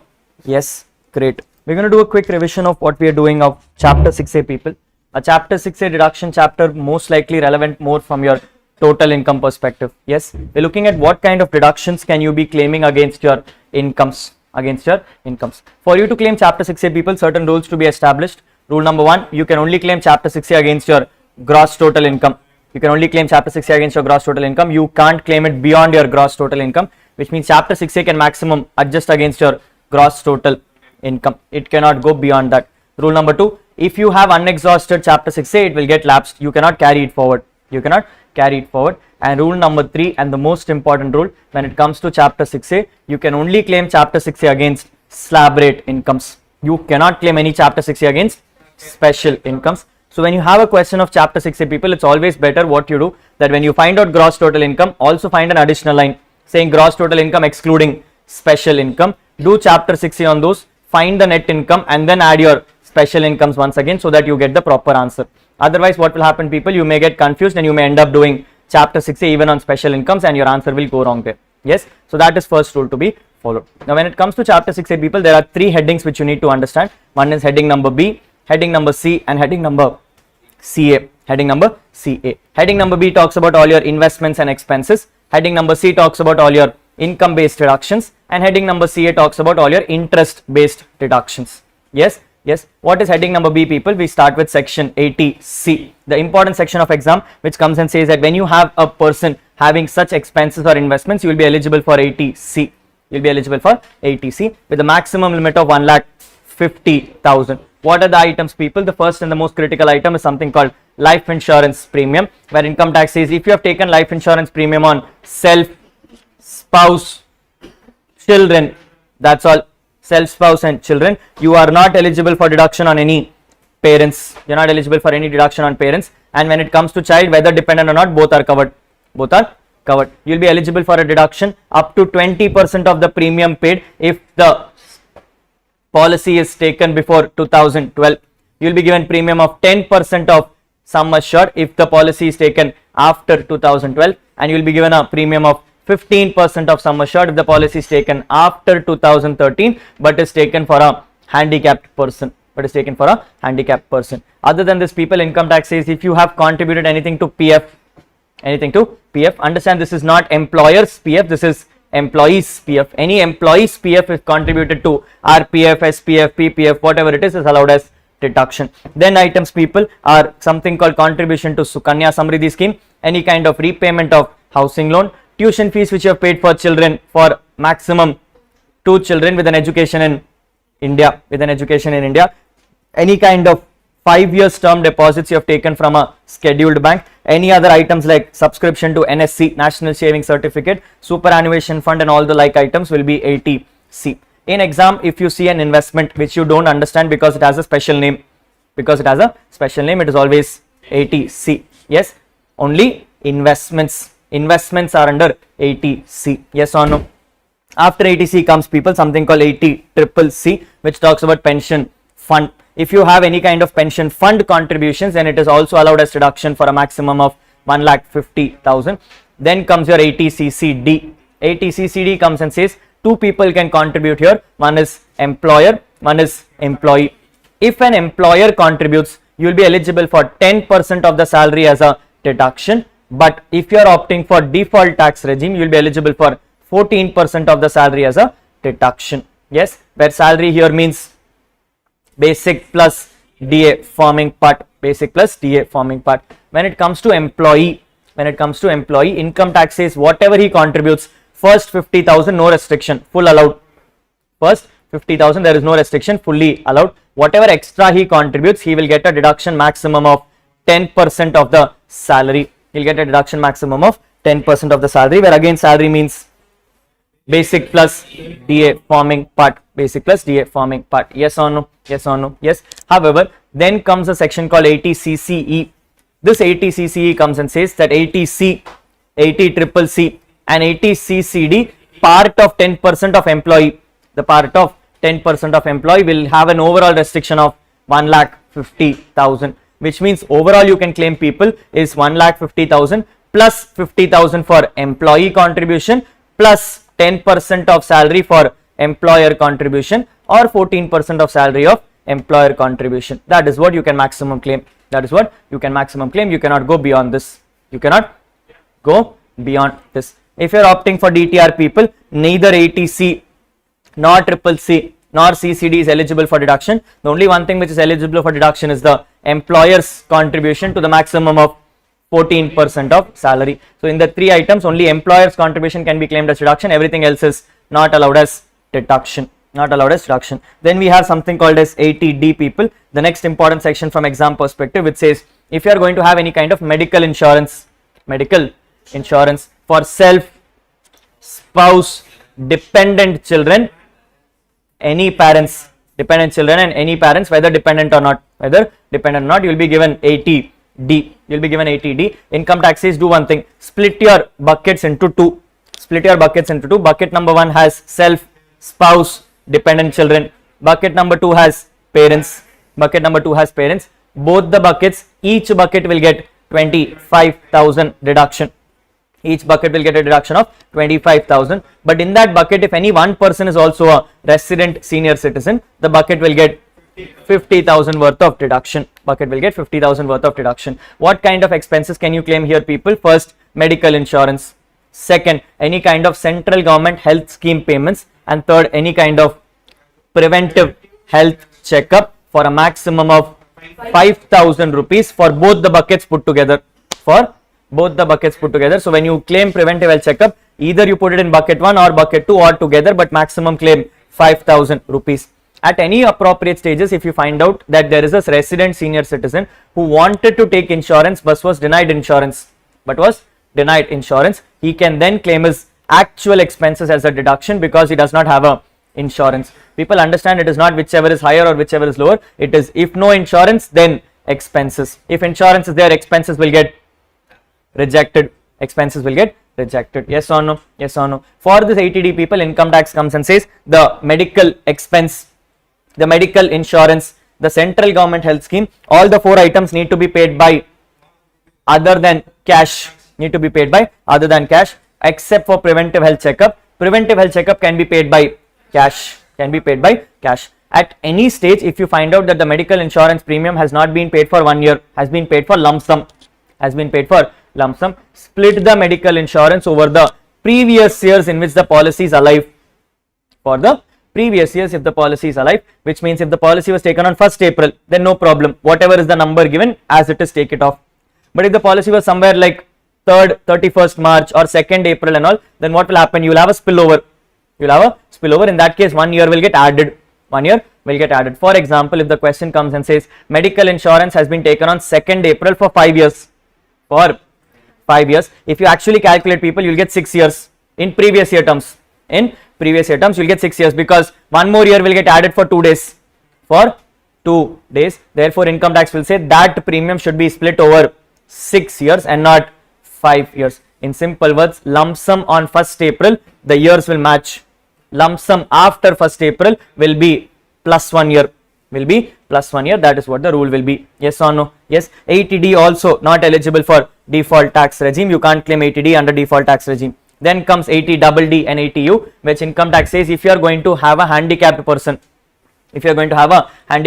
and you are paying expenses for maintenance, understand this is not for medical insurance or life insurance. If it is medical insurance, 80D, life insurance, 80C. I am talking about maintaining the person. meaning I'm incurring some expenses for taking care of him, or I'm giving some expenses in LIC for contributing for his future benefits, any kind of maintenance expenses, income tax says you will get a flat deduction of 75,000 rupees, and if it is a severe disability of 80 or more, then it is 1,25,000. Notice carefully, this is a flat deduction, meaning I don't care what you spend.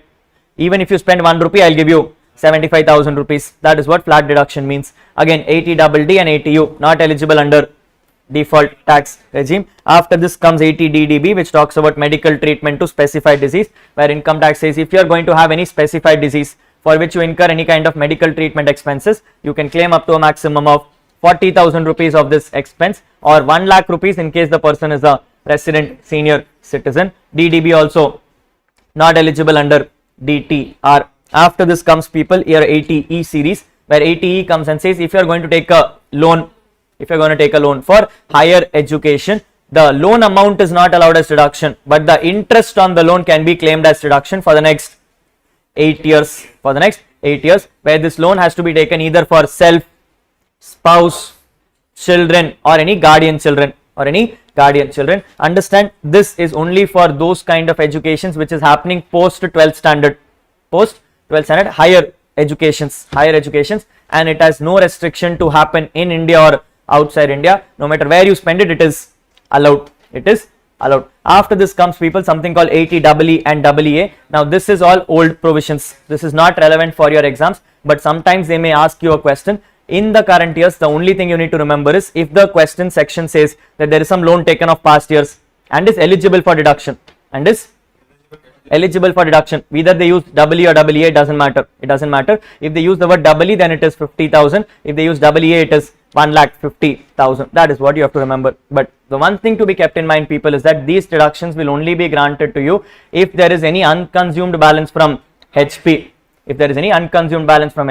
Meaning you should have an interest on loan in HP which you could not claim as deduction, like SOP interest, which got restricted to 2 lakhs. Whatever extra you have is what you can claim under EE or EEA. If it is EE, then it is 50,000. If it is EEA, it is 1,50,000. Where EE is for loan taken in 16-17 and EEA is for loan taken between 19-22, 21-22. Both 80E and 80EE and EEA do not get deductions under default tax regime.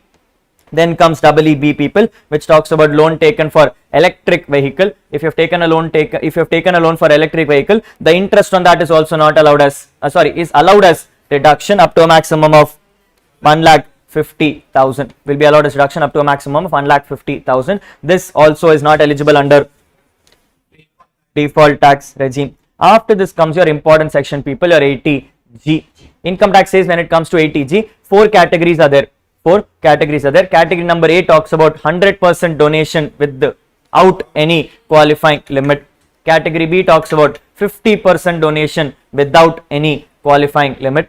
Category C talks about 100% donation with a qualifying limit of 10% of your adjusted total income, and category D talks about 50% of the donation with a maximum of 10% of the adjusted total income. What are the items, people? Income tax says if it is category B, then it is Prime Minister Drought Relief Fund. If it is category C talks about family planning and Olympics. If it is category D talks about charity.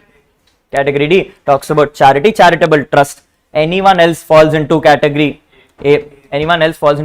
Category A predominantly talks about all ministers and nationals. Wherever you see minister and national, that is category A. In simple understanding from an exam perspective, if it is not an Prime Minister Drought Relief Fund, if it is not family planning, if it is not Olympics, if it is not charitable trust, it is category A. Income tax says when it comes to 80G, people, qualifying limit means 10% of the adjusted total income, where adjusted total income means take your GTI, remove the special incomes, arrive at GTI with slab, and then reduce all deductions of chapter 6A except 80G fully. 80G fully means except all 80G, category A, B, C and D, all four. You will arrive at a number. That number is called adjusted total income. That adjusted total income you can maximum donate 10%. You can maximum donate 10%. I am clarifying myself once again. What you are going to donate is the 10%, meaning that is not the deduction amount, that is the donation amount. What does it mean? It means if the 10% comes as 1 lakh and you have donated it in charity, you have donated it in charity, you will donate 1 lakh, get a deduction of 50,000. You can't come and say I want a deduction of 50,000, 1 lakh, that is not allowed. You will get a deduction of only 50,000 because you donated 1 lakh rupees. So the 10% is the donation amount. It is not the deduction amount. It is not the deduction amount. When it comes to ATG people, income tax says some rules to follow. Rule number 1, all donations you make should be in monetary value.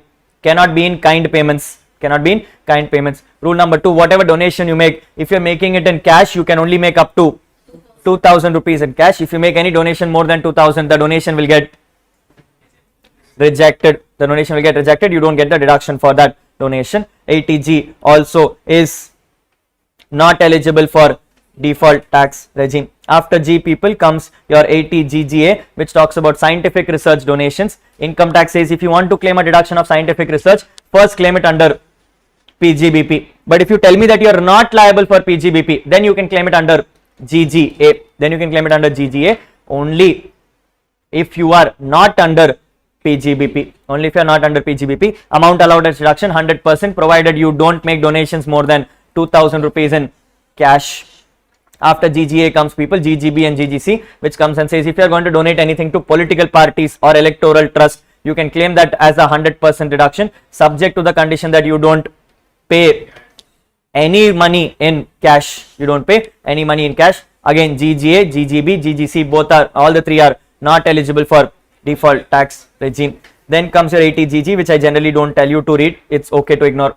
It's okay to ignore. We are moving on forward to heading number C. We're moving on forward to heading number C, which talks about income based deductions, where income tax is one of the most important sections from exam perspective, and one thing which always comes in exam, 80JJAA. 80JJAA. Income tax says when you have employees increase in the current year, when you have an employees increase in the current year, you will be eligible for a deduction of 80JJAA, subject to some rules.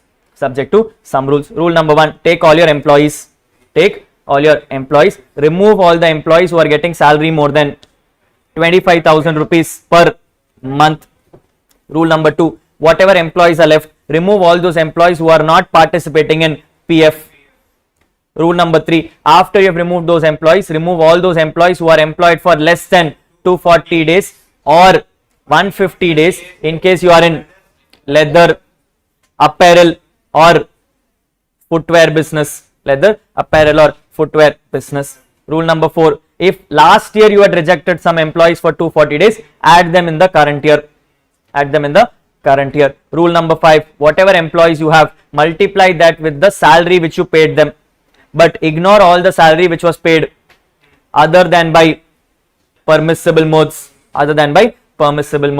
At this point of time, you will get the salary which was paid to this employees. Take the salary, multiply by 30% over the next 3 years. Over the next 3 years, you will get a deduction. So this is what the step process is, people. You will take and check whether the person is liable for tax audit. Then take all the net increase of the employees. Check whether you have any employee who is not participating in RPF and remove those employees. Exclude all the employees who are employed for less than 240 or 150 days in the current year.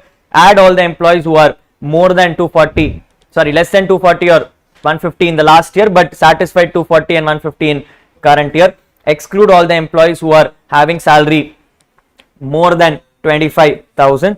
Compute the salary and ignore any salary which is paid other than by permissible modes. You will get the salary paid to the employees. Multiply that number with 30% and you will get the deduction eligible under 80JJAA, not for 1 year, for 3 years. Please note, 80JJAA eligible for both ATR and DTR. Eligible for both ATR and DTR. After JJAA comes people QQB and RRB, where income tax says if you have received any royalty,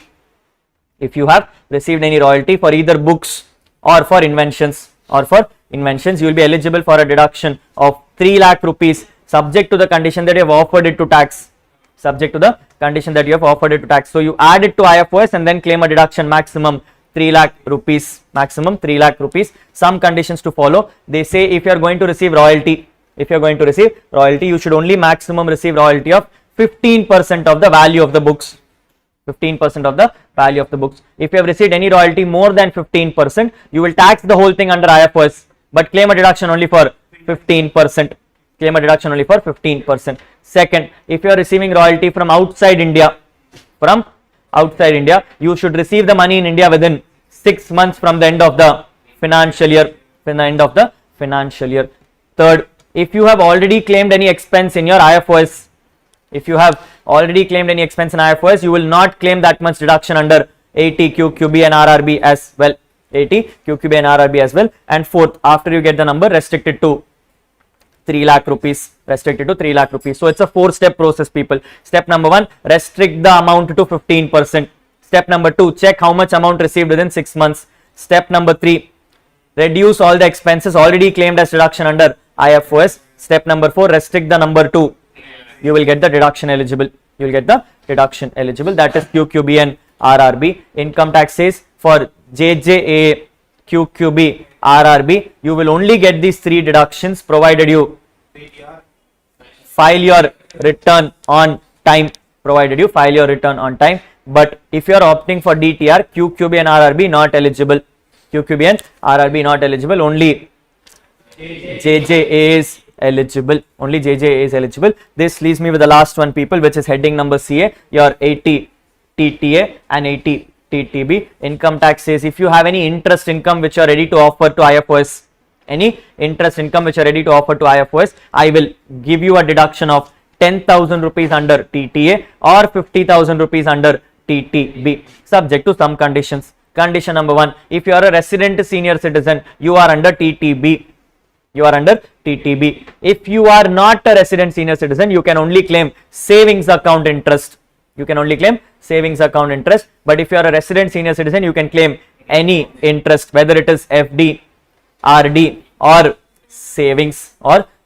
One thing to keep in mind, people, if the question says post office savings, first go to IFOS, allow a deduction of 3,500 rupees. Whatever remains is what you will get a deduction for 10,000 rupees under TTA or 50,000 rupees under TTB. Again, for TTA and TTB, you can't claim this deduction if you are opting for DTR. In simple words, people, under income tax, DTR you will get only for 3 items. Employer's contribution to NPS, CCD. Central government contribution to Agniveer Corpus Scheme, CCH, and 80 JJA. These are the 3 items you can claim as deduction under Chapter 6A for DTR. Other than that, everything else is denied under DTR. Yes or no? Yes. After that, people, the last deduction which is left off is something called as 10AA. This section of 10AA basically comes and says if you are an SEZ, before 2021, if you are in SEZ before assessment year 2021, you will be eligible for something called as deduction under 10AA, subject to a maximum of 100% of the export profit in the first 5 years of incorporation, 50% of the export profit in next 5 years of incorporation, and 50% of the export profits subject to investing the money in SEZ reinvestment reserve in the last 5 years. What are you getting, people? You're getting it 100% of export profits, where export profit means take the profit of the unit. Which unit? SEZ unit. Take the profit of the SEZ unit multiplied by ETO by TTO, which is export turnover by total turnover. That is what the formula is. Yes. For your exams, people, let's pay attention to the fact that the last time you could have started a business is 1920. You are right now in 24-25. So the deduction would be as 1920, 2021, 21-22, 22-23, 23-24. 5 years are over. 5 years are over, which means your exam you can only have 50% ka deduction.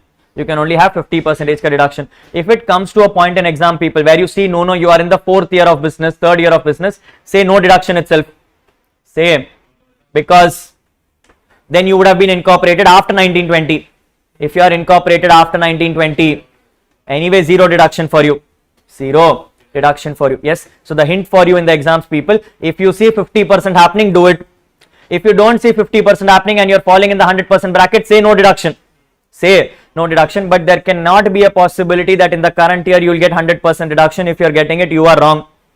You are wrong. That's a hint for you in the current year, people. Yes. Now, how does this export profit work, people? Income tax says if you want to claim 10AA deduction, certain rules to follow. Rule number 1, if you want to claim 10AA, please file your return on time. Rule number 2, if you want to take export profit should be received in India within 6 months from the end of the previous year. Same as QQB. Same as QQB. But I'm giving you a special benefit. If you don't want to receive the money in India, it's okay. It is okay. You can keep this money outside India also, provided you get a approval from RBI. You get an approval from RBI. Rule number 3, income tax says if you have paid some expenses outside India, if you have paid some expenses outside India like telecommunication charges and all those charges, and that money has been adjusted against export turnover, against, meaning when you receive money in India, you will receive net of this number. You will receive net of this number. In that case, those expenses cannot be claimed as deduction. In the sense, you will remove it from ETO. You will remove it from ETO. In simple words, people, ETO means money which is received in India within 6 months minus expenses paid outside India. Minus expenses paid outside India. When it comes to TTO, total turnover, income taxes, every turnover will be taken. But since you have reduced the expenses from export turnover, reduce this expense from total as well. So whatever expenses you remove from export turnover, same expenses you will remove from total turnover. That is what the section says. That is what the section says. People, the whole 10AA provisions are not eligible under default tax regime, which means whatever profit you make in SEZ will first get added to PGBP. Will first get added to PGBP. If you are under ATR, you claim 10AA. If you are not under ATR, no deduction. No deduction. PGBP taxes as it is. PGBP taxes as it is. Yes or no? Yes or no? That is what the provisions are when it comes to 10AA. Yes or no? Yes. Two things to bear in mind, people. One, you only claim deduction on SEZ unit. Even if you get an exam question which says there is an SEZ unit, there is a DTA unit. And even if DTA unit is making exports, even if DTA is making exports, will you give deduction for that? No, you will only give deduction for SEZ location. You will only get deduction for SEZ location. Second, this is same as chapter 6A, which means you can only claim this deduction if you have a gross total income. If there is no gross total income, no 10AA. No 10AA. 10AA cannot make you losses. Which means if you have a gross total income, you claim 10AA. If you don't have gross total income, no 10AA will come into picture. Will come into picture. Third thing, while we will discuss subsequently, but if you are claiming 10AA, 99% of the cases you will have to check for something called as AMT. You'll have to check for something called as AMT, alternate minimum tax. Next topic, but we are giving you right now. We are giving you right now 10AA questions. 99% AMT has to be verified. If the question asks for computing tax liability, if the question comes and asks you for computing tax liability, AMT will have to be checked because this is a huge deduction. It's a huge deduction. Yes or no? Yes or no? This is your provisions relating to 10AA and chapter 6A deductions. As you complete your total income, people, comes in an important step in exams, something called as AMT, alternate minimum tax. Alternate minimum tax in income tax means a case where income tax is saying if you are claiming huge deductions, because of which you're not paying enough taxes to me, I can force you to pay a tax in a different regime called as alternate minimum tax, asking you to pay a certain amount of tax in the current year, which you can claim in the future if you have normals higher. If you can have normals higher, that is what is the provisions of alternate minimum tax. Alternate minimum tax works in a weird fashion, people. Income tax comes and says, you tell me what is happening. You tell me what is happening. For an instance, if I come and tell you that in year one, I am computing my normal tax. What is normal tax? ATR, normal tax of ATR. If I am computing my normal tax of 3 lakhs, department says, I was expecting from you alternate minimum tax of 2 lakhs. Alternate minimum tax of 2 lakhs. Income tax will say, great, pay 3 lakhs. Pay 3 lakhs. No restrictions. I am in year 2. I am in year 2. I was ready to pay 4,50,000. Government said alternate minimum, I want 7 lakhs. I want 7 lakhs. Income tax will ask you to pay. Income tax will ask you to pay 7 lakhs because that is the minimum requirement. That is the minimum requirement. I am in year 3. I am in year 3. I was ready to pay 8 lakhs. Income tax said in alternate minimum, I want 12. I want 12 lakhs. Income tax will say pay 12 lakhs. I am in year 4. I am in year 4. I am ready to pay 20 lakhs. Government is asking me for 16 lakhs. Government is asking me for 16 lakhs. People, I will pay 20, correct? Huh? Will I pay 20? No. I will come and say, why should I pay 20? I have already paid you extras. I have already paid you extras. People, second year I paid extra of 2,50,000. Third year I paid extra of 4 lakhs. Why should I pay you 20 lakhs? Why should I pay you 20 lakhs? You first refund me what I paid extra. You first refund me what I paid extra. How much extra did I pay? 6,50,000. If I reduce 6,50,000, it becomes 13,50,000. So I am telling government I will pay 1350. Government says no, pa, I want. Government will ask me to pay 16 lakhs. Government will ask me to pay 16 lakhs. Now understand, people, I was supposed to pay 20. I paid 16, meaning I claimed refund of 4 lakhs, which is coming from past years. Which means I technically have extra paid now 2,50,000. I am in year number 5. I am ready to pay 23 lakhs. Government says I'm happy if you pay 18 also. If you pay 18 also. Hey, government will say pay 23. I will say I'm not paying 23. I have already paid you extra 2,50,000. So first adjust 2,50,000. 23 minus 2,50,000 gives you 20,50,000 becomes 20,50,000. Now you are saying you will pay 20,50,000. Government is saying I want only 18 lakhs. Government will say pay 20,50,000. The moment I pay 20,50,000, people, whatever extra I paid, I got credit. I got a refund or a credit, whatever you call it. Yes. Do I have any extra payments? No. I am in year 6. I am ready to pay 70 lakhs. Government says enough if you pay 56. You went to government and said, sir, I am ready to pay 70. Government says 56. Government will say pay 70. Hey, do I have any extra payments? Anything to refund? I'll have to pay 70 fully. People, because I've paid 70, can I go and tell government I want refund? No, because I am paying as per normal, whatever I wanted. If I am itself ready to pay 70, why will government give me refund? Government will only give refund when I pay what they want me to pay. When I pay what they want me to pay. In simple words, people, income tax is saying if you pay AMT, whatever extra you paid will be called as AMT credit. Can be claimed in the year in which normal is higher than AMT, but at any point of time don't set off more than what you have to pay to government as AMT. At any stage, if the normal is higher, normal is always right. You never get refund for normals. There is no credit for normals. There is only credit for AMT. Now whatever credits you made, people, you can carry forward for a period of 15 years. 18 is not normal, 18 is AMT.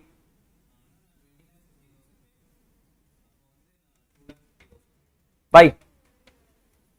You are ready to pay how much? 23. Government is asking 18.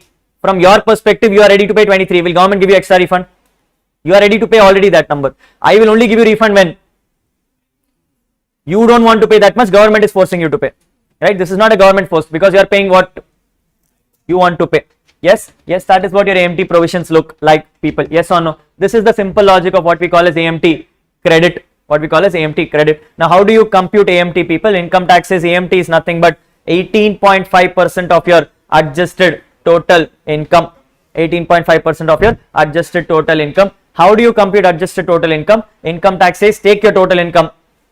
Take your total income. Add three components. Add three components. Component number 1, 10AA SEZ deduction. Component number 2, heading C of chapter 6A, which is 80 JJA, 80 QQB, 80 RRB, and the third and the most important component, section 35 AD, specified business. But the moment you add back the deduction of 35 AD, you can claim depreciation on the assets. You can claim depreciation on the assets. When you do this computation, you arrive at the adjusted total income. On that number, I want 18.5%, and that number becomes my alternate minimum tax. That number becomes my alternate minimum tax. That is what I have to give as government's expectation.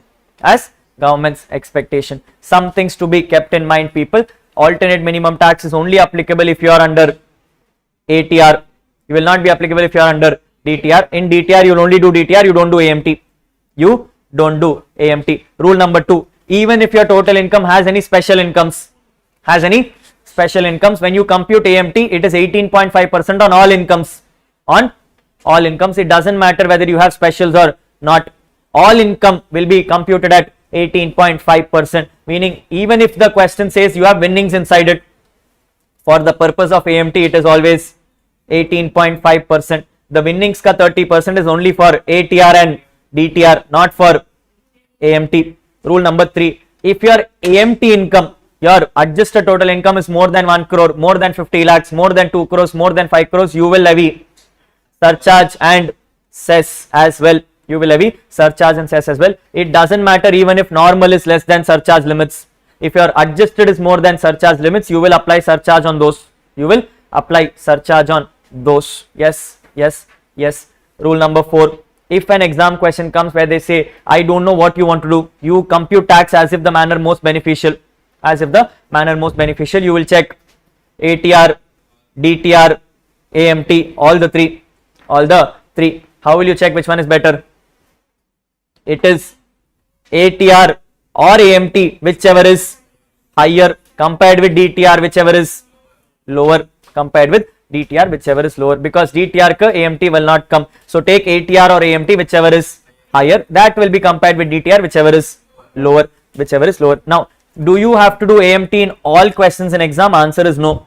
Income tax says you only need to do AMT if any of the 3 items are claimed. If any of the 3 items are claimed, 10AA, JJA, QQB, RRB and 35 AD. If only these items are there, you have to check for AMT. If these items are not there, don't check for AMT. So in an exam question, they will not tell you that you have to do AMT. They will simply give you these deductions. You need to keep in mind that you have to do AMT and then compare whichever is higher, Point number 4, income tax says if your AMT becomes higher, the adjusted total income which you have will be deemed as the total income. Which means it will be assumed that your total income is as per AMT and not as per ATR. These are some rules to follow.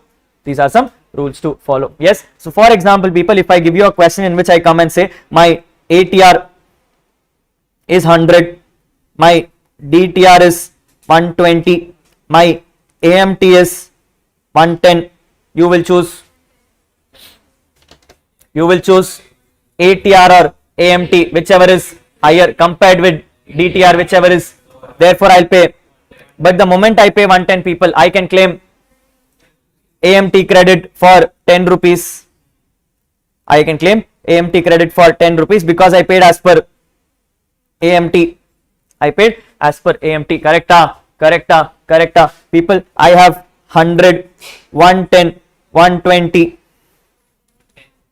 I would like to pay 110. Now some people may come and say, Rahul, it is better to pay 120. No, because you'll get 20 ka credit. I agree. That's completely right. But the problem is, when will you set off the credit? No one knows. I am rather comfortable paying that extra 10 rupees right now.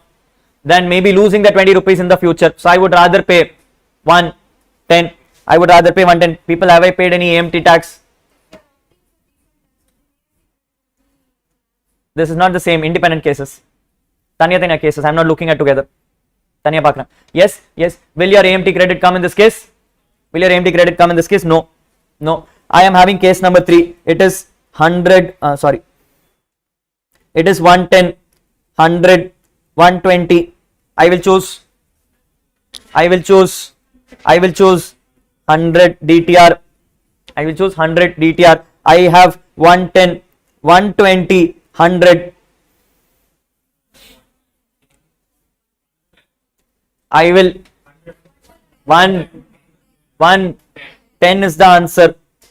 110 is the answer. It is whichever is higher compared with whichever is lower. I have 120, 100, 110. It is 100 DTR. 100 DTR. And finally, I have 120, 110, 100. I will pay 110. That is what the answer is. Which means in any combination, only one combination will have AMT credit, which is the first combination. Every other combination will not have AMT credits because you're either paying as per ATR or as per DTR. The only one case where you can pay as per AMT credit is the case number 1. Ideally, the logic is ATR, AMT, whichever is compared with whichever is. That is what the idea is. Clear. As much as we are in AMT people, one small topic which I wanted to complete along with it is called exemptions. The last page of your chapter, which comes and talks about what kind of exemptions can you claim. People, not everything has to be read, but some things are very important from exam. Yes, exemptions are basically those items where income tax is coming and telling these are incomes which you have earned, but I don't want tax on it. This is not a deduction. This is an exemption, meaning you will not even take that into consideration. Some items we already discussed till now. Agricultural income, share of profit from firm or a HUF. Reverse mortgage. We discussed about reverse mortgage. Point number 4. When we did residential status, I told you allowances and perquisites given by a government to a embassy person, exempt. All those items we discussed. More items for you to keep in mind, people. 1042 comes and says if you have any interest income which is coming from an NRE account, non-resident external account, these incomes are fully exempt. Very, very important from exam perspective. Having an interest income from NRE account. Next, income tax comes and says if you have received any kind of compensation from a central government or a state government for any disaster related things. Some disaster happened for which government has given you compensation, fully exempt. But please note, this is only exempt if government gives it. If any random charity guy coming and giving you money is fully taxable. Next item which I wanted to keep in mind is the 1017. 1017 comes and says any kind of daily allowance or constituency allowance which is received by MPs and MLAs is fully exempt, but this is only under ATR. Under DTR this is fully taxable. And finally, if you get any kind of compensation because you have received an award from government like Veer Chakra, Paramveer Chakra, Mahavir Chakra, Sam Chakra and all, it is all exempt. When you hear a weird name, take it as exempt. But when you see weird name in income, it is exempt. Weird name in investment is ATC. Weird name in donation is ATG, category number A. Weird number in TDS is not liable for TDS. And weird name in investments is investments as in capital asset is 54 capital gains exemptions. That is how weird name works. Clear.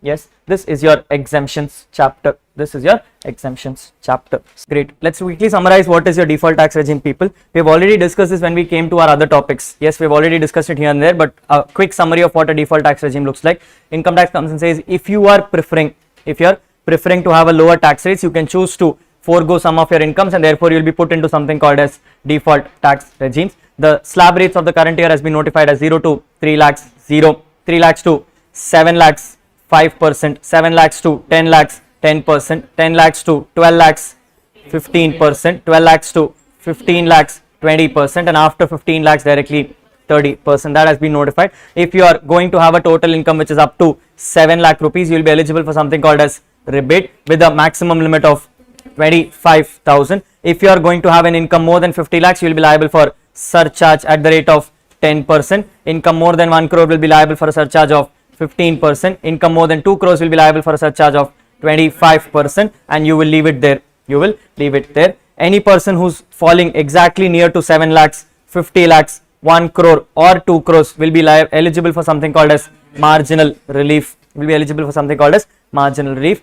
Understand, marginal relief of rebate is only applicable for default tax regime, has not been notified for alternate tax regime. At any point of time, if you have any special incomes like capital gains, unexplained income and all those things, those will continue to be taxable at their respective rates. Those will be continue to be taxable at their respective rates. What are the items which are foregone when it comes to default tax regime, people? We will discuss this headwise. On a headwise basis, first thing when it comes to salaries, the first item denied to you is HRA. Then when it comes to other allowances, people, they have denied you all other allowances except for 4 items. One is your transport allowance for disabled people, your travel allowance, your conveyance allowance, and your daily allowances. After that, you directly move on to your perquisites, where you have a disregard of leave travel concession and something called as food coupons. After that, you get into deductions, where deductions, they say if you're going for salaries, then you get a higher standard deduction of 75,000, but all other items like entertainment allowance and professional tax are not allowed as deduction.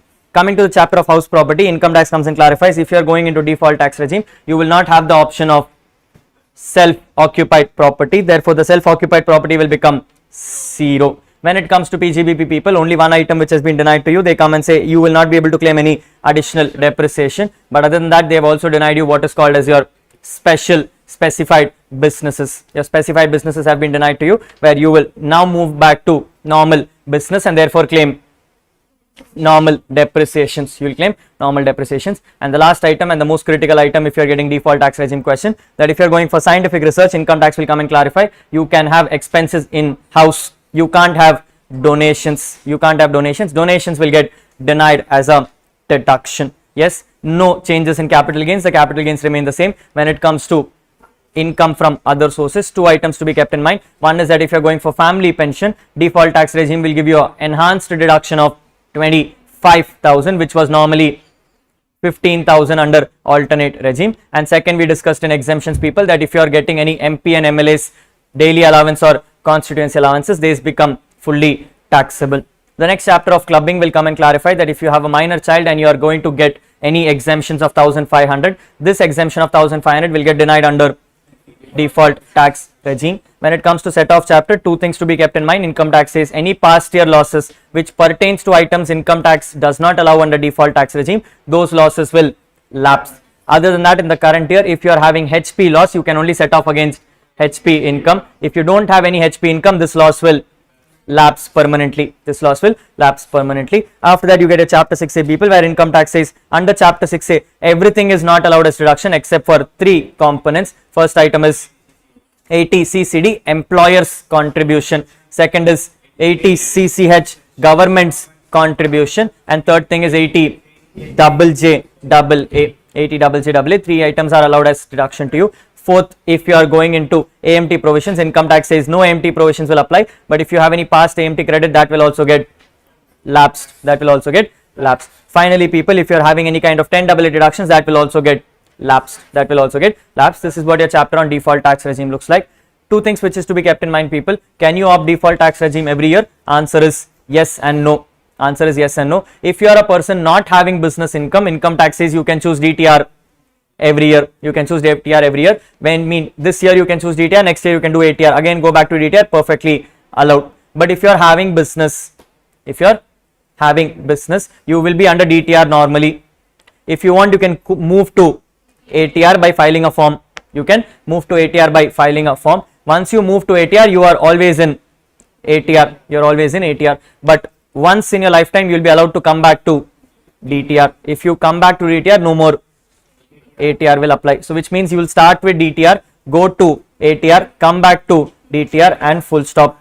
And full stop. You can't move after that. You can't move after that. Notice one thing carefully, people. This is default tax regime, meaning this is the primary regime. This is the primary regime. To choose ATR needs to get an approval by filing a form. Gets an approval by filing a form, and income tax comes and clarifies this approval will have to be granted before the due date of return filing. Before the due date of return filing. So when you start filing a return, first apply for a form, then opt for ATR, then opt for ATR. Without filing the form, you cannot opt for ATR, which means income tax has not clarified that you need to file your returns on time. Income tax only wants you to file a form. But from your exam perspective, ICI has made an assumption that if you don't file your returns on time, it is assumed that you would have not filed the form also on time, and therefore ICI is making an assumption that if a return is filed late, you are under DTR, unless the question mentions you are under ATR. Unless the question mentions you are under ATR. So for every case where you file a return late, notice what is happening in the question. Nothing given, assume that the person is opting for DTR. The person is opting for DTR. This is what the provisions are with regards to DTR. Clear enough, people? Yes. Last thing for you to understand more from a TDS perspective, income tax comes and clarifies if you are a salaried person. If you are a salaried person, you need to inform your employer which regime are you choosing at the start of the year. At the start of the year, you need to inform your employer whether you want to go for DTR or ATR. Depending on what you inform your employer will deduct taxes under section 192. Under section 192 at any appropriate stages. If you feel like you want to move out of DTR or ATR, do not inform the employer. Once an information has been informed to employer, he will continue with the same until the year end. Until the year end. Question to you: if you have informed employer that you want DTR, during return filing stage you find ATR is better, can you move to ATR? Can you move to ATR? Yes, yes. You have only informed employer for the purpose of computing TDS. He is not the person deciding your regime. Only I can decide my own regime, which means whatever you inform to employer is only for the purpose of deducting TDS, will not impact your regime change. You can always change your regime during return filing stages. You can always change your regime during return filing stages. Perfectly allowed. Perfectly allowed, but don't keep hanging the employer in the middle. Employer, you inform one regime, that will continue for the year. That will continue for the year. That is what the rule is. Yes. Now coming to the business case, people, where I came and told you that if you are in DTR, you can move to ATR and come back to DTR. And come back to DTR. Imagine on a subsequent date you feel like no, now ATR is better. I want to go back. I want to go back. Can you ever go back? Can you ever go back? No. But income tax says I will permit you to do that if you are not going to continue with your business incomes, not continuing with the business incomes, people, because salaries and all I came and told you, you can choose every year. So income tax says this restriction will only apply as long as you are following PGBP. The moment you stop PGBP, you will become a normal person, and therefore normal person can choose DTR and ATR every year. DTR and ATR every year. So it is not like it's permanently lapsed, but it is permanently lapsed as long as you are running business, as long as you're running a business or a profession. This is what your DTR provisions look like. Clear enough, people? Are we good to go? Yes, great. This is what your provisions are on DTR. Let's move on to the next topic, people. We're looking at what is called as payment of taxes. Payment of taxes. Here is me coming and telling you that after you have computed your income, you have computed your tax liability. How do you discharge your tax liability? Income tax says in India you can discharge your tax liability by 5 methods. By 5 methods. First is by TDS. Someone else will do your taxes. Second is by doing advance tax. You will estimate your own taxes. Third, you will do something called self-assessment tax. This is where you are paying taxes in the assessment year. Fourth is something called as regular assessment tax. This is tax which is paid during assessment stage. And finally, something called foreign tax credit, which is taxes deducted in other countries. Taxes deducted in other countries. The last two topics of regular assessment tax and foreign tax credit is part of final level syllabus, so we are not discussing it right now. We will be discussing TDS, advance tax and self-assessment tax. When it comes to advance tax, people, income tax says you will be liable to pay advance tax the moment your advance tax liability exceeds 10,000 rupees. The the moment your advance tax liability exceeds 10,000 rupees. But this provisions will not apply if you are ended up becoming a resident senior citizen who does not have business income, Now what do you mean by advance tax liability, people? Income tax says advance tax liability means nothing. It means your final tax liability minus the TDS, which has already been deducted and deposited, If it is not deducted or deposited, you cannot reduce the TDS. So what is advance tax liability? Take your final tax liability, claim all your credits and everything, and reduce your TDS. You will arrive at a number. That number is called advance tax liability. Understand, people, the tax liability which you are talking about is not the tax liability which you are estimating. It is a tax liability which is as per income tax return. It is your tax liability as per income tax return, meaning during the previous year you will estimate what your tax is, but income tax will assume your tax only as per return. So if there is a mismatch between both, you will be liable for interest. Yes. So what is the provision? Income tax says you should have an advance tax liability more than 10,000 rupees in order to be attracting advance taxes, but not applicable if you are a resident senior citizen, not liable for PGBP. When you have to pay advance taxes, people, income tax says advance taxes are paid in 4 installments, where quarter 1 stands on 15th June, quarter 2 stands on 15th September, quarter 3 stands on 15th December, and quarter 4 stands on 15th March. Income tax says by quarter 1 you should have discharged 15% of your total advance tax liability. Quarter 2 you should have discharged 45% of your total advance tax liability. Quarter 3 you should have discharged 75% of your total advance tax liability, and 15th March you should have discharged 100% of your total advance tax liability. Please bear in mind that the 15, 45, 75 and 100 is cumulative numbers.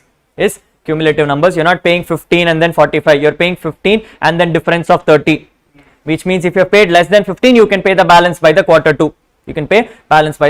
Don't end up paying 15 plus 45 plus 75. That is wrong. Yes or no? At the same time, people, income tax also comes and clarifies, even if you have not been able to pay 15 in quarter 1, it is enough if you have paid 12 in quarter 1 and enough if you have paid 36 in quarter 2. How does it work, people? 15 becomes 45, so 12 becomes 36, multiply by 3. So quarter 1 you should have at least paid 12, quarter 2 you should have at least paid 36. If you have done that also, income tax will let you go. If you don't do that, then you will be liable for interest. Exception to the rule number 1. Income tax says if you are opting for presumptive taxation, do not pay 4 quarters, pay only last quarter. But this is only for business and profession. It is not for transport operators, because transport operators are paying all 4 quarters. Exception number 2. Income tax says you will have to estimate all your incomes and pay taxes right from quarter 1. But there are 4 incomes which I am okay if you don't pay from quarter 1, but rather pay from the quarter in which you have earned it. Items where you don't expect money coming regularly. Items like winnings, capital gains, dividend income, except for 222E, which is your loans and advances. And item number 4 is called first time PGBP income. If any of these 4 items are accruing to you in the current year, you don't need to pay advance tax from quarter 1. You need to pay advance tax only from the quarter in which the money is taxable. Also bear in mind, people, that if you are having capital gains in quarter 2, you will not end up paying 100% of the tax in quarter 2. You will end up paying 45% of the tax in quarter 2. The balance can be paid in subsequent quarters. Similar logic, people, if you have winnings in quarter 4, you will not pay anything in quarter 1, you will not pay anything in quarter 2, you will not pay anything in quarter 3, you will end up paying everything in quarter 4. Imagine I have first time PGBP income earned on 20th March. People, my last due date was 15th March. In that case, whatever I have to pay on 20th March, should I pay, not pay? I will still have to pay before 31st March. Because, people, even though you will not be liable for 234C, you will become liable for 234B, and therefore please ensure this payment is also done by 31st March, 31st March. Yes or no? Yes or no? Yes. If I give you another example where I say I want dividend income in quarter 3, dividend income in quarter 3, quarter 1 I'll pay nothing, quarter 2 I'll pay nothing, quarter 3 I'll pay 75%, quarter 4 I'll pay the balance 25, the balance 25, and I'll close the answer with that. I will close the answer with that. Yes or no? Yes. Please understand that just because an income is accruing post 15th March does not mean you don't have to pay. You have to pay it before 31st March. That is what the rules are. That is what the rules are. A failure to pay these items, people, as advance tax will be making you liable for something called 234C interest, which accrues 1% per month or part thereof, which means whatever number you have not paid in quarter 1, you will be liable for 3% interest. Whatever number you have not paid in quarter 2, you will be liable for 3% interest. Whatever you have not paid in quarter 3, you will be liable for 3% interest, and whatever you have not paid in quarter 4, you will be liable for 1% of interest. 1% of interest. Notice one thing carefully, that if you have missed the due date of 15th, if you have missed the due date on 15th and paid it on 16th, can this 3 become 1? No. Any payment happening after 15th of that month will be assumed as payment of next quarter. Will be assumed as payment of next quarter. What does it mean, people? Imagine quarter 1 I have to pay by 15th June. If I have not paid it by 15th June, I paid it on 16th June. I paid it on 16th June. Income tax will assume this was never paid. This was never paid. It was directly paid on 15th September. It was directly paid on 15th September, which means quarter 1, whatever remains, you will have to do interest or 3%, even though next day itself you made payment. Even though next day itself you made payment, meaning the 3% will not change. The next 3 also will not change. The next 3 also will not change, and the next one will also not change. The number remains the same. The number remains the same. Any payments happening after that 15th of the due date will be assumed as payment of next quarter. Will be assumed as payment of next quarter. Yes or no? Yes or no? Yes. Yes. Now, people, if I have defaulted in not paying the money by 31st March also, 234C will stop on 31st March. After 31st March, from 1st April, you will be liable for 234B interest. You will be liable for 234B interest, where income tax says whatever number is remaining as on 31st March, whatever number is remaining as on 31st March, you will be computing self-assessment tax right now. Before you start computing self-assessment tax, please pay 234B interest at the rate of 1% per month or part thereof right from 1st April. Right from 1st April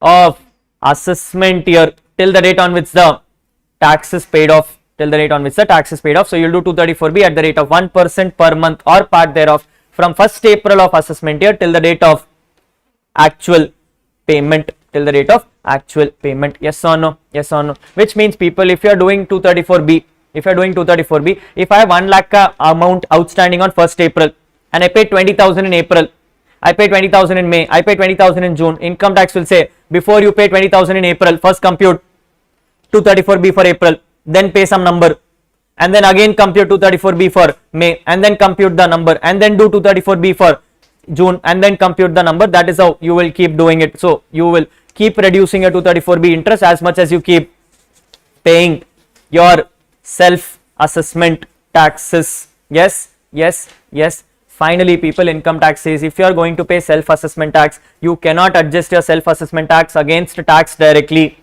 First, self-assessment tax will always be adjusted against late filing fee. Next, self-assessment tax will always be adjusted against interest. Whatever is remaining alone will be adjusted against tax liability, so as to ensure department gets more interest.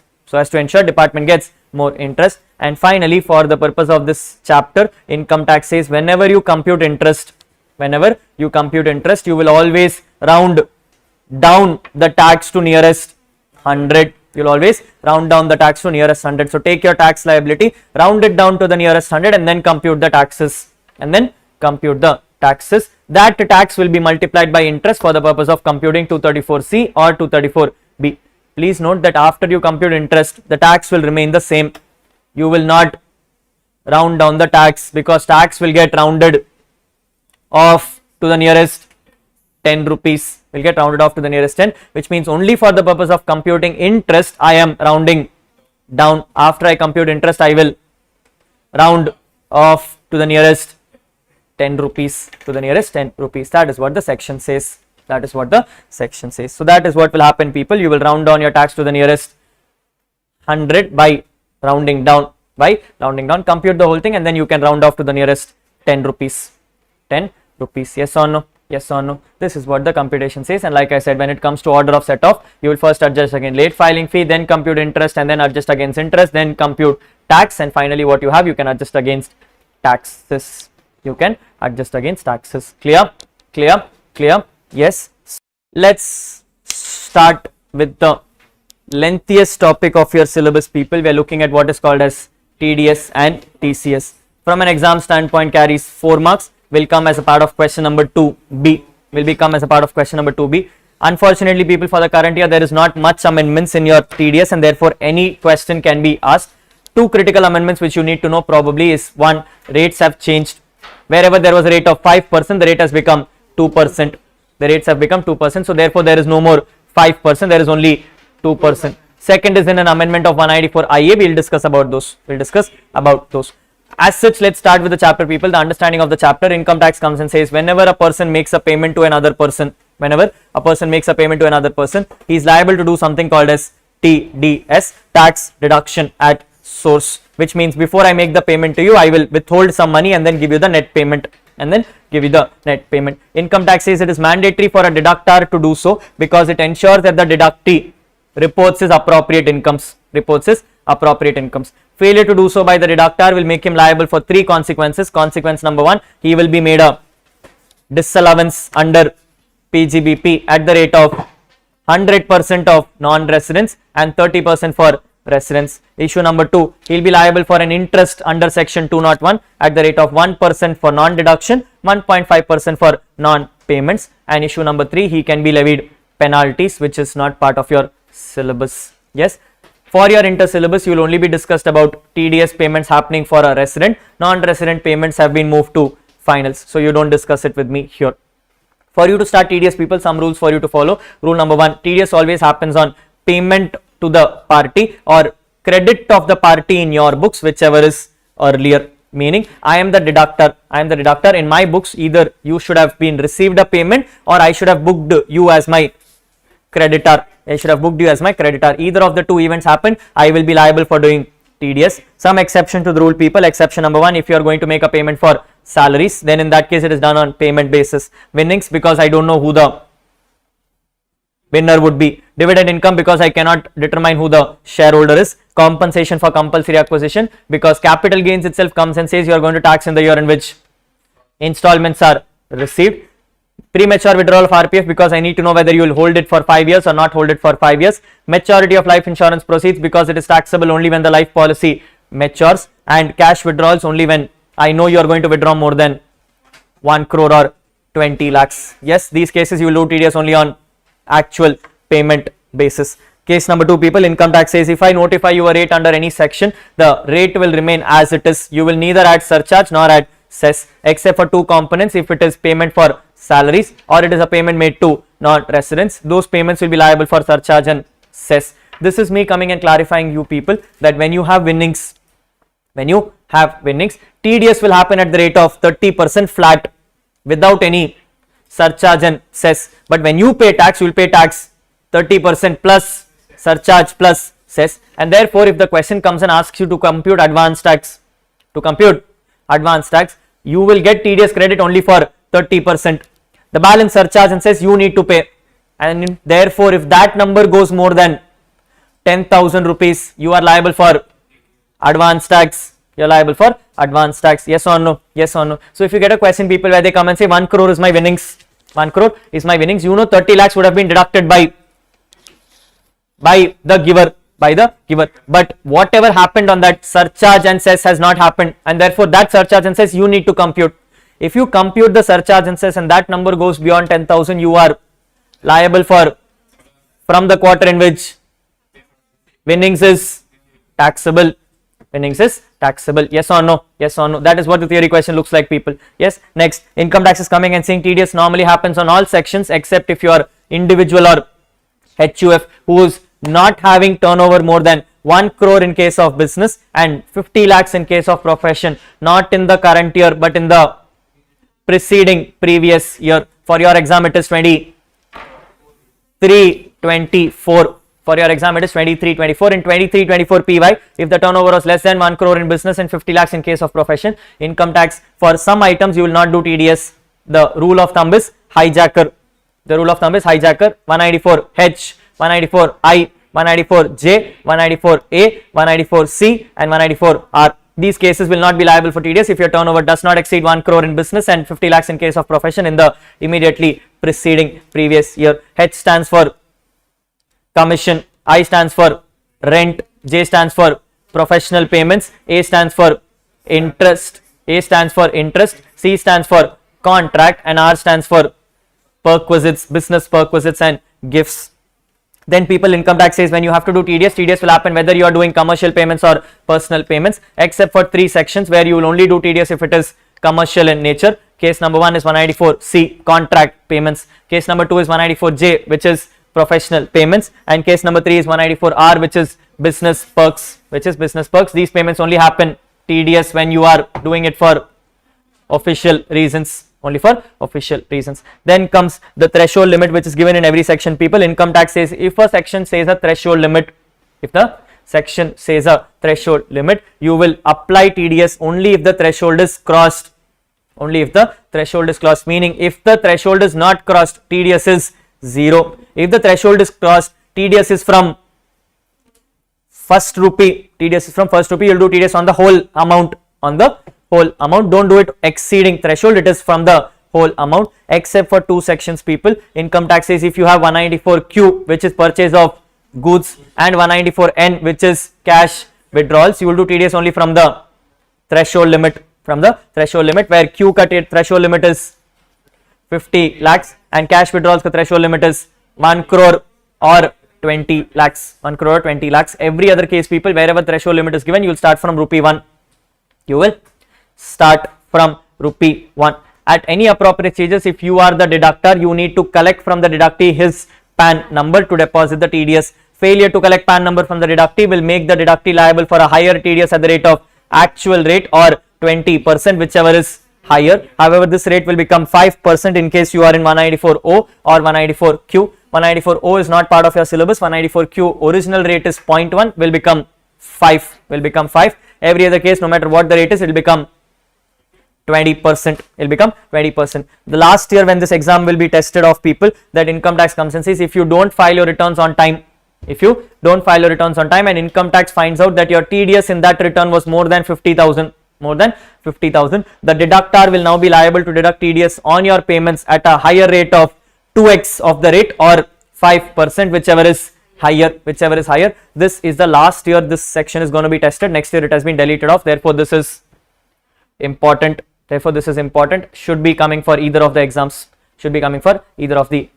Yes or no? Yes. If you are a person who is neither having a PAN number nor giving return filings on time, income tax says take the highest of all the two. Whichever is the highest number will be the TDS which is liable. Yes or no? Yes. For example, people, if I come and say I am in contractor payments, I neither give you PAN number nor give you returns. In that case, income tax will say because you did not do PAN number, 20%. Because you did not do returns, it is 2x the rate, which is 4 or 5, whichever is higher. Therefore, 5 higher of both is 5 or 20, whichever is higher. Therefore, 20 becomes the rate. Clear, not clear? This is what the section operates on. Yes. After you know the basics, people, what does income tax come and say? Every section has their own respective deductor, deductee, nature of payment, rate of TDS, and finally the limit up to which you should not deduct TDS. When it comes to section 192, income tax says deductor will be the employer, deductee will be the employee, nature of payment will be salary payments, payment deduction will happen based on the employee's slab, and therefore there is no threshold limit except for what he is liable for.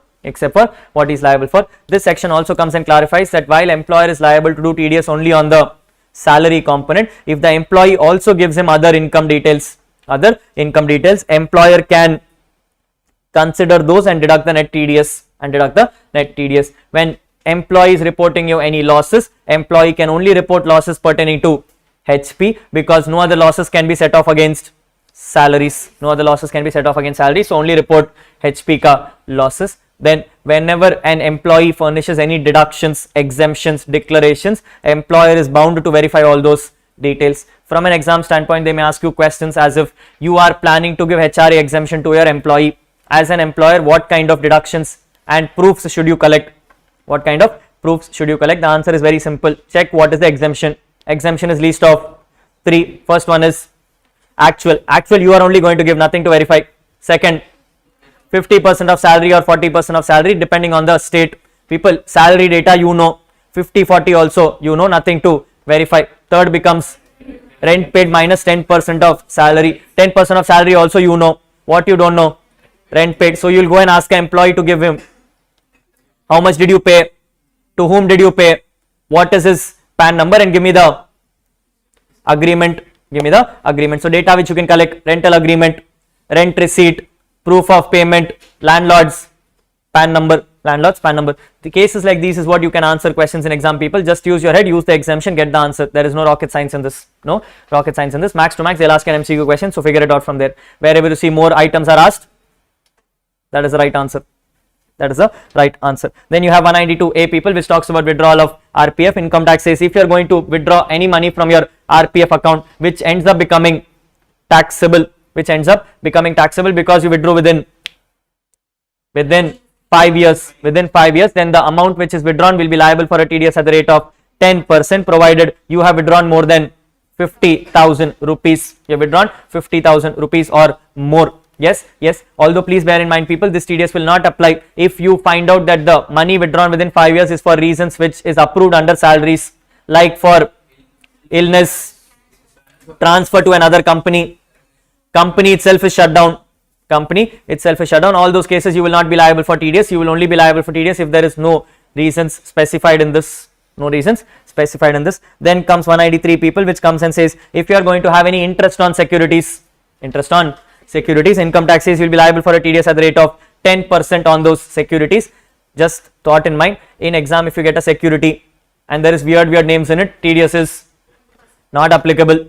If it is a case where simple, they have come and said debenture interest, TDS will be at the rate of 10%. So look out for weird words. No TDS is what the answer is. Then you have 194A people, the important section from exam, which says you are going to get interest on deposits. Income tax says interest on deposits can be given by two people, either banks or companies. If you are receiving interest from a bank, in the nature of savings, TDS is not applicable. If you are receiving interest in the nature of FD or RD, TDS will be applicable if you cross 40,000 rupees for normal citizens, 50,000 rupees for resident senior citizens. If you are in companies and you give a deposit where the interest is more than 5,000 rupees, then you will be liable for TDS at the rate of 10%. Income tax comes and clarifies, when you are talking about banks, people, you will need to check whether the banks have something called as core banking solutions. If the bank has core banking solutions, you will look for 40,000 per bank. If you don't have core banking solutions, you look for interest per branch. Please mark this as important in case you're reading the chapter of. Yes. Next, income tax comes and clarifies, if you are going to have any kind of fixed deposit made with the courts because you're fighting a case, bank will not deduct TDS until the case is won and the money is transferred to the winner. TDS will not happen in the hands of the registrar of the court. You cannot do TDS on the court, you will do TDS on the winner of the case. Then comes section 194B and 194BB. This section 194B and 194BB comes and clarifies that if you are going to have any winnings, you will be liable for a TDS at the rate of 30%, provided the winnings quantum is more than 10,000 rupees. Please note that winnings will be liable for TDS whether it is received in cash or in kind. Even if the winnings is received in kind, the person giving you the winnings will first have to collect cash for the TDS from you and then discharge the winnings to you. If he does not discharge the winnings before collecting cash, this is a default. You can be treated as assassin default. You can be treated as assessee default. Yes. After B and BB comes people BA, the last year's amendment provision which comes and says if you are going to receive any online winnings, income tax says that will also be liable for a TDS at the rate of 30%, either on withdrawal or if there is no withdrawal on 31st March. Either if there is withdrawal or if there is no withdrawal on 31st March, the formula remains the same. The formula is closing balance plus withdrawals minus opening balance minus deposits, take the number, that is the winnings you have. In that, how much ever you withdrew first, TDS on that already happened, and therefore what you did not withdraw, you do TDS on 31st March. You do TDS on 31st March. That is what the rule says. Then you have 194C people, which talks about contract payments. Income tax says if you are going to make a payment to someone for contract of work, you will be liable for TDS at the rate of 1% if the person receiving it is an individual or HUF, and 2% if the person receiving it is a other than individual or HUF. The threshold limits given here is 30,000 per payment and 1 lakh rupees per annum. 1 lakh rupees per annum. This is what the section says. Where and all will you apply 194C people? You will apply it in the case of advertisement charges, food catering charges, any kind of job work charges. All those kind of payments will be liable for 194C. But when it comes to subcontracting or job work, income tax comes and clarifies 194C will only apply in case you are providing raw materials, meaning it can only be 194C if you provide raw materials and he manufactures the product. If you are not providing the raw materials and he is buying the raw materials on his own, it is 194Q. You are purchasing goods.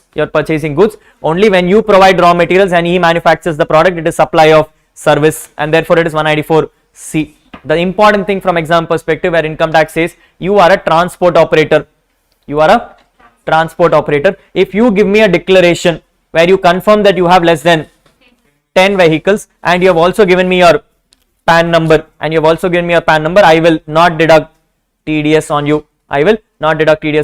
TDS will only happen on you if you don't give me a declaration or don't give me a PAN number. Please notice carefully that if you don't give me a declaration, I will still do normal rates of 1% and 2%. But if you don't give me PAN number, I will deduct higher rate of 20% off. The last circular people which comes and clarifies if you are in advertisement, and I come to you and come and say I want to make an advertisement, you have two options. Either you come and tell me, sir, advertisement is already ready, you just have to pay money and I will broadcast.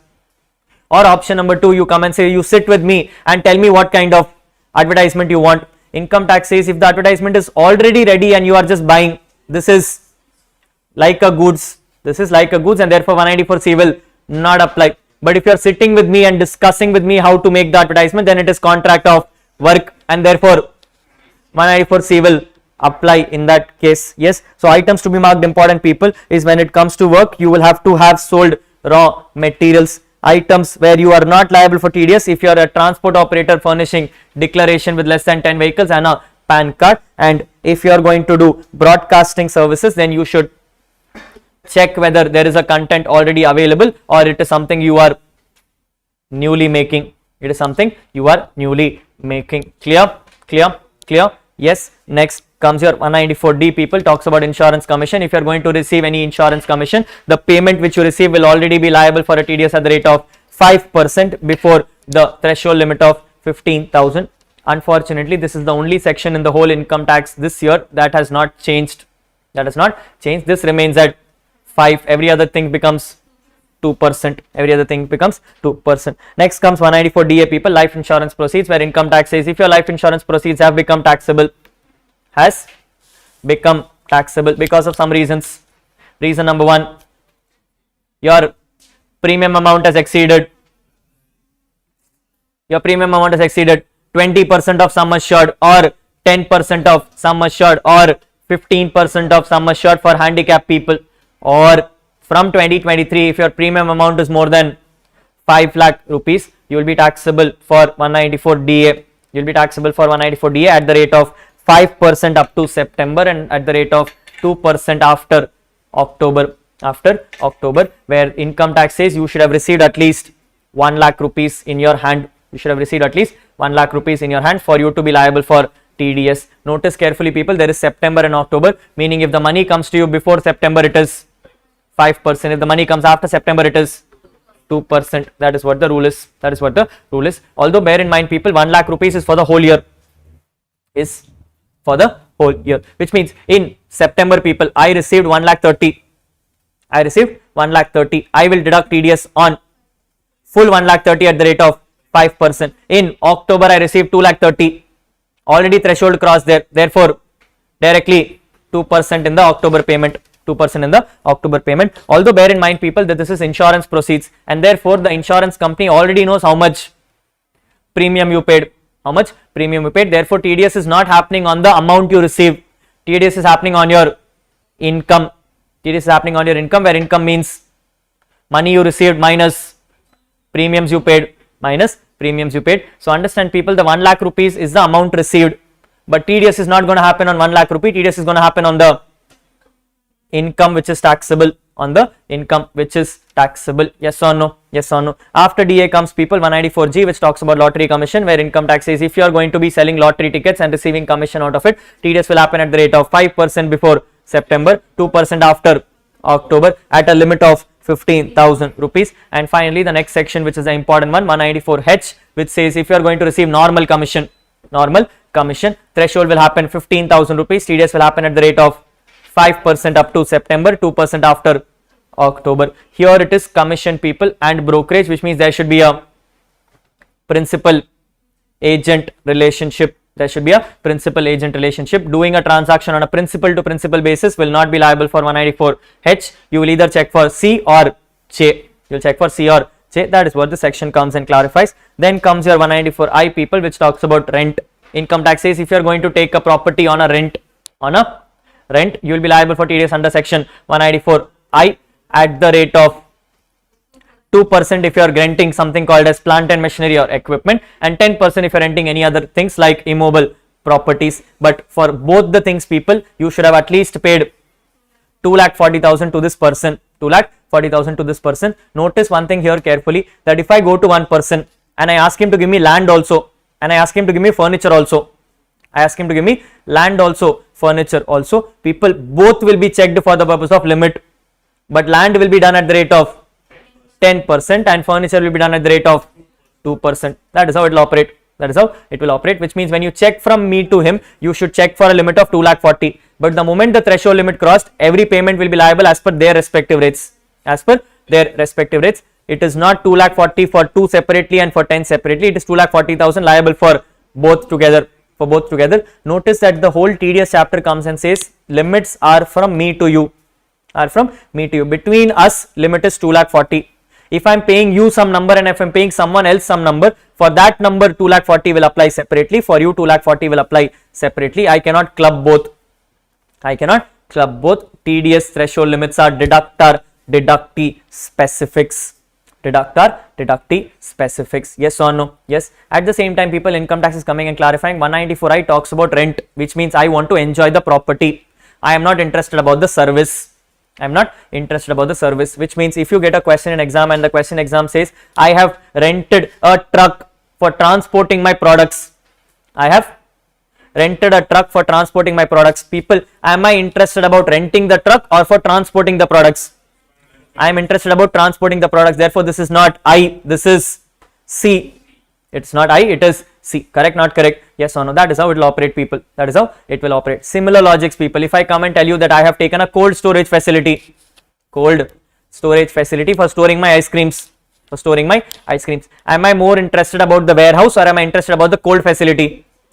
I am interested about the cold facility, which is not 194I, it is 194. That is what the idea is. So watch out for what you are doing with the payment. If you are going to make the payment for enjoying the property, it is 194I. If you are giving the payment for enjoying the service, 194. That is what the answer is. Next, if you are getting into 194IA, the amendment of current year and therefore expected question in exam, the amendment of current year of 194IA comes and says if you are planning to buy a house property, you need to deduct TDS at the rate of 1% on the property at SDV or consideration, whichever is higher. But amendment of current year comes and says this is not just per owner, this is also per property. This is also per property. What does it mean, people? If I go to a person and I say, I want to buy your house. I want to buy your house. The house which is bought is actually owned by 3 people. Is owned by 3 people and I am paying him 1 crore. I am paying him 1 crore. Ideally, people, I am not paying him 1 crore. I am paying all 3 people together 1 crore. So which means each person is getting 33 lakhs. In that case, people, will TDS apply? Until last year it was no. From the current year, amendment comes and says it will apply, because now it is not just per owner, it is also per property. It is also per property. So current year amendment comes and says if there are multiple owners in the property, then the multiple owners' money will be accumulated for checking the limit of 50 lakh rupees. 50 lakh rupees. That is what the provisions come and say. So you can expect a question in exam like this, people, where they can come and say there is a person from whom you are buying a property. From whom you are buying a property, where there are 2 owners. To owner 1 you paid 40 lakhs, to owner 2 you paid 30 lakhs. Will TDS apply? Answer is yes, because they both are a part of same property. They both are a part of same property and the property value should have exceeded either on SDV or on consideration, whichever is higher. TDS to be done at the rate of 1% on this payments. 1% on this payments. Are you clear? 1% on the total payments. Clear? Clear? Clear? After IA comes, people, IB, where income tax comes and says if you are going to have a person who's going to rent a premises from someone, you will normally be under 194I. Under 194I. But because of hijacker rules, or because of the fact that you don't have turnover less than 1 crore in business and 50 lakhs in case of profession, you may not be doing 194I. In that case, you will be liable for 194IB. Where if you are an individual or a HUF not liable for 194I, you will come under IB and deduct TDS on your immovable properties at the rate of 5% before September, 2% after October, provided you make a rent payment more than 50,000 rupees per month. Rules are as follows. For this payment, income tax says TDS will not happen every month. TDS will happen only on the last payment of the year. Only on the last payment of the year. Whenever you make the last payment, you will deduct TDS. You will deduct TDS at any appropriate stages. If it so happens, people, that your last payment is not enough for doing TDS, last payment is not enough for doing TDS, you deduct the whole rent and give it to me. I am enough with that also. I am enough with that also. What does it mean, people? If I come and tell you that I am working in your premises for 1 full year, and I am paying some rent to you, in the month of February I decide to quit and I leave your premises. For the month of February, I am due for a rent of 10,000 rupees. But from April to Feb, because I used your premises, I wanted to do TDS at the rate of 5%. That number came to 30,000. Now, will you pay 30,000 rupees? No, because you only have a rent of. Income tax says deposit the 10,000 to me as TDS and I will let you go for the balance. You will not have to pay me the balance TDS of 20,000 rupees because you are making the TDS payment on the last payment. Because of the amendment in the current year, people, pay attention to the fact that even though services are for April to September, TDS is still happening in the month of February and therefore TDS will happen at 2%, will not happen at 5%, because TDS is only accruing on February. So don't come and tell me, Rahul, April to September let's do 5, October to Feb I'll do 2. No, October, whatever payment you have, full payment will be liable for 2%. That is what the rule says. So you consolidate the whole rent you have paid April to Feb, multiply by 2%, whatever is the TDS should be done on February payments. Are you clear? After 194.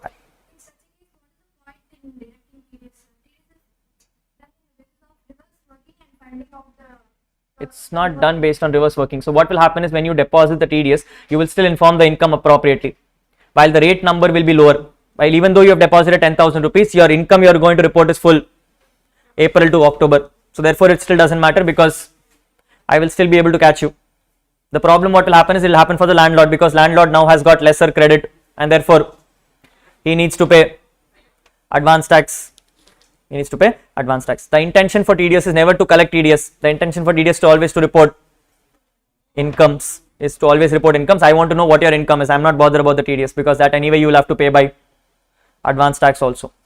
Yes, Yes. After IB people comes your 194J, the next important section from exam perspective. Section says if you are going to make payment either in the nature of FTS, fees for technical service, FPS, fees for professional service, royalty or non-compete fees, and any kind of director sitting fees, basically directors who are not your employees, you will be liable for a TDS at the rate of 10%, provided each nature of payment exceeds 30,000 rupees. Meaning I should exceed 30,000 for FTS, I should exceed 30,000 for FPS, I should exceed 30,000 for royalty and non-compete, and I don't worry about director's remuneration. Every money is liable for TDS. Meaning people, if I come to you and I give you 28,000 for FTS, 26,000 for FPS, will I do TDS? No, I will not do TDS, because nature of payment is not exceeding 30,000 rupees. Here is a case where even though you are my deductor and I am paying more than 30,000, I am not doing TDS, because every payment is liable for 30,000 limit. Every nature of payment is liable for 30,000 ka limit in order to do TDS. Yes. Now normally people in this section, the rate of TDS is 10%, but for two cases income tax says rate of TDS is only 2%. Case number 1, if you are having fees for technical service. Case number 2, if you are into royalty for cinematographic films, if you are receiving royalty for cinematographic films. And the last is a circular which comes and clarifies you will also do TDS at 2% for a call center service. This is what is 194J payments. Item to be kept in mind here from an exam perspective, people, is that if you receive a payment 20,000 for FTS, 25,000 for FPS, you will do TDS 0. Because the nature of payment has not exceeded 30,000 limit ka TDS. Yes. After J comes your LA, people, which talks about compulsory acquisition. This is what we discussed, where we said if you are going to have any compulsory acquisition by government, you will be liable for a TDS at the rate of 10%, provided the threshold limit is 2.5 lakh rupees per annum. They are going to pay you more than 2.5 lakh rupees. Please note that this will only happen at the rate of payment and not on credit, because you are going to tax this in capital gains only in the year in which the first installment is received. Then comes your 194M payments, people, where income tax says if you are not liable to do TDS under C, under J, or under H, contract, professional payment, commission, then you will be liable for TDS under 194M. Basically, people, cases where you will be liable for 194M is case where you have no turnover more than 1 crore or 50 lakhs. Case where you are making personal payments under C and J. These payments will all come under 194M. And therefore will be liable for TDS at the rate of either 5% before September, 2% from October, provided the threshold limit or the nature of payments which I am making to you exceeds 50 lakh rupees per annum. This is 194M. After 194M comes 194N, which talks about cash withdrawals. Income tax says if you are going to withdraw money from a bank exceeding 1 crore rupees, then every money you report after 1 crore will be liable for a TDS at the rate of 2%. But if I find out that you have not filed your returns for the last 3 years on time, then I will do TDS at the rate of 2% from 20 lakhs itself. So which means 0 to 20 lakhs, no TDS. 20 lakhs to 1 crore, 2%. After 1 crore, 5% will apply.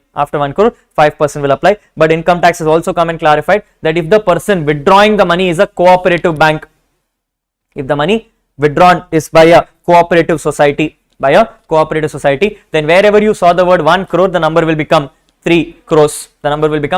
In simple words, if the cooperative society is filing its returns properly, no TDS up to 3 crores, TDS at the rate of 2% after 3 crores. But if it's a cooperative society not filing its return on time, then first 20 lakhs, no TDS, 20 lakhs to 3 crores, 2%, after 3 crores, 5%. That is what the section says. Please note carefully that whatever TDS is deducted under 194N is not an income. This is merely a credit which will be granted to you later on. So you will treat it as a refund at the subsequent stage. Or if you have other tax payables, you can reduce it against tax payables, but withdrawals will not be deemed as incomes. After N comes your 194P, which says that if you are a resident senior citizen having an age more than 75 years, and you only have two incomes, income number one is your pension income, income number two is interest income, which is coming from the same bank in which you are depositing your pension. Yes, so it should have pension income and you should have interest income from the same bank in which you are depositing your pension. The bank which is handling your account will now be liable to compute your tax and pay the TDS, The moment the bank computes the tax, pays your TDS, it is deemed that you have filed a return, and therefore no more filing of returns. Here is why income tax has come and clarified that the senior citizen will also have to report his declarations, his investments, his exemptions, every other data to the bank for him to recompute the numbers. But please note that bank will only take this responsibility when you have two incomes, one for pension, one for interest. If you have any other incomes, bank will not take ownership. You will have to do TDS on your own. You will have to pay taxes on your own. Yes or no? After P comes your last section of TDS, which is 194Q, where income tax says if you are going to be purchasing goods more than 50 lakh rupees in a financial year, then to whomever you are making this purchase from, you will have to do TDS at the rate of 0.1% on the number above 50 lakh rupees, where TDS will happen on payment or credit, whichever is earlier. But understand, this TDS will only go when you have a turnover more than 10 crore rupees in the previous year. If you have a turnover less than 10 crores, then you will not be liable to do this TDS. That is what 194Q says about. Last section, people, is 194R, which talks about business benefits and gifts. If you are receiving any business benefits or gifts, then before you receive the gift, you will be liable for a TDS at the rate of 10% for a price exceeding 20,000 rupees. So if you receive a gift more than 20,000 rupees, it is liable for TDS. People, notice, gifts can be either in cash or in kind. It doesn't matter. If it is in kind, then you will take the market value. As your value for the purpose of computing gifts. Your next section of 194T was notified in Finance Act but has been scrapped by ICAI. This is not part of syllabus. You can strike it off. Will not be coming for your exams. Yes, this was an amendment for your Finance Act, but since it was delayed and applicable only from 1st April, ICAI has not notified this for your exams. Therefore, this is scrapped from syllabus. Yes, couple of things to be kept in mind as you proceed forward in TDS, people, is that if you are going to have a payment including GST, TDS only happens on the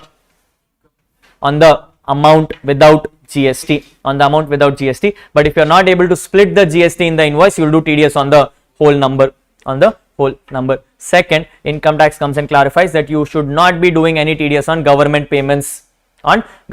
So any payment you make to government will not be liable for TDS because it doesn't make sense. You withdraw money and you deposit to the same account. You can't do TDS on those. At any appropriate stages, if it so happens that the person to whom you are doing TDS is not having sufficient taxes and therefore would not want so much of TDS to happen, he can submit to you something called as a lower withholding certificate, in which case you will do TDS as per what government approves. For this person alone. That also can happen. And finally, if you don't know to do TDS because the other person is not agreeing to TDS, you can have an option to gross up the number. Meaning, if I was supposed to pay him 100 and he is saying I want 100 only, then you will report to income tax that you paid him 111. So that the TDS becomes 11 rupees and therefore you net pay him 100. This is called grossing up. The matter remains the same. The reason why I did it is because he wants full 100 rupees in his hand. That is what the section comes and clarifies. Yes, some things to be kept in mind from an administrative provisions, people. While nothing of this is important, the only thing to be kept in mind is that if you deduct TDS, the TDS has to be deposited by the 7th of next month. But if it is TDS pertaining to March, then you can deposit up to 30th April. That is all you need to know from this page. You can ignore everything else. Yes, you don't need to know anything else. What is then important is your 2-mark MCQ question, 2-mark MCQ question, which says if you don't do TDS on time, if you don't do TDS on time, you will be liable for an interest at the rate of 1% per month or part thereof, and if you deduct TDS but you don't deposit to government on time, then you will be liable for interest at the rate of 1.5% per month or part thereof. For 1%, interest will apply from the date of actual liability of deduction to the date of deduction, and 1.5% will apply from the due date of payment to the actual payment. This is one question which I say asks multiple times in MCQ, so therefore pay attention to those. After that, people, the last item of your topic, which is your miscellaneous topic of TCS, which is tax collection at source. Income tax says if you are a person who's going to buy a goods which income tax has found out, then when you make a payment to a person, don't just make him the actual payment, also give him extra TCS. In TDS, what happens, people? I make the payment after removing a number. In TCS, I make a payment increasing the number. The concept is same as GST. When I make him a payment, I give extra payment to him. This is something like GST. Yes, TCS provisions apply the same rules as GST. Income tax says you should do TCS at the time of receiving the payment or debiting the party in your books, whichever is earlier, because now you are looking from the perspective of the person receiving the payment. Yes or no? Yes. Other than that, the same rules will apply, people. If you have not filed your return on time, income tax says TCS will happen at the rate of 2x or 5%, whichever is higher. If you have not given the PAN number also, it is 2x or 5%, whichever is higher. What are the cases where TCS will apply, people? Income tax says if you are planning to buy any of these goods, you will have to make payment exceeding the payment number. What are the items, people? You have alcoholic liquor for 1%, tendu leaves for 5%, timber and forest produce like we did in yesterday's class for 2.5%, you have scrap for 1% and coal for 1%. If you are going to have any kind of parking lot, any kind of leasing for any kind of toll plaza and all, then you will have to do TCS at the rate of 2%. And if you are going to buy any motor vehicles exceeding a value of rupees 10 lakhs per vehicle, the TCS on that motor vehicle will happen at the rate of 1%. The TCS on this motor vehicle will happen at the rate of 1%. Some rules for you to follow. Income tax comes and says TCS will not apply if you can give a declaration saying these products are going to be used for further production. Meaning if you buy these products as raw materials, then it is not liable for TCS. Second, TCS will only apply if the person collecting the number has a turnover more than 1 crore in case of business and 50 lakhs in case of profession in the immediately preceding previous year. When it comes to motor vehicles, income tax says TCS will only apply if the car is for personal purposes. If you are a dealer in cars, you will not be liable for TCS. When you sell the car to the ultimate customer will be liable for TCS. That is what TCS rules apply for. Yes, the important thing which I wanted to pay attention to for your exam perspective is the next line, which is your foreign payments. Income tax comes and says if you are going to make a payment outside India, then tell me what kind of payments are you making. If you are making the payment outside India for doing an overseas travel, but this is a package model. You are going for a trip. Income tax says for the first 7 lakh rupees you will be liable for a TCS at the rate of 5%, and after 7 lakh rupees you will be liable for a TCS at the rate of 20%. This is for overseas travel package. What do you mean by overseas travel package, people? Income tax says overseas travel package means you have gone and paid someone money, not just for one thing but for multiple things. Like he is arranging my travel also, my accommodation also, my roaming around also, or any other similar natures. For whatever payments you there, people, it should not be just for one payment. It should be at least combination of two. Either you should give me travel or accommodation, travel or roaming around, or stay and roaming around, stay and accommodation, whatever it is. Any two items should be there. Then only it's called a package. If you simply make a payment for travel alone, it is not liable for TCS from this rules. If you make a payment outside India for any other reason, any other reason. Income tax is for the first 7 lakhs, no TCS. For the first 7 lakhs, no TCS. After 7 lakh rupees, I will start asking you, why are you making the payment? Why are you making the payment? If you tell me that you're making the payment outside India by taking a loan for the purpose of foreign education, we discussed it somewhere, section 80E, income tax is before you make the payment outside India, collect a TCS at the rate of 0.5%, 0.5%. If you say no, I am actually making payment outside India for education, but not through loan, but from my own money, then it is TCS at the rate of 5%.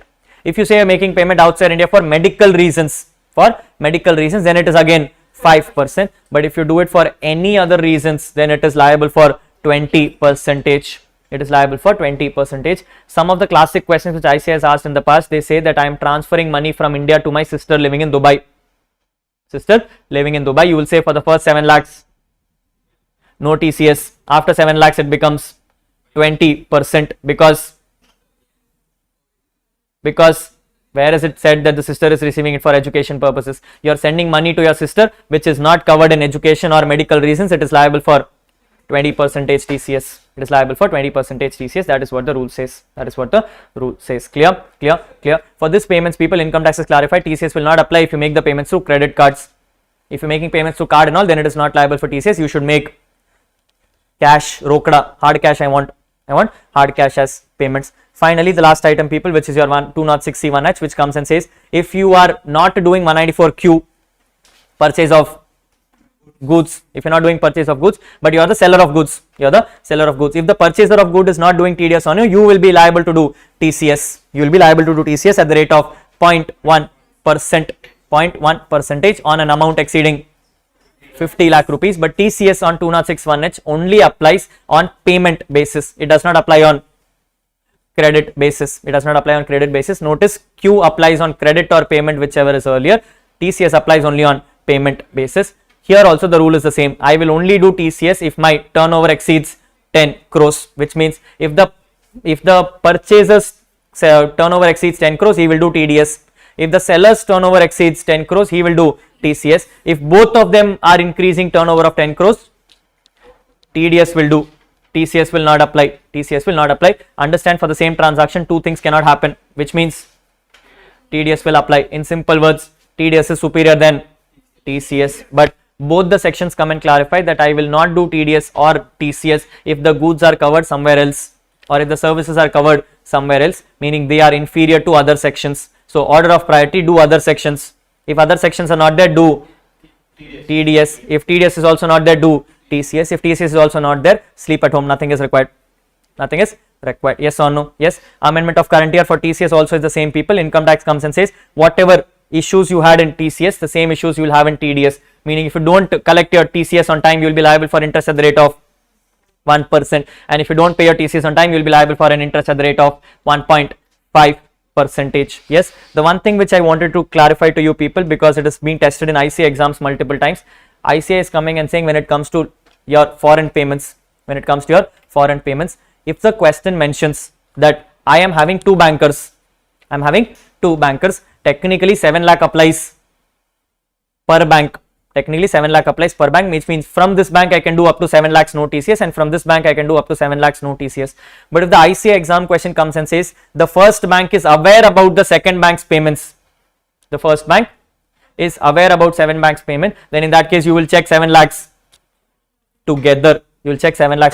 Meaning if you have made 3 lakhs from bank A and 5 lakhs from bank B will come and say, I know you have done 3 lakhs from bank A, so I will take only 4 lakhs here for no TCS, balance 1 lakh I will do TCS. Normally whole TDS and TCS happens deductor deductee specific, but for foreign payments alone they have come and clarified if the other bank knows, then they will cumulatively do it. This is something which ICAI is doing more, and therefore you should pay attention to that. Clear? Everyone, are we good to go? Yes, great. This is your chapter on TDS and TCS. Alright, last topic to complete your marathon, people. We are looking at what is called as return filing provisions. Yes, your 4-mark question from your exam perspective. A simple, sweet, beautiful chapter of your question number 4, part number B. we're talking about what is return filing. What is return filing? Yes, some rules to follow when it comes to return filing, people. First of all, who should file a return? Who should file a return? Income tax comes and clarifies when it comes to filing returns, any company and any firm is liable to mandatory file a return. Anyone else has to file a return if their gross total income, meaning total income ignoring chapter 6A, ignoring any kind of capital gain exemptions, 54 exemptions are exceeding your basic exemption limit of either 2.5 lakhs, 3 lakhs or 5 lakhs under alternate regime or 3 lakhs under default tax regime. Yes, so income tax says companies and firms mandatory return filing. Any other person will have to file a return if their GTI exceeding capital gain exemption is more than basic exemption limit. But ignoring this, people, income tax has also come and told you that if you have other items where transactionally if you are doing a lot of business, then in that case I will also ask you to file a return. Cases like depositing more than 1 crore in current accounts, cases like depositing more than 1 crore in current accounts, more than 50 lakhs in savings account, doing any kind of foreign travel exceeding 2 lakh rupees, any kind of electricity expenses paid more than 1 lakh rupee, having a sales from a business more than 60 lakh rupees, gross receipts from profession more than 10 lakh rupees, any kind of TDS and TCS showing in your 26 years more than 50,000 rupees for resident seniors and 25,000 rupees in case of others. And finally, if I find out that you are an ROR having any assets outside India or maintaining any bank account outside India, then you are mandatorily required to file a return. Either you are the owner of this or you are beneficiary of this, as the case may be. These are the cases you need to file a return. If your question is coming from exam part number 4B, 99% will be this question. Who should file a return? They'll give you an instance and they'll ask you, should you file a return in this scenarios? Yes, two options will be given, one based on income, one based on transaction. So based on income it will be no, and based on transaction it may end up becoming yes, or vice versa, as the case may be. Yes, so pay attention to this one question from your exam perspective. Rule number 2, people, income tax comes and says, if you are into composite business meaning having agriculture, having normal business, in that case income tax comes and clarifies you will only have to file a return if your business income is more than basic exemption limit. Don't take into consideration your agriculture income because that is exempt from taxes. So then comes the question as to when should you file a return. Income tax says you should mandatory file a return by 31st October if you are liable for any audit, and 31st July if you are not liable for any audit or you are opting for presumptive taxation. At any point of time, if you are a partner in a firm which is liable for audit, then the partner will also be liable for 31st October. In simple words, people, the provision comes and says 31st October for everyone liable for audit and a partner in a firm which is liable for audit. Everyone else will do 31st July, which means salaried people and presumptive people. If you have not filed your original return on time, income tax says no worries, you can file a belated return on or before 31st December of your assessment year. But like we discussed earlier, people, if you don't file your returns on time, you will have some issues. Issue number 1, you cannot carry forward any losses. Issue number 2, you cannot claim heading C of chapter 6A, JJA, QQB and RRB. Issue number 3, you can't claim 10AA as a deduction. Issue number 4, you will be mandatory forced to go for DTR. Issue number 5, you will be levied a late filing fees of rupees 5,000 rupees, but late filing fee will come down to 1,000 rupees if your gross total income is up to 5 lakh rupees. And finally, you will be levied an interest under section 234A on whatever number is pending on the due date of return filing. On whatever number is pending on due date of return filing, which means you will take your total tax, reduce TDS, reduce advance tax, also reduce self-assessment tax which you have paid up to return filing due date. On that date, whatever is pending, on that you will do interest at the rate of 1% per month or part thereof from the next day of return filing. Up to you file your return until the date on which you file your return. This is what will happen. At any appropriate stages, if you have filed a return already, people, and you feel that there are mistakes in the return, you can always file a revised return up to 31st December of assessment year. Income tax comes and clarifies when you file a revised return, it will take the characteristics of the main return. Which means, can you file a revised return for original return? Yes. Can you file a revised return for belated return? Yes. You can also file a revised return for belated return. Can you file a revised return for a revised return? Yes, you can do that also, because revised return, the moment you file, it became original return. and therefore revision of revision is also revision of original, and therefore it is permitted. In simple words, you can file revised return any number of times until 31st December, until 31st December. This is what the rule says. At any appropriate stage, you file a return and the return has some errors, department will issue something called as defective notice, and will give you time for up to 15 days to respond on the same. If you respond within 15 days of receiving the notice, department will consider the return as it is. If you don't file the return within if you don't file the response within 15 days, income tax will assume the return is defective and will treat the return as invalid, which means it will be assumed that no return was filed at any day. Yes, if you are planning to file returns, people, who will file the return? For an individual, it will be filed by himself. If he is not available, any person who has the power of attorney can file it for him. If the return filing person is a minor, return will be filed by parents or guardian. If the person is of unsound mind, return will be filed by guardians. If the return is of HUF, return will be filed by Karta. Karta is not available. Any non-minor members will file the returns. If it is a company, managing director is not available. Any other director.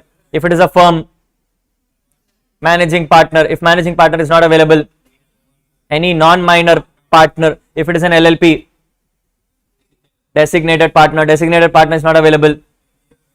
Any other partner, LLP cannot have minors, that is what the rule is. Yes, this is what the rules are. At some point of time, people, it was also clarified that if you want to file a return, you need to ensure that you file a return even if it is a loss, because if you don't file a return for loss, you cannot carry forward the losses. However, you can still carry forward two kinds of losses. One is HP, one is unabsorbed depreciation, but you can only carry forward HP loss if you opt for ATR, or you have at least filed the form for ATR.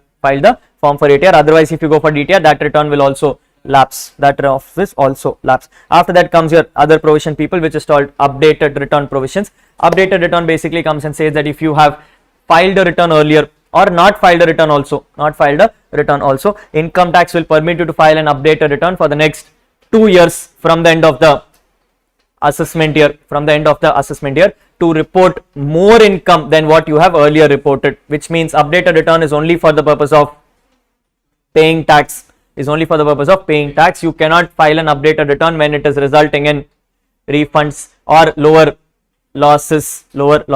Income tax says updated return can only be filed when the loss converts to income or the existing income increases. If the income is decreasing, updated return cannot be filed. If the loss remains a loss, updated return cannot be filed. If you have already claimed a refund and want more refund, updated return cannot be filed. You can only file an updated return when you have extra tax payable. Income tax has two rules on this. Rule number 1, income tax says if you file an updated return, you cannot revise updated return. Updated return can only be filed once. Rule number 2, income tax is coming and saying when it comes to updated return, you can only file an updated return if department has not picked you up for any scrutiny. If department has picked you for scrutiny, then no updated return. Department will do assessment and put penalties. If you want to file an updated return, people, income tax will say if you file the return within 1 year, from the end of the assessment year, whatever tax payable accrues to you, you will have to pay 125% of it as tax final payment. And if you are filing the return after 1 year but before 2 years, you will have to pay 150% of the additional tax payable. Notice carefully that the extra 25 and 50 I am paying is not on the full tax, I am paying on the extra tax, which means if you have already filed a return earlier and now you are filing an extra return, the difference of that two is what you will pay additional tax. On that you will pay 25% in year 1 and 50% in year 2. That is what the rule comes and clarifies. Yes or no? How to compute additional tax and all, people, is not relevant for exams. I will tell you that. You don't need to worry about it. Yes, after updated return comes your smaller topics, people. One is called as TRP. Where income tax says if you don't know how to prepare your own return, you can seek support from a person called TRP, tax return preparers. TRPs can only be those kind of people who are CA inter qualified, BCom qualified, or any kind of persons who are holding a bachelor's degree, but you will not be permitted to be a TRP if you are either an employee of the company, if you are a officer of the bank in which the person has an account, or you are a CA qualified, Also, income tax comes and clarifies, if the original return was filed by the individual on his own, revised return cannot be filed by the TRP.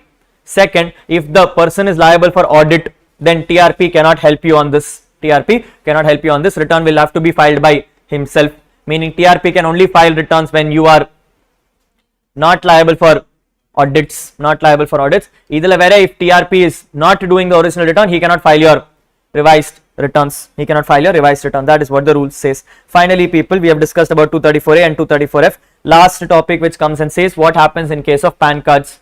Income tax says, do you have to get a PAN card in India? Not mandatory, but you will have to get a PAN card in India if your total income exceeds basic exemption limit. Or if you satisfy any of the following conditions, which is having a person with a total sales gross receipts more than 5 lakh rupees, resident person entering into a transaction more than 2,50,000 during the year, any kind of MD of these persons, or if you are in a person who's depositing cash more than 20 lakh rupees at any time during the previous year in any financial year for any accounts, please get a PAN card, because income tax is saying, I am now going to start asking you to quote your PAN card in certain places. There is a huge list given to you, people, almost about 18 line items where you need to quote your PAN numbers. This comes in exam once in every 5 years. Not very important. Take a chance. It's okay to let go. These are the cases where you have to get a PAN card. But then comes the last item, people. What happens if you don't quote your PAN number, or you quote a wrong PAN number? Income tax will levy a penalty at the rate of 10,000 rupees for every default you make. And finally, income tax has come and clarified last year that you have to ensure that your Aadhaar and PAN is linked. Failure to link your Aadhaar and PAN will make the PAN inoperative, which means it will be assumed that the PAN is not there. Because the PAN is not there, people, all provisions will apply accordingly, meaning no having a PAN means you will not get refund. You will not get any interest on refund. TDS will happen at a higher rate of 20%. TCS will happen at a higher rate of 2x or 5, whichever is higher. And because you are quoting this PAN number to other people, you can be levied a penalty at the price of 10,000 rupees. If you want to ensure that your PAN becomes operative, please pay a late filing fees of 1,000 rupees, and within 30 days the department will link your PAN with Aadhaar. At any point of time, Aadhaar number is not required in case you are a non-resident, not a citizen of India, residing in Jammu and Kashmir, Assam, or if you are a person aged 80 years and more. This is what will happen if you have an Aadhaar and a PAN linking. The final thing income tax has come and clarified is that if you have an Aadhaar card, if you have a PAN card, you don't need to quote both in both the places, since it's already linked. Even if you quote Aadhaar number in case of PAN, it is still valid. They don't need to get your PAN number mandatory, because your Aadhaar is linked with your PAN card. Clear? Yes. Sweet.